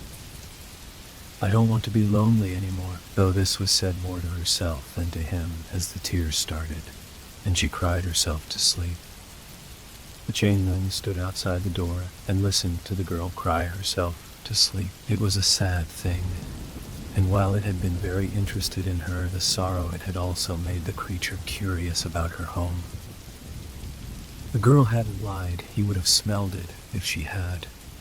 And she had been truly terrified to come home to her mother, a mother that had very little redeeming about her. And in truth, the creature had liked the small girl, liked her enough that he wouldn't eat her, which was a feat within itself. And it had been some time since it was dissuaded from a warm and innocent meal, though there was another body downstairs that he could just as easily take. Slowly, the sobbing began to ebb, the very gentle cry for Corey's father becoming nothing more than a whimper, before giving birth to the softest of childish snoring. She slept soundly, and he muttered softly under his breath. Nothing would disturb the child while she slept, and sleep was the one escape from terror that she had. At least for now, Adam crept silently to the stairs, not wishing to announce his presence, and descending with a grace that was unknown to most creatures, only to pause on the very last to turn his head. This beast of a mother sat with her legs stretched out, a cigarette burning down in the ashtray beside the fat lump of flesh, while reading her book. A heavy-set creature with unwashed hair and skin, teeth that were not brushed, though neither was her hair, and the malodorous musk of something that he could not place was not particularly pleasant, but it was nothing that would sour the prospect of Harvey's randoms. The Poghaga Mosker, the Muscaran, the Aldi, the Chiodra Material, what was to come. There was nothing pleasant at all within her. He could sense that and smell the violence she would offer the child that slept above. Odd how the idea angered him, how she had angered him earlier in the kitchen when he could do nothing, held back by the bread that Corey had placed on the table in front of him. What most did not know was that bread and salt both could provide protection from his ilk, but bread with yeast. The creature would not have been able to harm the mother no matter how much he wanted to. How kind of this useless wench to set it away from her. He stepped away from the stairs and into the living room unseen by the sow, and would remain as such until he wanted her to see him. For now, the television sang to the havoc-strewn and stench-laden room, thanking someone for being a friend. She reminding him of a toad with her girth and those large tinted glasses she wore. The swells of her fat, both appealing and disgusting, all in the same moment. The glamour he wore faded slowly, and the beast-like woman blinked, shoving away from the child that stood before her now. "What the heck?" she cried, hands clutching to the couch on either side of her, while the table she knocked with this jerky motion, dislodging the ashtray from its resting place, with the cigarette falling to the carpet, forgotten while rolling towards him. He said nothing, and bent over to pick up the same cigarette in his small 4-year-old fingers and lifted the butt to his nose, sniffing before taking a long drag of the tobacco. "What the heck are you doing in my house? Get the heck out of here. Go home to your parents, you little imbecile. Get out." She pushed off the couch, hand cutting through the air and connected with the cherubic chubbiness of his small cheek to knock his head hard to the left, with a resounding wail of flesh against flesh. For a moment after, the room was entrenched in a silent tableau where neither party moved or spoke. Merely the sound of her labored breathing filled the silence before he looked back to her, exhaling a grayish-blue plume of smoke. "So it's not just yours." He canted his small head to the side, shoving the glowing cherry of the cigarette into the hand of this creature that was called a mother. "Any child? Well, as long as it's smaller than you, which isn't really a hard task when you think of it, and especially if it bothers you." The mother screamed, stepping back, and held her painfully throbbing hand, panting with the terror she felt. "Ignore your bear and all day sleep, and let her be terrified of what you're going to do to her. I was going to eat that poor girl until I smelled that fear on her." The child stepped forward and mother stepped back, swallowing hard.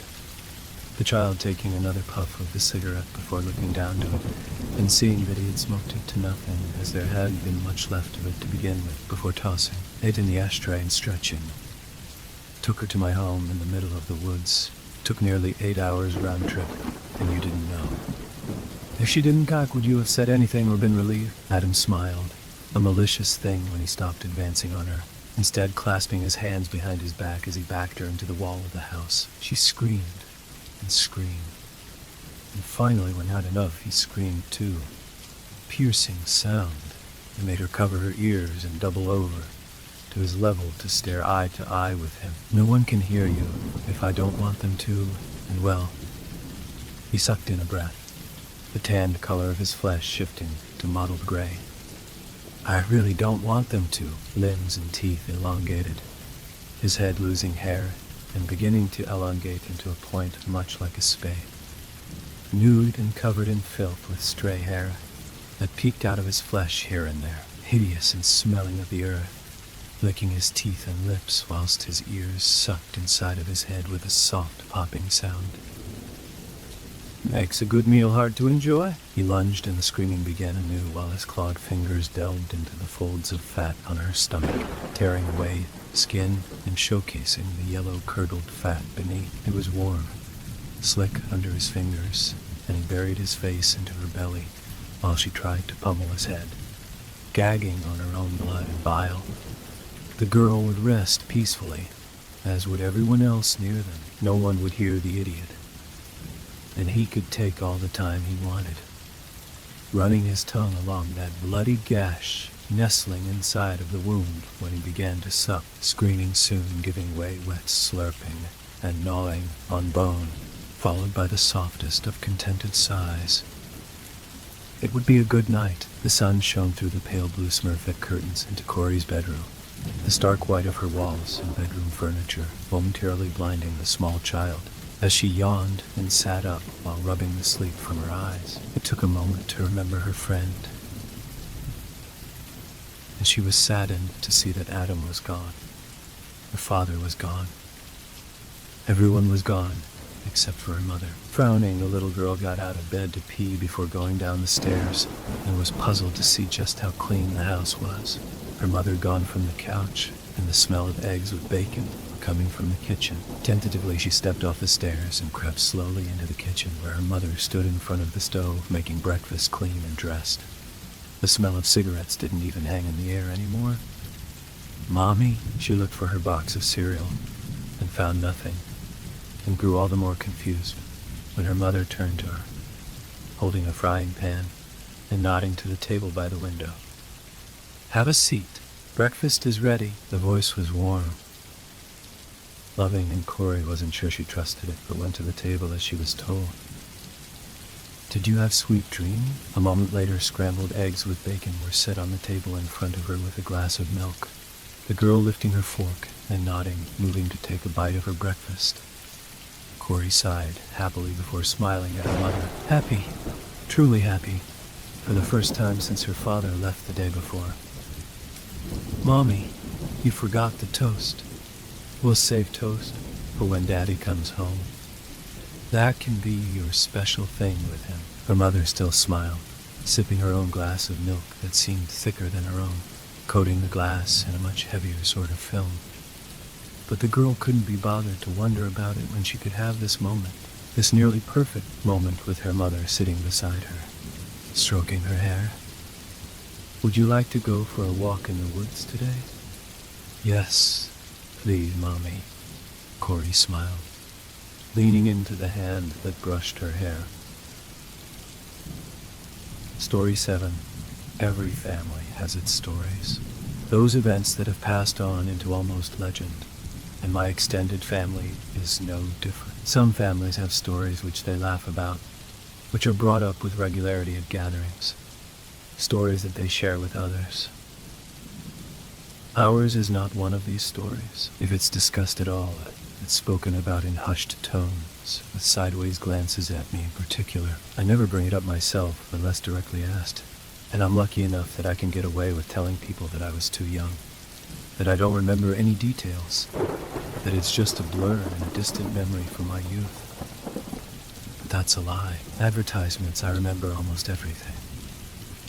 I remember every time I have to look at myself in the mirror, and the nightmares still make me sit bolt upright in bed at night, gasping for breath and terrified. The event that became family legend took place 2 decades ago now, when I was about 8 years old.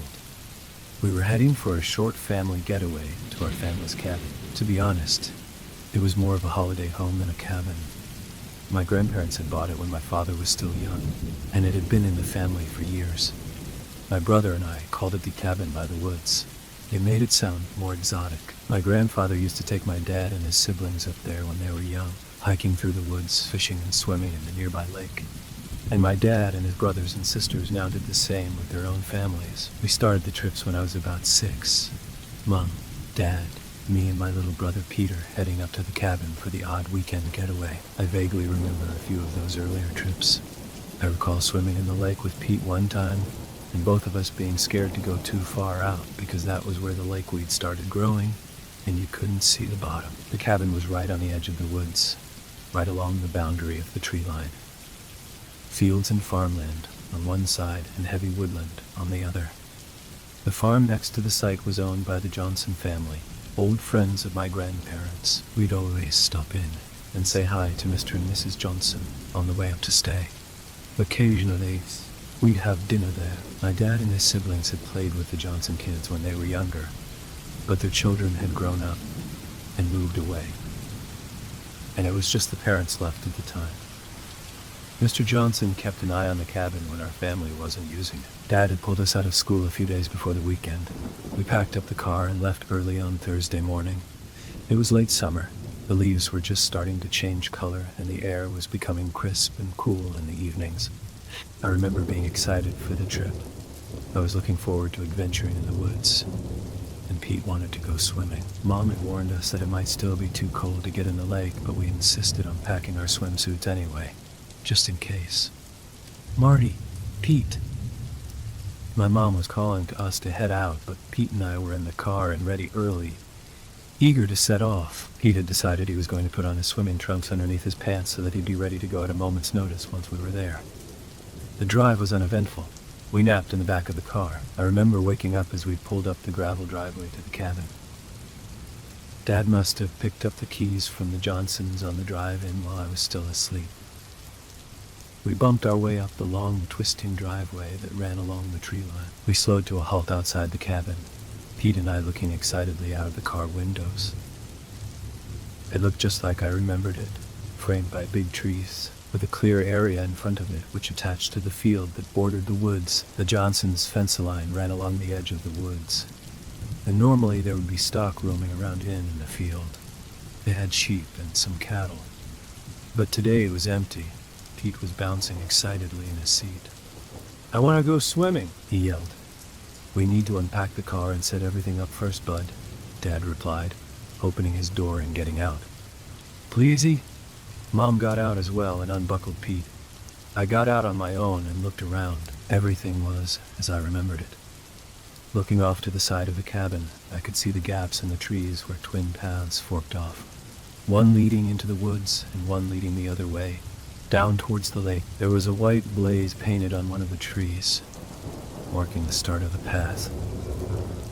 "You know, I could take them," Mom said to Dad. "We can always unpack later. We've got plenty of time." Dad opened the trunk and grabbed his and Mom's bags out. "Okay, let's just quickly dump our bags inside, and we'll get changed and go down to the lake." "Yay!" Pete deafened us all and began to run around the car until Mom snagged him in a hug. Dad grinned and hefted the bags across the covered porch to the cabin's door. Dropping them to one side, he fumbled with his keys and opened the door, then froze in the doorway. "Dad?" I asked, unable to see past him into the shadowy inside. "Get your brother and get back in the car," Dad said without looking at me. "But right now, Marty." Dad cut me off, using his serious voice. "Dear?" Mom sounded concerned as I grabbed Pete and pulled him towards the car while he protested loudly. "Where's the axe kept? Where did we find it last time?" Oh, God, what's wrong? My mom's voice rose slightly as Dad came back towards the car and hefted the tire iron out of the trunk, striding quickly back towards the open door. The place is all messed up. I think there might have been a break-in. The axe was in the laundry last time, I think. Be careful. She trailed off, sounding worried. I'll be fine. Stay here. Dad quickly kissed her on the cheek before stepping through the open door, tire iron half raised in his right hand. Mom paced back and forth by the car, clearly concerned, and we sat in the back looking towards the cabin. We sat there for what seemed like an age, becoming more and more worried as the seconds went on. What's happening, Marty? Is Dad okay? I tried to reassure Pete. Everything's fine. Dad's tough. There's nothing that he can't deal with. I remember Dad once telling me that I had an overactive imagination. And this was one of those situations where it was free to run wild. Even as I spoke, I found myself imagining all of the horrific things that surely lurked inside the cabin, just waiting for Dad to stumble upon them. And I could feel my fear levels rising. In my mind, I saw dark shapes moving about in the gloom, silently stalking my father, and how they would come for us once they'd gotten him. I looked back towards the cabin, and suddenly the curtains in the front window were flung open. Dad looking out the window. We saw him walk around to the door and come back outside holding an axe, which he propped up against the front of the cabin. Looks like everything's fine, guys. You can come out of the car now. He went and talked to Mom. How about you take the kids down to the lake while I get everything straightened up? He explained to Mom that the place was a bit messed up, but not too badly. A fallen branch had smashed in a window at the back of the place, and he thought that a raccoon or something had gotten in and turned over some things while hunting for food. He'd found the axe in the laundry, where it was meant to be. Dad thought that it must have happened in the last day or so, after Mr. Johnson had come to turn the power and water on. The scary things I'd imagined quickly receded in my thoughts, but I remember still feeling vaguely uneasy. Pete was still excited to go swimming, so Mom got our swimming stuff, and the three of us headed down to the lake while Dad went back inside. It'll be about a half hour, dear, Mom shouted to Dad as we headed around the cabin and down towards the woodland path that would take us to the lake. Swimming was fun. I remember splashing around in the water with Pete while the sun shone brightly down on us. We were lucky that it wasn't starting to get really cold yet, since we were just getting into the start of autumn. Mom read her book on the shore while Pete and I swam around in the shallows, once again avoiding the lake weed. Eventually, Mom called us back in and we got dried off and headed back up the track to the cabin. Dad had cleaned the place up and nailed an old board over the broken window at the back. He told us to grab our bags and go sit up in our bedroom. We grabbed our gear and ran through the lounge area down the hall to the bedroom. Pete immediately claimed the top bunk, struggled up the ladder, decided it was too high and that he'd fall out in the night, and then claimed the bottom bunk. We unpacked our sleeping bags and then ran back down the hallway into the lounge. Mom and Dad had finished unpacking the rest of the car.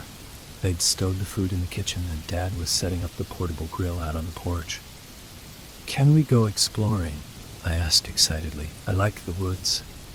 I remembered playing games in them last time with Pete, pretending we were mighty heroes defending a fortress from an invading barbarian horde. There was a spot I had in mind where the narrow, winding path opened up, leading into an area where the trees widened out, and there was space to run around and play. I recalled a bank on one side of the clearing, which we'd climb to make our fortress. Sure, Dad smiled. But he was using a serious voice again. I want you to look after your brother. Don't let him out of your sight. Don't be away too long. Stay on the path, and don't go any deeper than that clearing we went to last time. Don't worry, Dad, I yelled, grabbing Pete and running off together while Dad was still talking. We sprinted towards the path that would take us into the woods, and were suddenly plunged into darkness when we hit the tree line. I realized that we'd been standing out in the bright sun, and it was just taking our eyes a second to adjust. Pete stooped to pick up a hefty stick. This is my sword. he yelled. To be honest, it was much more of a mace than a sword. The pointy end was a bit bigger than the end he was holding, and quite knobbly. He had to hold it with both hands to easily control it. Nice, I said, grinning. I'll find one of my own. We headed down the path together, going deeper into the woods. The path snaked around between trees, over rises and down through small gullies, and the occasional tree had a white blaze painted on it as a path marker. It was cool, with the bright sun being blocked above by the tree canopy. A few minutes later, the path opened up, and we stepped into the clearing. The tree canopy still blocked out most of the sky, but was thin enough so that the clearing was fairly well lit. We ran around and played for a while, taking turns to guard and assault the fortress, and then both guarding it while we repelled the invading forces. After a while, we were breathing heavily from all the running around, and we sat down for a break. Where does that path go?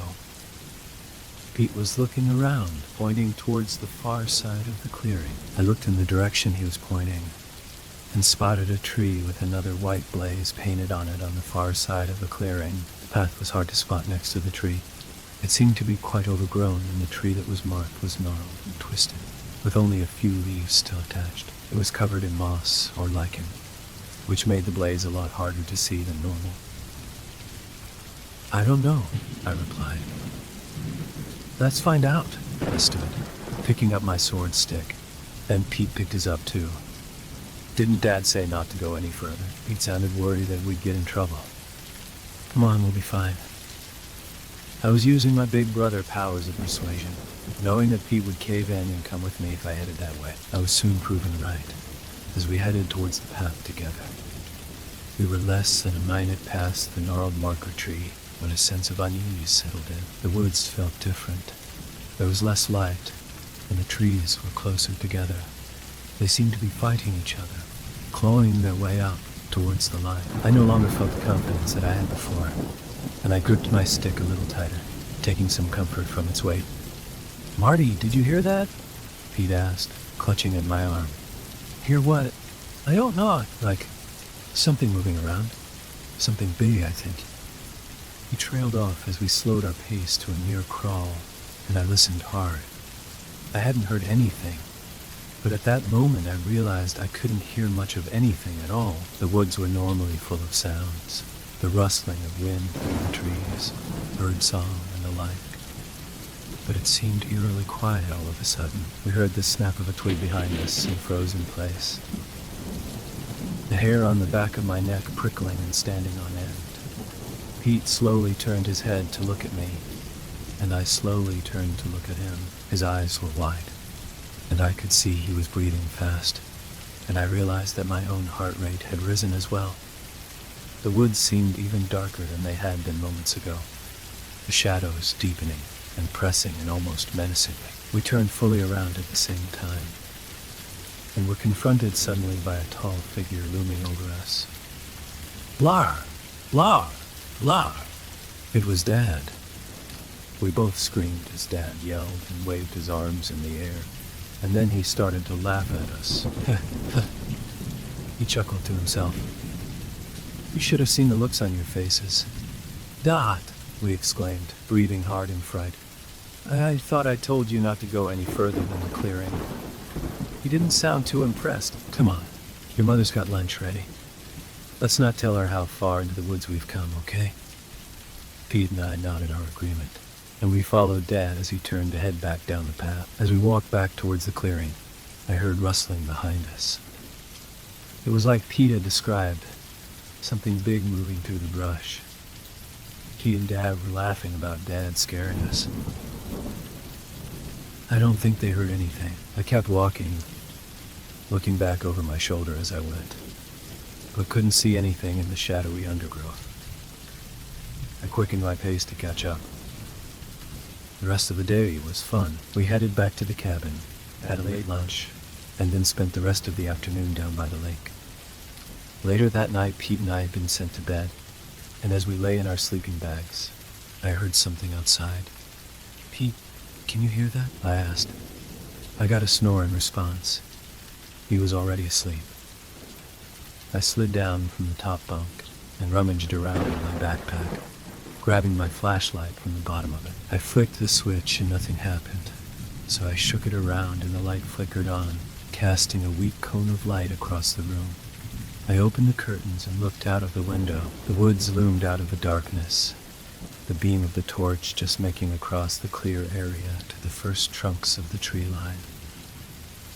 I shone the light back and forth, playing the light across the tree line, and something flashed in the darkness. It was only for a second, but in that instant, there were twin red spots pointing straight at me out of the darkness, like cat's eye reflectors on the road. They would have been a couple of feet off of the ground level, and then as soon as they appeared, they were gone. I heard rustling, which rapidly faded away. Whatever it was had gone, heading away from the cabin and into the woods. I turned off the flashlight, slowly closed the curtains and backed away, climbing back up onto my bunk and into my sleeping bag. I stared at the ceiling in the dark, clutching the flashlight and listening hard, trying to hear anything outside over the noise of Pete snoring softly. Just the raccoon looking for more food. I whispered to myself. It was a long time before I fell asleep. I woke up during the night. I lay in bed, trying to decide if I could go back to sleep, or if I needed to pee, and decided on the latter. I slid down out of my bunk, being careful not to wake Pete. Still slightly groggy from sleep, I stumbled down the hallway and into the bathroom, where I relieved myself.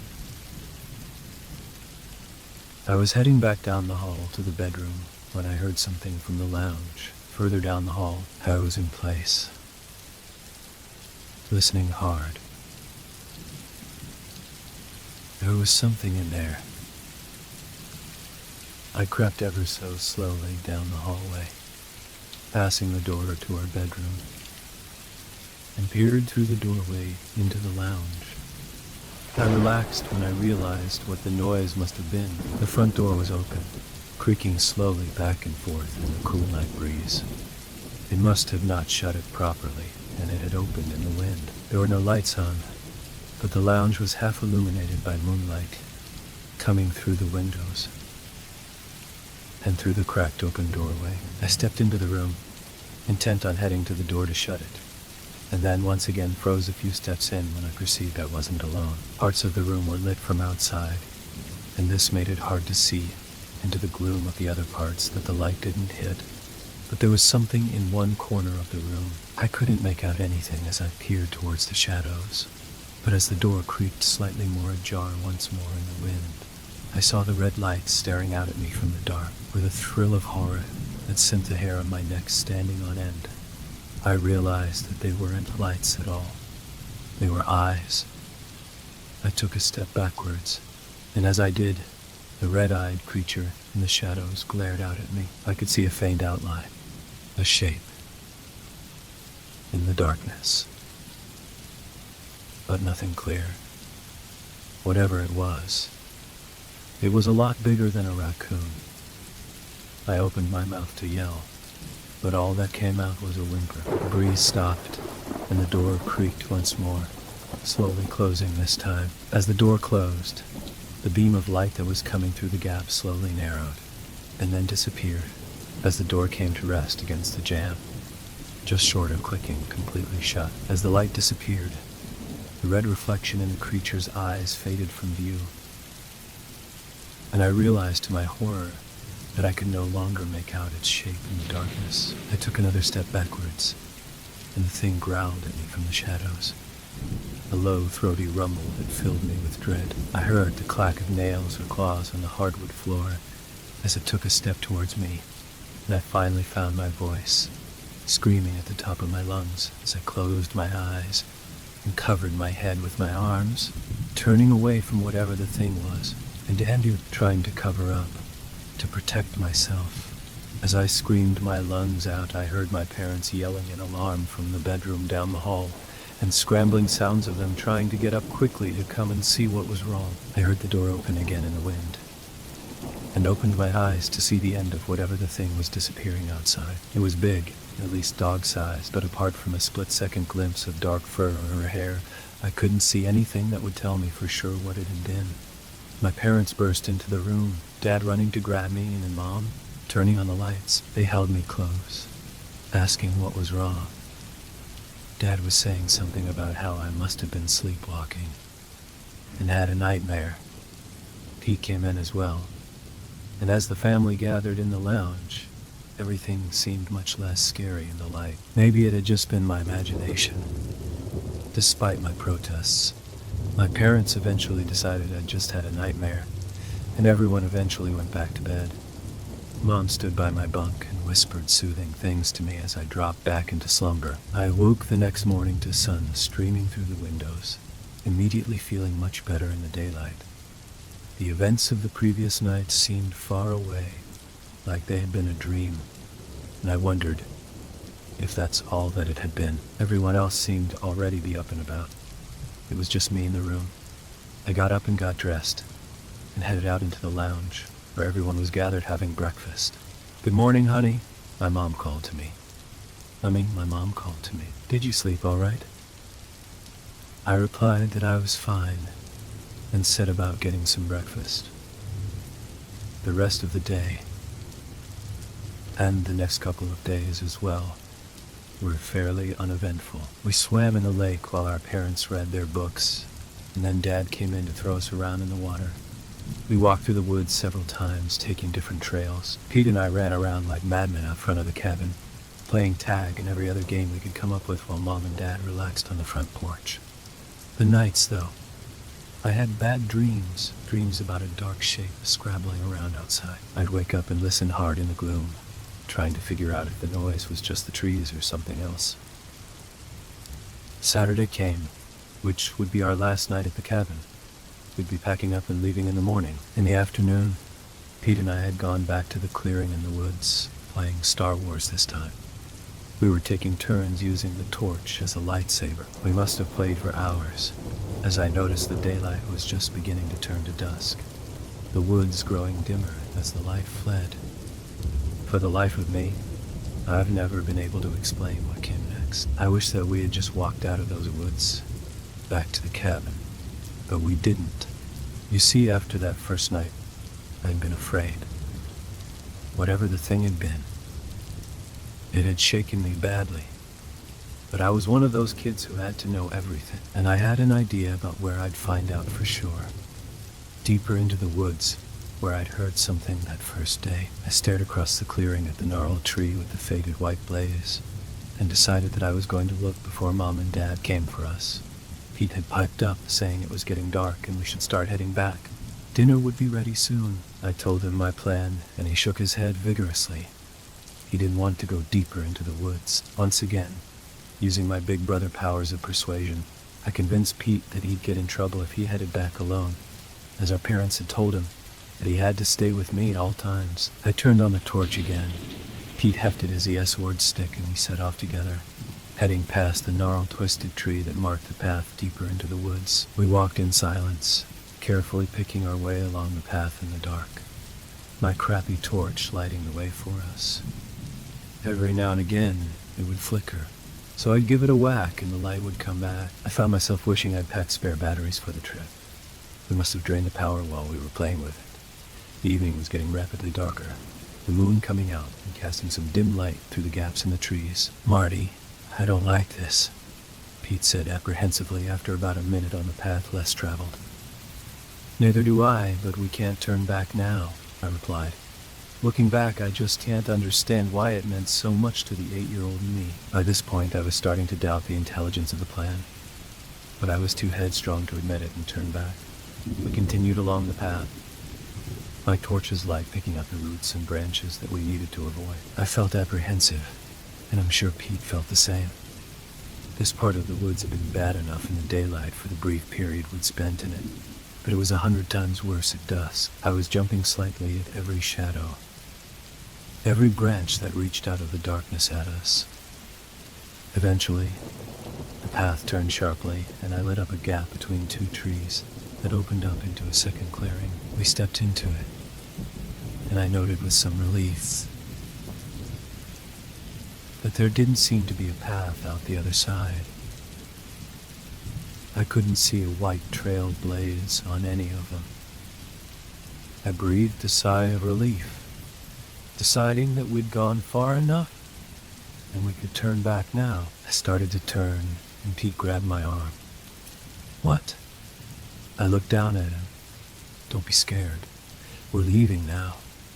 But there's something over there." He raised a shaky hand, pointing across the clearing. I looked across to where he was pointing, freezing in place when I realized he was right. There was something over there, lurking in the shadows. There was a little bit of light from the rising moon, but it wasn't a full moon yet, and the trees were a lot thicker here than in the other clearing, so it wasn't much help. The thing growled, sending the hair on my neck standing on end. As Pete and I both took an involuntary step backwards, I managed to lift my arm to shine the torch in the direction of the growl. Red eyes reflected the light brightly back at me. "Oh crap," I whispered to myself, as the full nature of my stupidity hit me.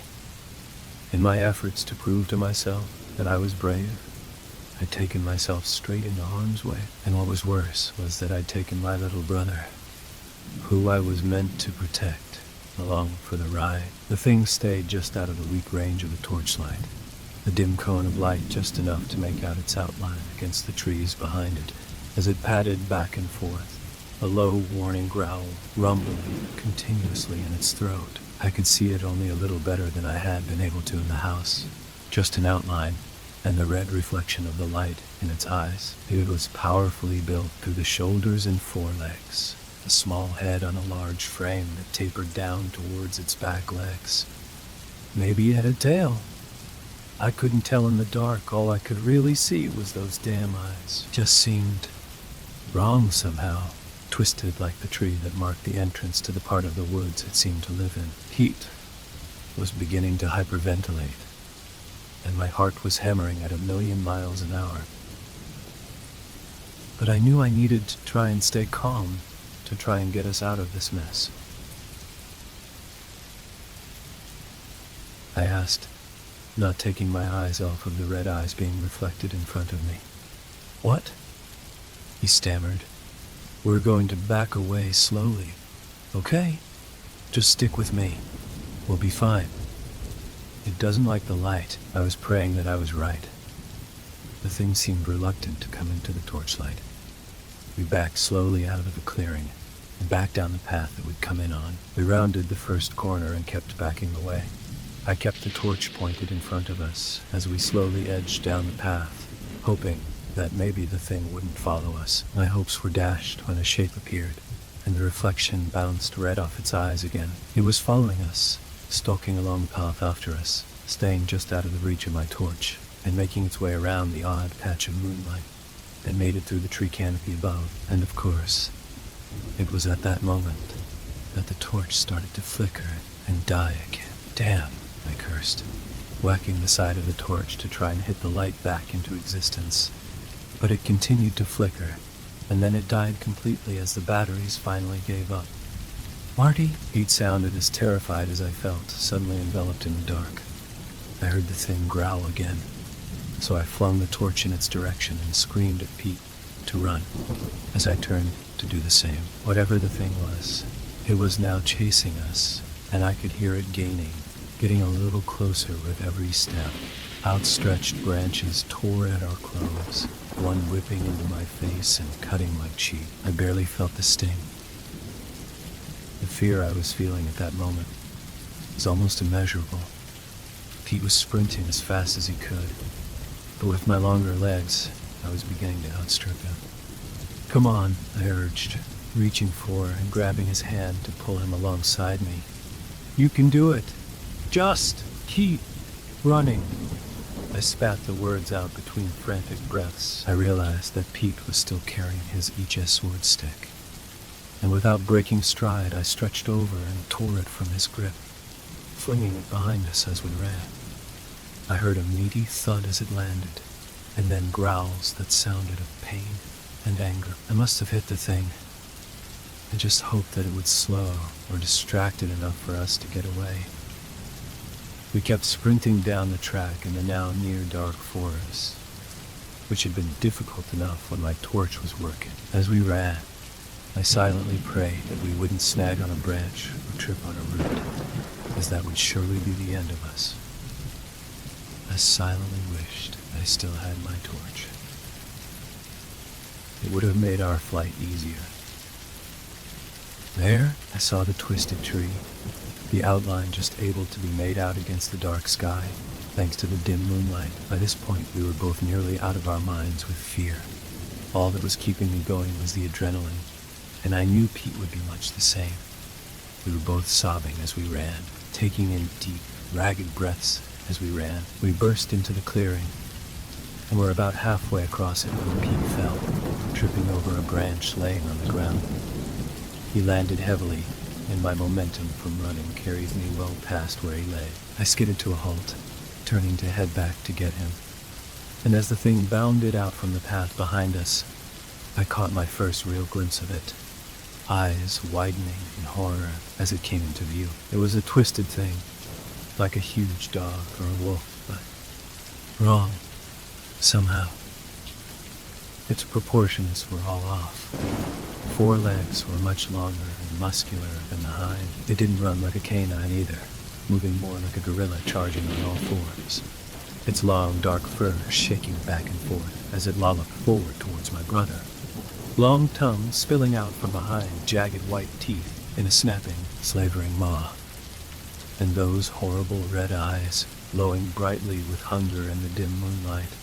Pete was struggling to get up. He saw the thing come from the path and then turned his head to look at me, pleading, petrified eyes locking with my own. I'll never forget that glance.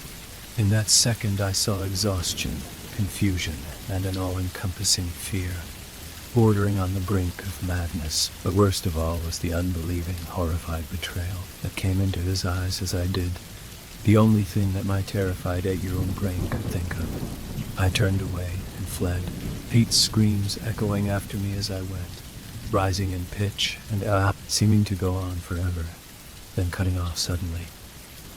I charged down the paths, sobbing and shrieking as I fled, in disbelief at what I'd done, and sure that the thing would come for me next. Suddenly, 2 tall figures burst out of the dark in front of me and grabbed me. I thrashed about and screamed, before realizing it was my parents. I could see Dad had the axe. They must have heard our screams. They frantically asked me where Pete was, but I was well past the point of being able to speak, and just flailed my arms back down the path, pointing desperately back the way I'd come. Dad sprinted past us, raising the axe as he went, and Mom held me close before scooping me up into her arms and following in. As Mom and I rounded the corner into the clearing, I could see my dad kneeling in the center of it. I'll never forget the way that the moonlight glinted off the axe head as it lay on the ground next to him. I'll never forget my mother's screams as she saw what was left of her son. I'll never forget my father crying on his knees, great deep sobs racking his heaving chest as he tried to shield us from seeing the worst of it. I'll never forget seeing past my father and spotting Pete's hand, skin stark white in the rising moonlight, and spattered with dark red gore. I think I passed out then. From what I was able to gather later on, Dad stayed with Pete while Mom took me in the car to the Johnson house to call the police, and left me there as she returned with the state troopers and the ambulance. I'd gone into shock by that point. I never told my parents what really happened, that we'd gone past the first clearing and deeper into the woods. I'd spent weeks in a near catatonic state of fear and guilt by the time I was actually able to talk about what had happened. I told them that we'd lost track of time and were about to head back to the cabin when the thing had come from the path and gotten Pete before I could do anything. I already hated myself enough. I couldn't have dealt with them knowing it was all my fault. I told them that I didn't get a good look at it. My dad had seen a dark shape looming above the fallen figure of his son, but it had turned and ran as he came at it, and he hadn't seen more than a flash of indistinct fur and red eyes. The police decided it had been a wolf or a feral dog, but despite a search of the woods, they couldn't catch it. We never went back to the cabin, and neither did any of the rest of the extended family. Dad made a brief trip up at one point to clear it out, but as far as I know, it's sitting empty right now. Our family sold the land to the Johnsons a few years later, but I heard a while back that they'd sold up and moved away to retire, so I'm not sure who owns it at this point. Our lives went on, forever changed. None of us was ever really the same. One side effect is that I can't be in a dark room with a red electrical light in it, or I start having panic attacks. There's a lot of electrical tape covering lights on my appliances. The guilt gnaws at me constantly. It was my fault entirely, even if nobody else knows. It's been decades, but I still see Pete's face every time I look at myself, and I hear the anguished screams of my parents echo through my head when I try to sleep, and I'm terrified that someday it'll come for me too. That I'll be walking through my house at night, and it'll be there like I deserve it to be. That dark, twisted thing with the glowing red eyes.